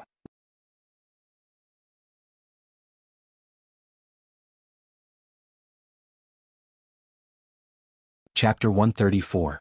Greetings, Saint Tai Ching from the Zichen clan of the human race. After all the phenomenons of Tao attainment disappeared, Feng Zichen took a step forward and bowed to Taoist Tai Ching. Clan leader of the human race? Taoist Tai Ching raised his head and looked at Feng Zichen with some confusion. Isn't the clan leader of the human race Swerin in my impression? When did it become this young man? Given Taoist Tai Ching's status, why would he pay attention to the postnatal creation of the human race? It was only when Swerin created the Daluo Jingxian that he slightly noticed and had an impression of the human race. After knowing that the clan leader of the human race was Swerin, he did not care about anything else. What a familiar aura. This aura is a Dao Destroyer. You're actually a Dao Destroyer too. This is truly incredible. Looking at Feng Zichen, Taoist Tai Ching was surprised to discover a familiar aura. There was a trace of aura on Feng Zichen's body that he had never noticed before. It was the aura of a Dao Destroyer that was mighty and vast, yet extremely thin and almost non-existent. If not for the fact that Taoist Tai Ching had just opened up the Golden Core lineage and was extremely sensitive to that aura, he would have been fooled. Starting from nothing and opening up a path of cultivation for all living beings, giving them the possibility of transcendence. Just how difficult was this? Those who could do that were all people with great wisdom. Such a person would definitely be favored by the great Tao and be blessed by providence. Looking at Feng Zichen, Taoist Tai Ching's eyes flashed with two divine lights that derived the principles of yin and yang, as if he could see through the past and future. At this moment, Feng Zichen had the illusion that he had been seen through. It was as if under this gaze, he had nothing to hide, and all his secrets were exposed in front of the other party. However, an illusion was ultimately an illusion. Although Tao being Tai Ching was strong, it was clear that Pangu was stronger. With the help of Pangu, who in the untainted land could really see through Feng Zichen. Clearly, Taoist Tai Ching could not do it. Under Pangu's power, everything that Feng Zichen had experienced had been modified and rearranged. The things that involved the secrets of heaven and earth had been replaced by new memories. Everything seemed so natural as if he had experienced it himself. Even Taoist Tai Ching could not find any flaws in the river of time and space. The first postnatal creature born with the fortune of heaven and earth? Turning the impossible into the possible, opening up a path of cultivation for postnatal life forms in a hopeless situation. Truly shocking. Establishing human relations, promoting etiquette. Educating a clan, this is the merit of education. After looking at Feng Zichen's past, Taoist Tai Ching could not help but sigh. This was a person with true wisdom. Are you willing to acknowledge Poor Wei as your master? After a moment of silence, Taoist Tai Ching suddenly asked him. Since ancient times, those who attained the Tao all had great luck, perseverance and wisdom. Feng Zichen had all three and had already seen a possibility of attaining the Tao. Not only did it make Taoist Tai Ching want to take him in as a disciple. Moreover, putting everything else aside, Feng Zichen's identity as the first postnatal life form was enough for Taoist Tai Ching to value him. The first connate life form in the primordial world was called Hong Jun. Even though connate life forms could not compare to postnatal life forms, their future was destined to be limitless since they were the first. Moreover, Feng Zichen also had the merit of educating people. Taoist Tai Ching established a sect and became a saint in the name of educating all living beings. If he took Feng Zichen as his disciple, their luck would be connected and he would be able to complete the teachings. It would be very beneficial to him. If I acknowledge you as my master, will you be willing to protect the human race? After thinking about it, Feng Zichen did not agree immediately and asked instead. Now that his wings were formed, as long as he continued to move forward, Daluo Jingxian would be within reach. He was confident that he could even become a quasi-saint and did not need anyone's protection anymore. Therefore he was not very interested in acknowledging Taoist Tai Ching as his master. Now he was more concerned about the future of the human race. The saints had already appeared and the demon race's massacre of humans was not far away. In such a short period of time, no matter how hard the human race worked to develop, it would be impossible for them to have the strength to resist the demons. After all, even the saints had to avoid facing the demons who were sitting on Zhouxing's luck, let alone the small human race. Therefore he had to prepare a way out for the human race in advance for the future. If Taoist Tai Ching was willing to protect the human race, it would not matter if he acknowledged him as his master. Taoist Tai Ching hesitated for a moment and did not know how to answer. After advancing to a saint, his vision had been infinitely improved and he could see the future more clearly. Naturally, he could see that the human race would face a great calamity in the future that was close to extinction. That calamity came from the demons and was vaguely related to the saints. That was precisely why Taoist Tai Ching was hesitant. In order to protect the human race, he had to offend two forces at the same time. Even if he was not afraid, it was still very troublesome. A small human race was not worth his attention. Although Taoist Tai Ching had comprehended the opportunity to become a saint in the human race, he had established Ren School in order to educate all living beings of the human Tao and the primordial world, not just the human race. He had created the Golden Core Tao for all the postnatal living beings in the future, not just for the human race. He did not have a deep relationship with the human race. It made sense. If Taoist Tai Ching could become a saint just by educating the human race, with the current strength of the human race, they would have been divided up by many mighty figures long ago. No one would be able to protect them. As for why Ren School would control the destiny of the human race in the future, according to Feng Zichen's guess, Taoist Tai Ching should have tied Ren School to the chariot of the human race when he saw that the human race was about to become the main character of the world. The human race was created by junior sister Nuwa. She will naturally protect them. As an outsider, Poor Wei can't interfere. However, if you're willing to acknowledge Poor Wei as your master, Poor Wei will naturally protect you. After a long while, Taoist Grand Pure One rejected with a troubled expression. However, at the same time, he also expressed his intention to protect Feng Zichen. Now that I think about it, the human race is related to Goddess Nuwa. Why didn't you think of it when you were preaching the Tao? While thinking this, Feng Zichen said, then I can only refuse the saint's kindness. As soon as he finished speaking, Feng Zichen was afraid that such a straightforward rejection would cause Taoist Tai Ching to be displeased.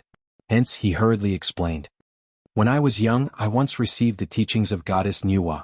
If I want to acknowledge her as my master now, I have to obtain her consent first. In that case, upon hearing Feng Zichen's words, Taoist Tai Ching was in a difficult position. He had just offended Nuwa. If he rashly accepted Feng Zichen as his disciple now, they would probably fall out completely.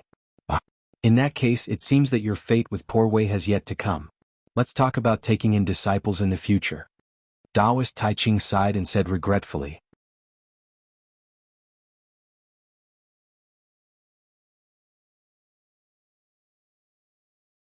Chapter 135.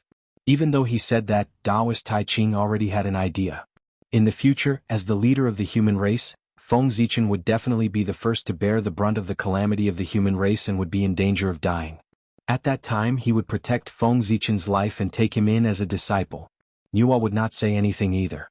Thank you for your kindness, Saint. No matter what Taoist Tai Ching's intentions were, he had already expressed his goodwill and Feng Zichen would naturally not be tactful.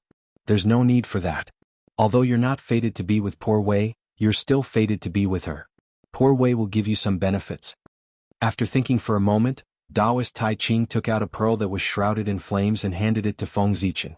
This treasure is useless in poor Wei's hands, so I'll give it to you for self-defense. This is the fire spirit pearl? As soon as the treasure appeared, the chaos bead in Feng Zichen's body sensed it and he could not help but exclaim. That's right.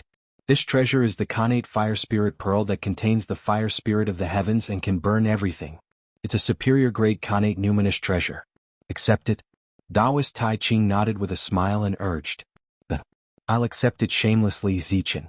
To others, this item might be a rare treasure, but to Taoist Tai Ching, it was something that he could do without. Coupled with the fact that Feng Zichen indeed needed this item, he did not decline and stepped forward to receive it. As for this elixir. After Feng Zichen accepted the Khanate fire spirit pearl, Taoist Tai Ching looked at the 9 orifices golden core in the 8 trigrams furnace and fell into deep thought. The 9 orifices golden core was the source of the golden core Tao. It contained great merit and providence and could create a Daluo Jingxian out of thin air. Feng Zichen looked at the elixir and was extremely tempted. Forget it. The gold core Tao was born in the human race and is innately entangled with the human race. In the future we will have to rely on the human race to prosper. The poor Wei will leave this gold core to the human race. After deducing for a moment in his heart, Taoist Tai Ching realized that the golden core Tao was deeply entangled with the human race. Hence, he waved his sleeve and sent the 9 orifice golden core into Mount Shouyang before disappearing.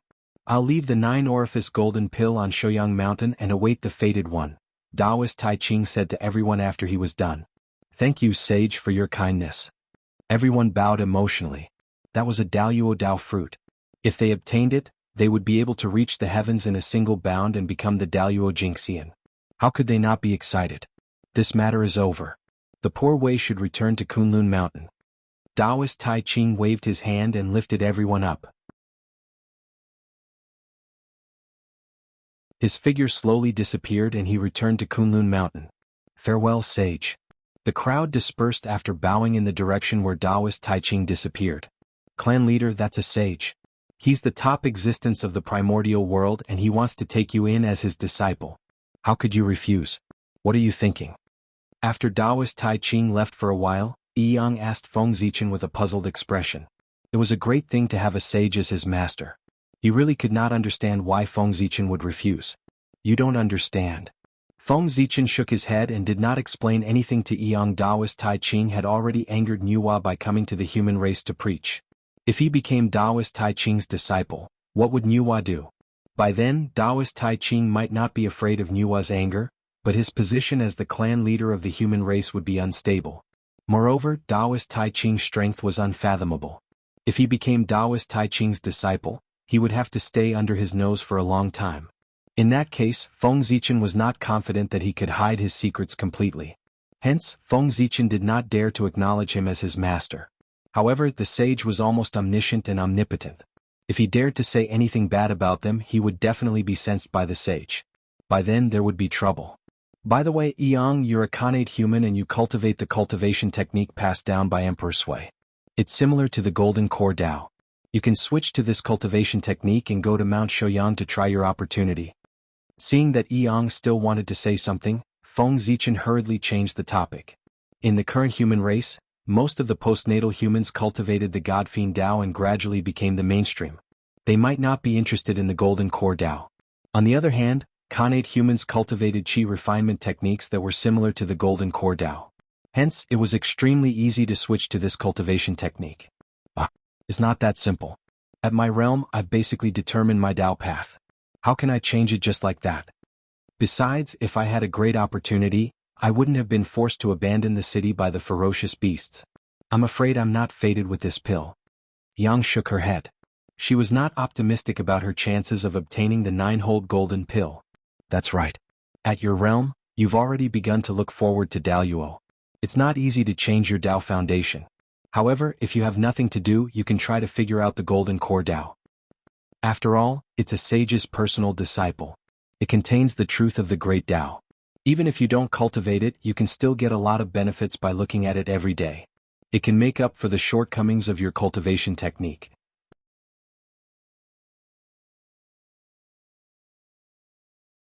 Now that Feng Zichen had the vision of Daluo, his understanding of the great Tao became more thorough. Naturally, he could guide the cultivation of these Tai Jingxian. I'll remember it. Yang nodded and said. Today the 5 sages have come out together. It's really a grand occasion in the untainted land. I'm sure that in the next tens of thousands of years, the untainted land will usher in a golden age of cultivation. You arrange the affairs in the city and go cultivate well. Strive to become Daluo Jingxian as soon as possible to strengthen the fate of the human race. Feng Zichen looked at the sky and said leisurely. Daluo Jingxian? It's easy for you to say. I'll be satisfied if I can become a half-step Daluo.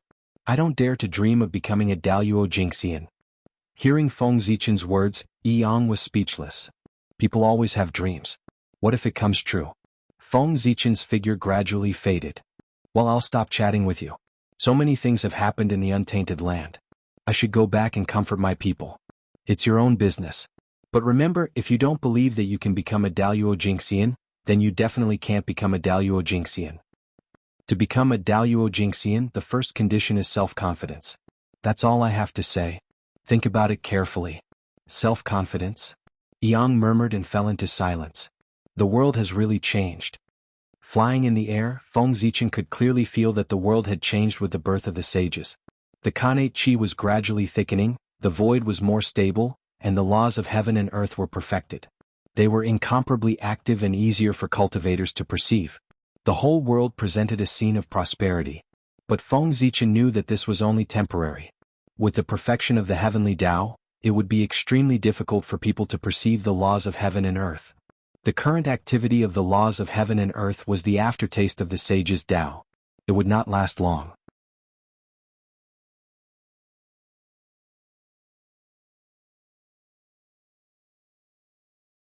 Chapter 136. It seems that I have to reach the Daluo Jingxian realm as soon as possible. Knowing that the cultivation environment in the primordial world would become difficult after tens of thousands of years, Feng Zichen could not help but feel a little impatient. With the help of the fate of the human race, Feng Zichen's progress could be said to be rapid. He was now not far from the Daluo Jingxian. What he lacked was nothing more than accumulation. After all, apart from comprehending the great Tao, cultivation was also a process of accumulation. He had to constantly polish his Tao and increase his maturity. He had cultivated for less than 50,000 years. Compared to the Tai Jingxian who had lived for millions or tens of millions of years, his accumulation was too little and his maturity was slightly insufficient. Even though Feng Zichen had the Daluo Jingxian realm, his maturity was insufficient. His origin was too thin and was not enough to support him. Breaking through to the Daluo Jingxian realm made people feel a little helpless. Time. What I lack the most now is time. Unfortunately, I've never heard of any time mystic realms in the primordial world that can accelerate my time. Otherwise, I can use this to quickly step into the Daluo Jingxian realm and save hundreds of thousands of years of accumulation. To break through to the Daluo Jingxian realm required a long time of accumulation. Even if Feng Zichen was anxious, there was nothing he could do about it. Of course, not all living beings needed to accumulate. At the very least, innate god fiends did not need to. They were originally formed by the innate origin. When their cultivation level reached a certain level, they would naturally advance. If innate god fiends were treated the same as ordinary living beings, how could they live up to their title of biological son of the heavenly Tao? How could they set off their special status? Swerin had only cultivated for 100,000 years more than Feng Zichen, but he had been able to reach the Daluo Jingxian realm earlier. It was because he was the first person that Nuwa had created. He had poured in Nuwa's blood, sweat, and tears. His innate origin was extremely dense and was not inferior to the innate god fiends. Therefore he did not need to accumulate. He could break through to Daluo Jingxian as soon as his cultivation level reached a certain level. After returning to the human race, Feng Zichen first checked on the situation of the human race. Seeing that nothing major had happened, he sent out his divine Tao incarnation to handle the affairs of the human race for him. As for himself, he returned to Zichen's grotto heaven to absorb the innate qi and condense his origin energy. He wanted to break through to the level of Daluo Jingxian as soon as possible. On this day, after Feng Zichen failed to communicate with the world tree in the chaos bead, he tried to suppress it and forcefully extract its Khanate origin. However, he was interrupted by two powerful auras. Poor Wei Daoist Yu Qing of Kunlun Mountain will open the mountain gate today. Anyone who is fated to come to the front of the Jade Palace can be a disciple of Poor Wei. Poor Wei's Taoist Shangqing of Kunlun Mountain will open the mountain gate today. Anyone who wants to pursue Taoism can head to Kunlun Mountain and become Poor Wei's disciple. Humph, you're lucky this time. After I'm done with this, I'll teach you a lesson. Feng Zichen glared at the world tree and left for the ancestral temple. After returning to the human race for less than 100 years, Feng Zichen was already tired of the process of collecting innate qi. He couldn't help but come up with an idea. He was only missing 9 innate essences to reach the level of Daluo Jingxian. Why did he have to condense them bit by bit? He could just take them and refine them. In the Eldritch Wilderness, the innate gods and demons were the ones with the most abundant innate essences, followed by the various innate spiritual treasures, and lastly, the innate living beings all over the Eldritch Wilderness. However, Feng Zichen couldn't just go on a killing spree and kill innate gods and innate beings for the sake of condensing the innate origin, could he? This was not in line with his original intention, so he couldn't do it. As for the innate spiritual treasures, each of them was extremely precious and could only be found by chance. Moreover, Feng Zichen's innate spiritual treasures were all very useful. How could he be willing to destroy them and take their essences? After thinking for a while, he turned his attention to the world tree. What was more suitable than the world essence to refine the innate essences? Moreover, he'd put in a lot of effort to raise the world tree, but the benefits he'd gained from it could be counted on one hand. On the other hand, the world tree had gained a lot from him. It shrank back when something bad happened and disappeared. But it was always the first to appear when something good happened. To be honest, Feng Zichen had tolerated it for a long time. Now, Feng Zichen wanted to borrow some of the world essence from the world tree, but after a long discussion, the world tree refused. He was furious.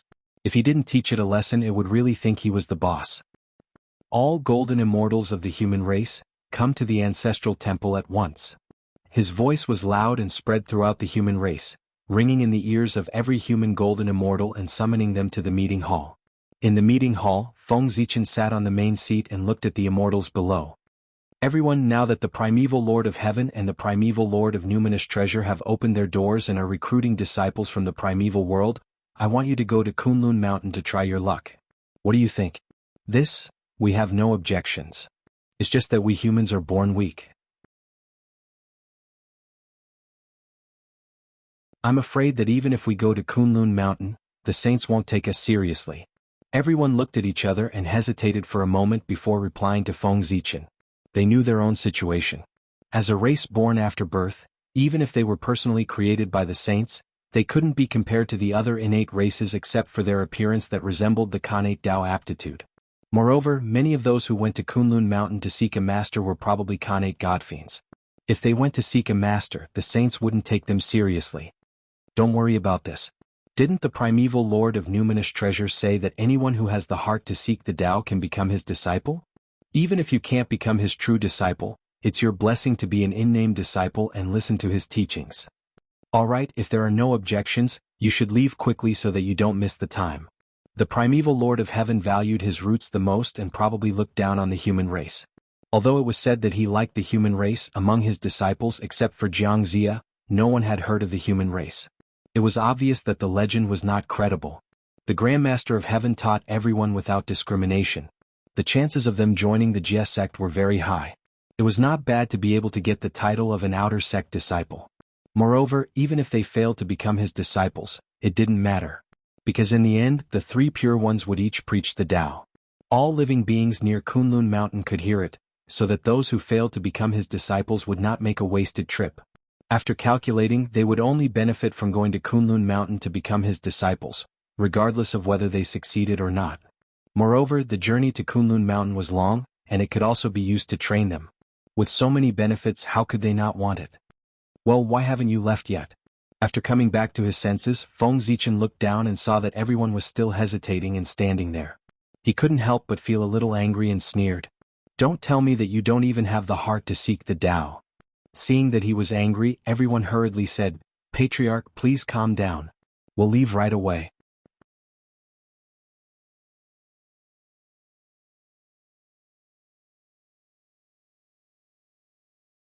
Chapter 137.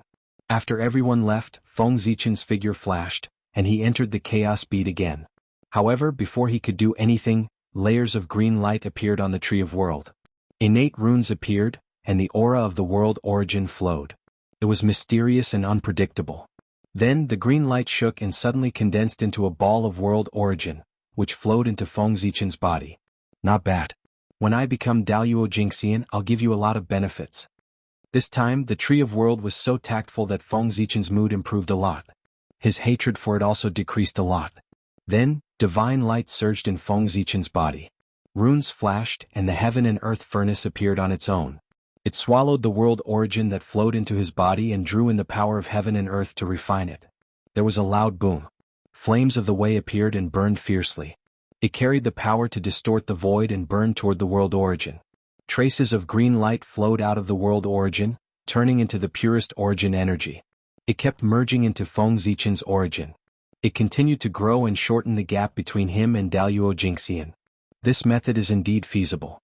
Refining this ball of world origin alone is equivalent to 100,000 years of cultivation. Moreover, the truth of heaven and earth contained in the world origin has benefited me greatly.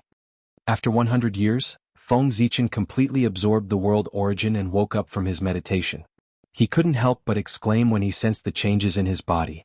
As he spoke, Feng Zichen turned his gaze back to the Tree of World. A ball of world origin was equivalent to 100,000 years of cultivation.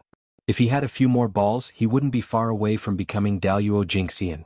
As if sensing Feng Zichen's malicious gaze, the Tree of World trembled and shrank into the center of the chaos space. Its branches and leaves swayed, expressing its grievance. Sigh. Feng Zichen sighed. He understood that the Tree of World Origin had accumulated this ball of world origin for 10,000 years. The next time he wanted to get it, he would have to wait another 10,000 years. Although the world tree could absorb the power of the endless dimensions and condense the origin, it could not do so. However, it still needed to support the 3,000 great worlds, which consumed a lot of energy. It was already not easy to squeeze out a lump of world origin, but it was impossible to take out too much.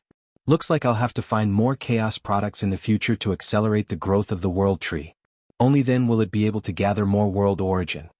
The current Tree of World was still too weak. If it could truly grow up, even if it supported the entire untainted land, a mere world origin would be nothing to it.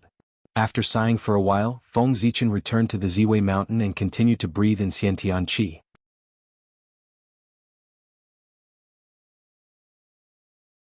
Cultivation, in the end, still required one to be able to endure loneliness. Even if he didn't like it, he had to slowly learn to adapt.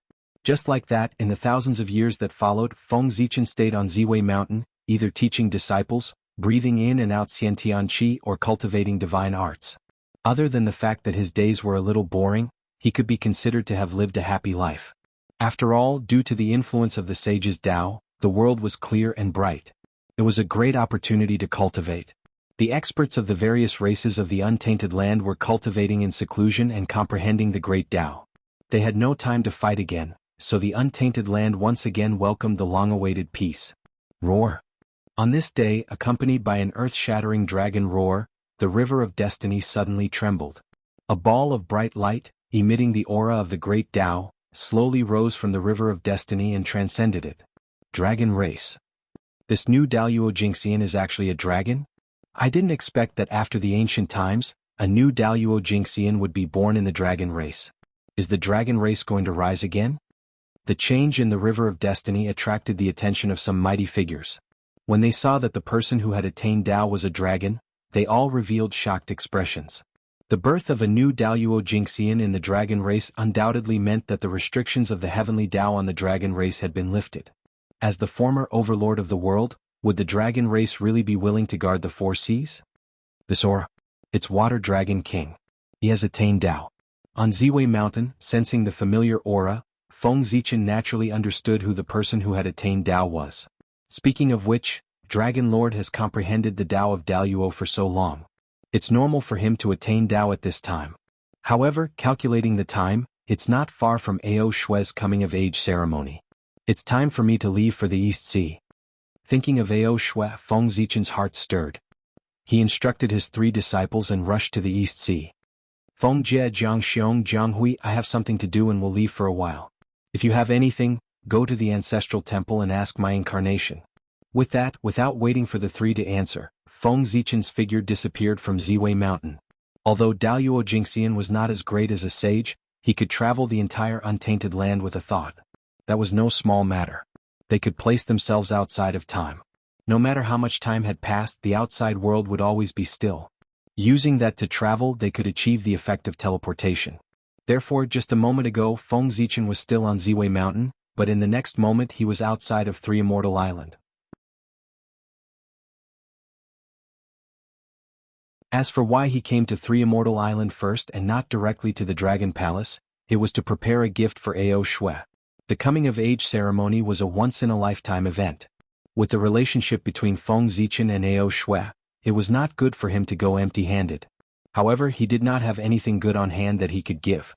After thinking about it, he thought of a spiritual treasure on Three Immortal Island that was very compatible with Ao Shui.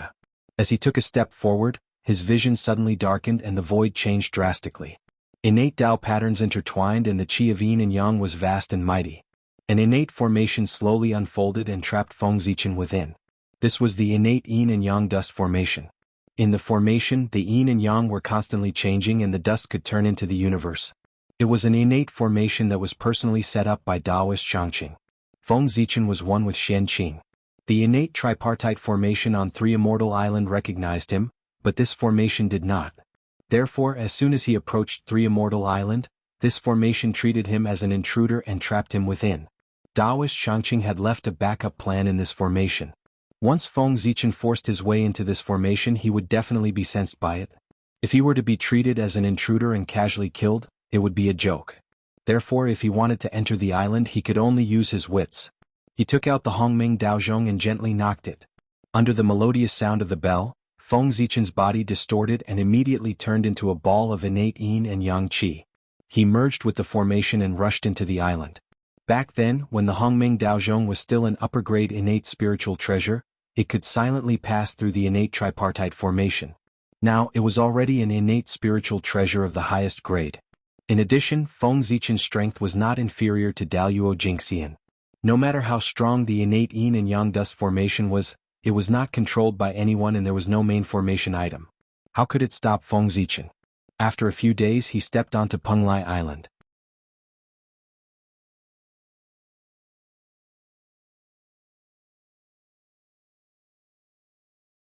Chapter 138. Very good. This lotus seed is ripe at the right time. In the center of Penglai Island, Feng Zichen looked at the lotus seed that was surrounded by divine light on the 12th grade pure white lotus and couldn't help but smile. When Xian Qing transformed, the creation chi and connate clear chi descended and were absorbed by the 12th grade pure white lotus, forming this lotus seed. It gathered the power of creation, clear spirit and pure white lotus and gave birth to a mysterious change.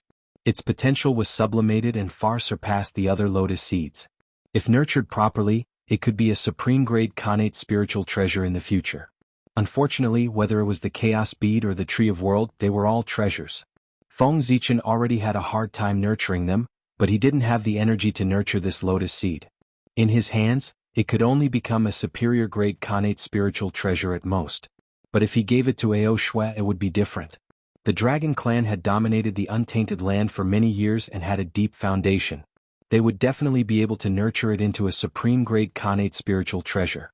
In this way, Ao Shui would have a supreme-grade connate spiritual treasure to protect her, and Feng Zichen would be relieved.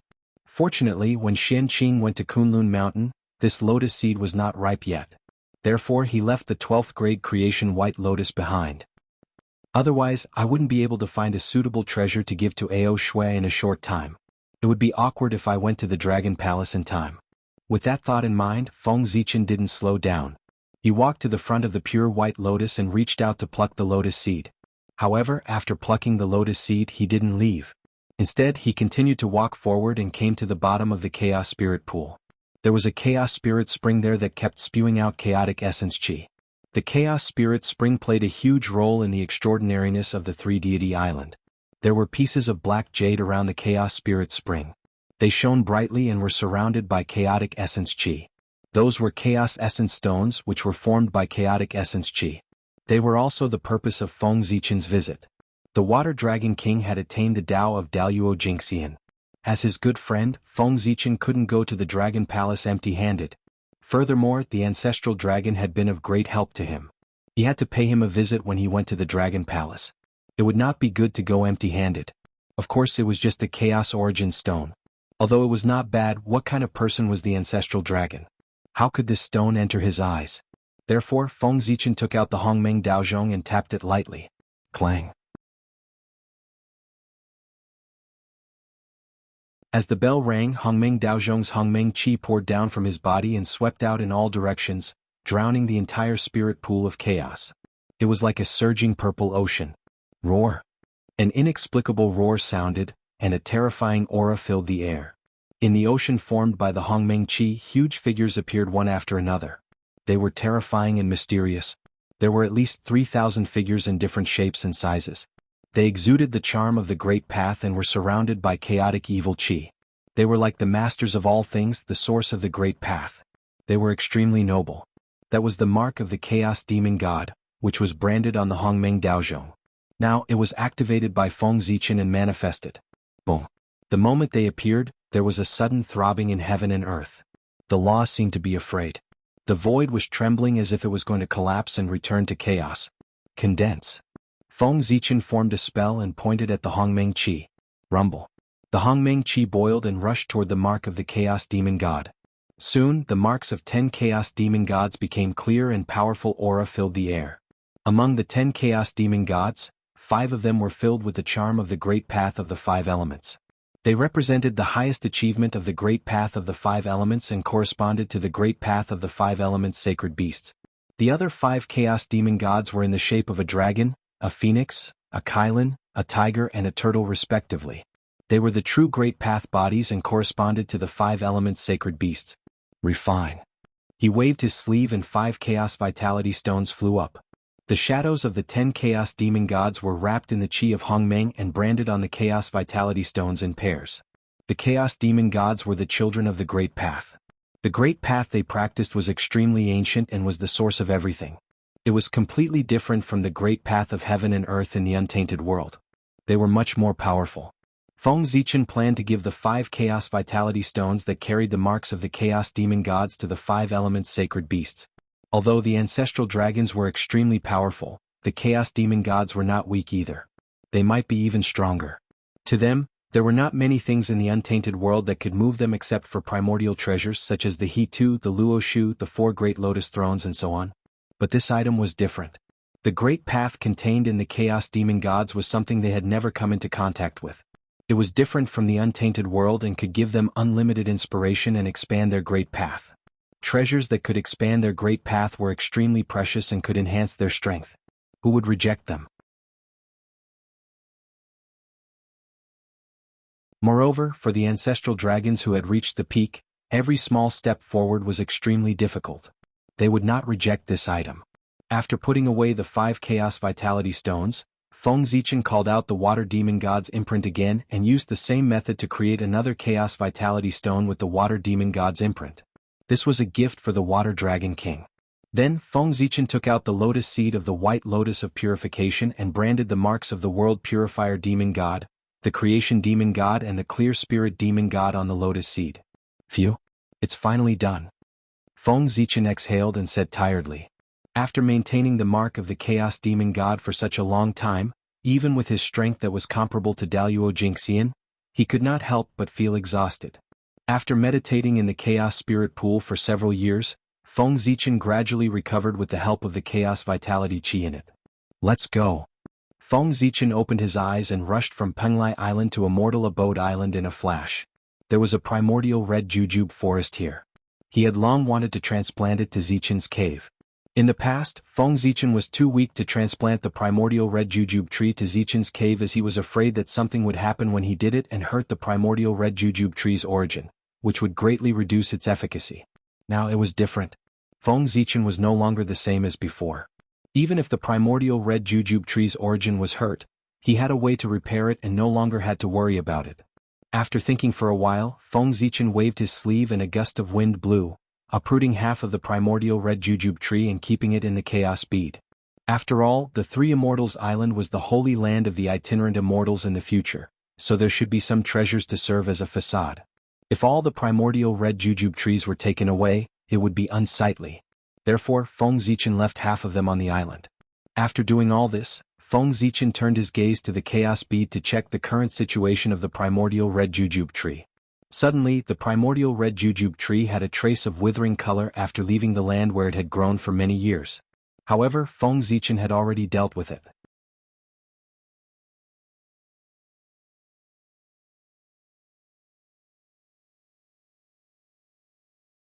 Chapter 139. He pointed in the direction of the Tree of World.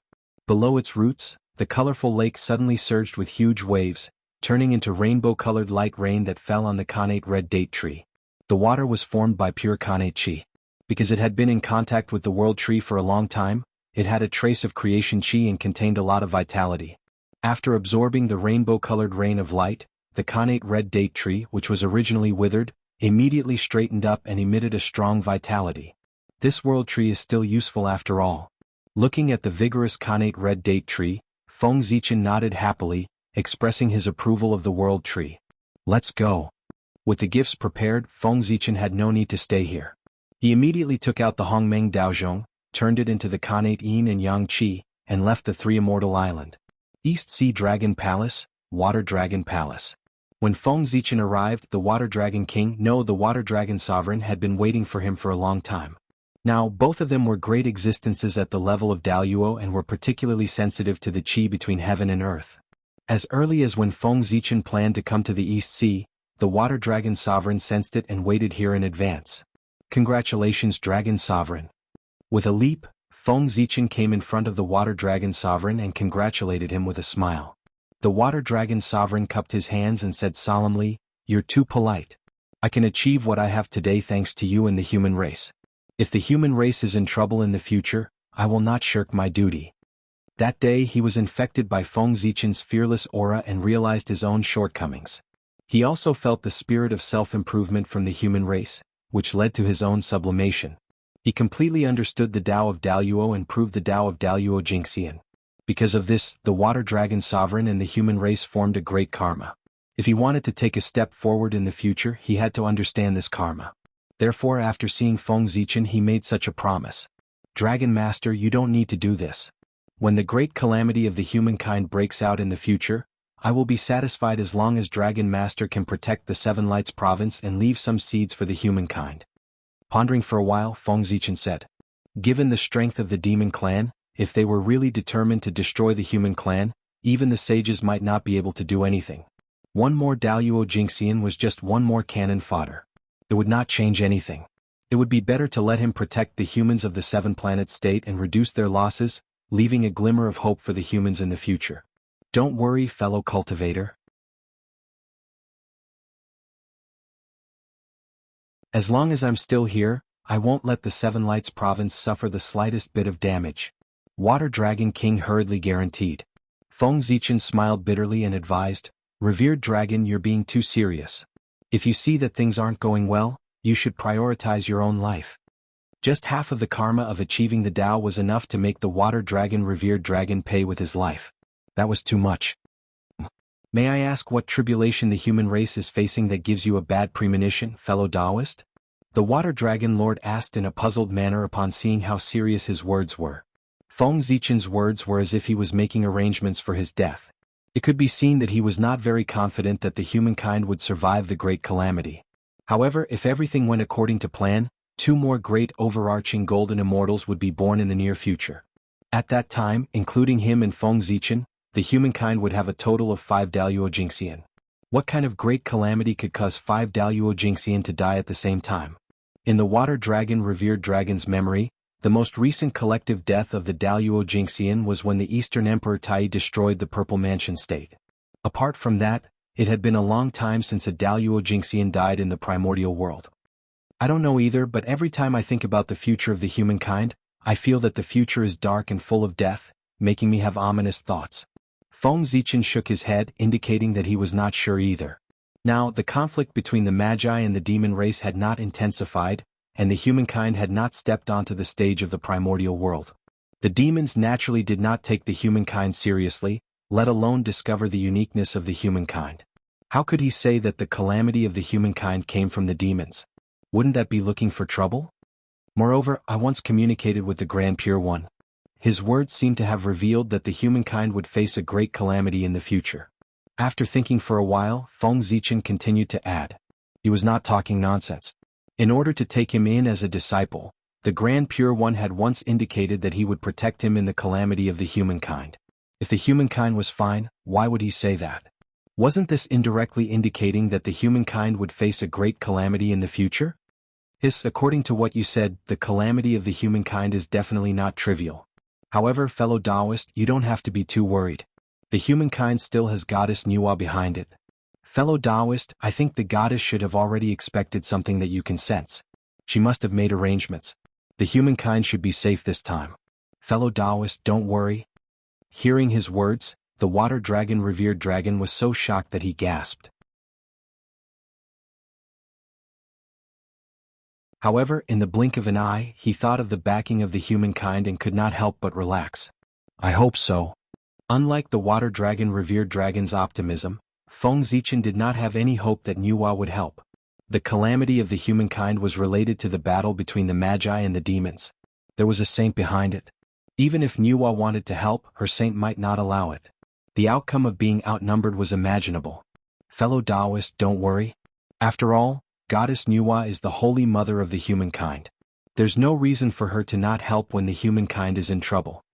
Seeing that Feng Zichen was still worried, the water dragon revered dragon thought that he was worried that Nuwa would not help, so he comforted him. Alright, we'll deal with whatever comes our way. Let's not talk about these disappointing things. The dragon revered dragon has proven his Dao and Daluo Jingxian. We still have to celebrate. This is a little something from me. Please accept it. With that said, Feng Zichen took out the chaos stone that contained the mark of the water demon god and handed it to the water dragon revered dragon. What a pure great Dao of water. This aura? It's the chaos demon god. Looking at the chaos stone in Feng Zichen's hand and sensing the vast great Dao of water, the water dragon revered dragon exclaimed in disbelief. Yes, this is the mark of the water demon god. I got it from Pangu in the past. Feng Zichen nodded and explained. As for the origin of the mark of the chaos demon god, Feng Zichen had already thought of an excuse. Anyway, many people in the Eldritch world already knew that he had obtained Pangu's inheritance. Thus, he simply pushed everything to Pangu's inheritance. After all, Pangu was so strong. No matter how ridiculous the matter was, as long as it was tied to him, it would be explainable. Moreover, Feng Zichen had obtained the mark of the demon god in Mount Buzhou. Thus, it could barely be considered a lie to be related to Pangu. Fellow Taoist, your encounters are really getting more and more enviable. The water dragon revered dragon looked at him enviously and said emotionally.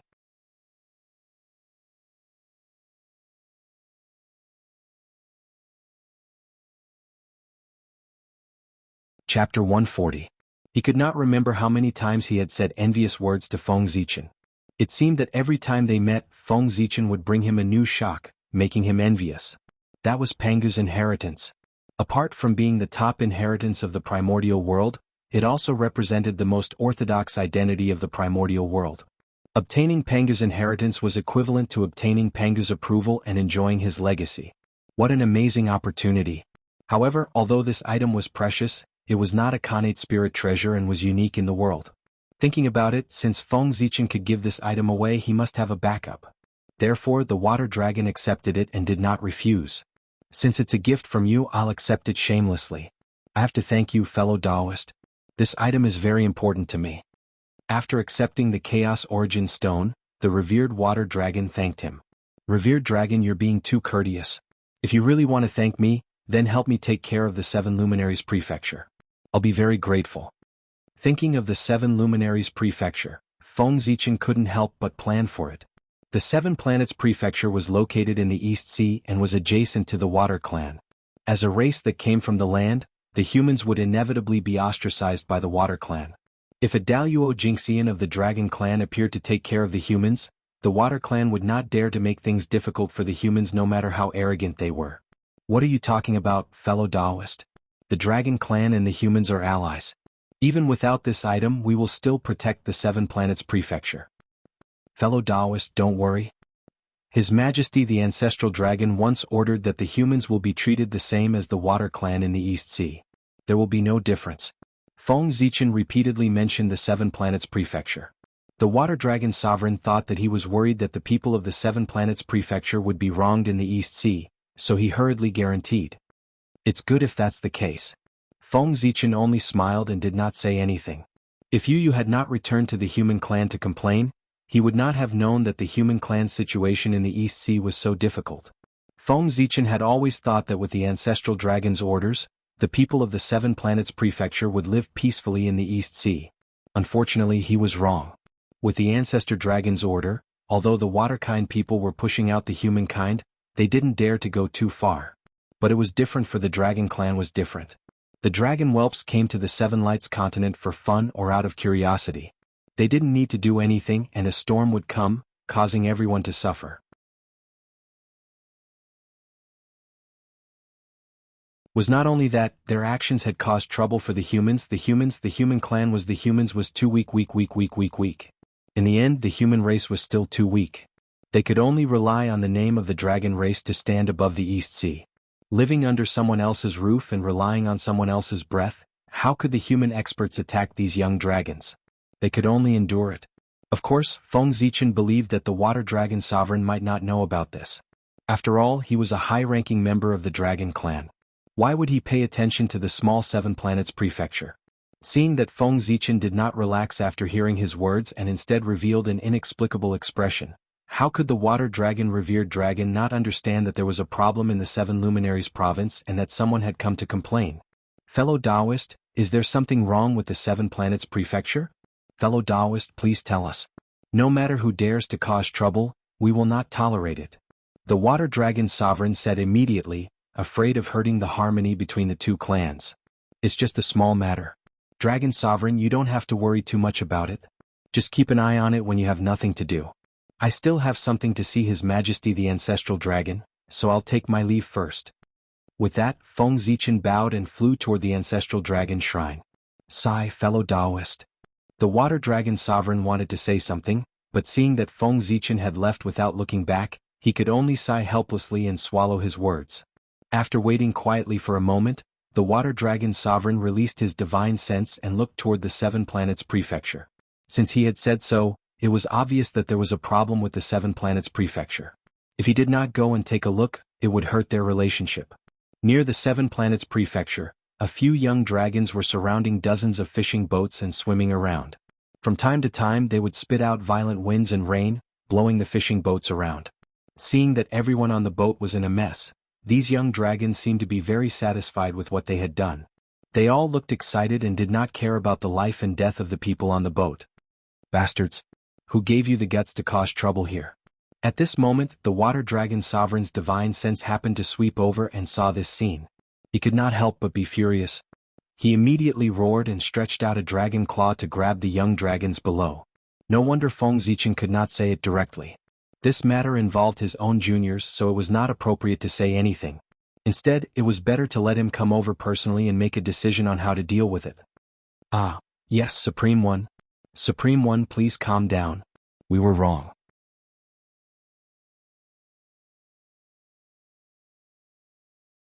We won't dare to do it again. The dragon whelps were stunned for a moment when they were suddenly pulled out from the sea. Then they sensed the vast and boundless divine power and immediately recalled the Ancestral Dragon's order. They all revealed a fearful expression and apologized to the sky. You're right. Wrong? Why didn't I see it? However, to cause trouble and stir up trouble, I see that you are quite capable. What's the point of bullying the human race here? It just so happens that I recently received news that a new batch of ferocious beast cubs have been born in the abyss. Why don't you go and compete with them and see if the dragon power of my dragon clan is stronger or if the ferocious beast is stronger? The Water Dragon Sovereign was really angry. Amidst the terrified cries of the young dragons, he directly threw them into the deep sea abyss. There were many experts of the dragon clan guarding the abyss. They would not be in any danger if they went, but they would inevitably lose a layer of skin and suffer a lot. With another wave of his hand, the Water Dragon Sovereign righted the boat and saved the humans who fell into the water. The Water Dragon Sovereign coldly glanced at the nearby sea area before withdrawing his divine consciousness and leaving. After the Water Dragon Sovereign was far away, the experts of the sea tribe around the Seven Planets province finally relaxed and heaved a long sigh of relief. The appearance of the Dragon Clan's Daluo Jinxian gave them too much pressure. Recalling the warning look of the water dragon sovereign before he left, many of the experts of the sea tribe could not help but shudder. They looked at the Seven Planets province with slight fear, but they dispelled the bad thoughts in their hearts. Some of the sea tribe even planned to build a good relationship with the human race and interact more with the water dragon sovereign. In the East Sea, the dragon clan was the truth, not to mention the dragon clan's Daluo Jingxian. In the distance, Feng Zichen sensed what happened in the Seven Planets province and could not help but smile knowingly. The water dragon sovereign had caused such a big commotion. It was obviously for him to see. Although it was suspected of putting on a show, he had achieved his goal and there was no need to investigate further. The dragon clan could even punish their own disciples for the sake of the human race, let alone the people of the sea tribe. After this incident, the status of the human race in the East Sea would soar and it would save them a lot of trouble. You're tuning in to the Han Li's Wuxia Adventures YouTube channel. We're so grateful for your support and don't forget to subscribe to join us on this incredible journey through captivating stories. Your generosity through donations truly makes a world of difference, as it's the primary source of revenue that allows me to expand and enhance this channel for you. Thank you from the bottom of my heart for being a part of this adventure.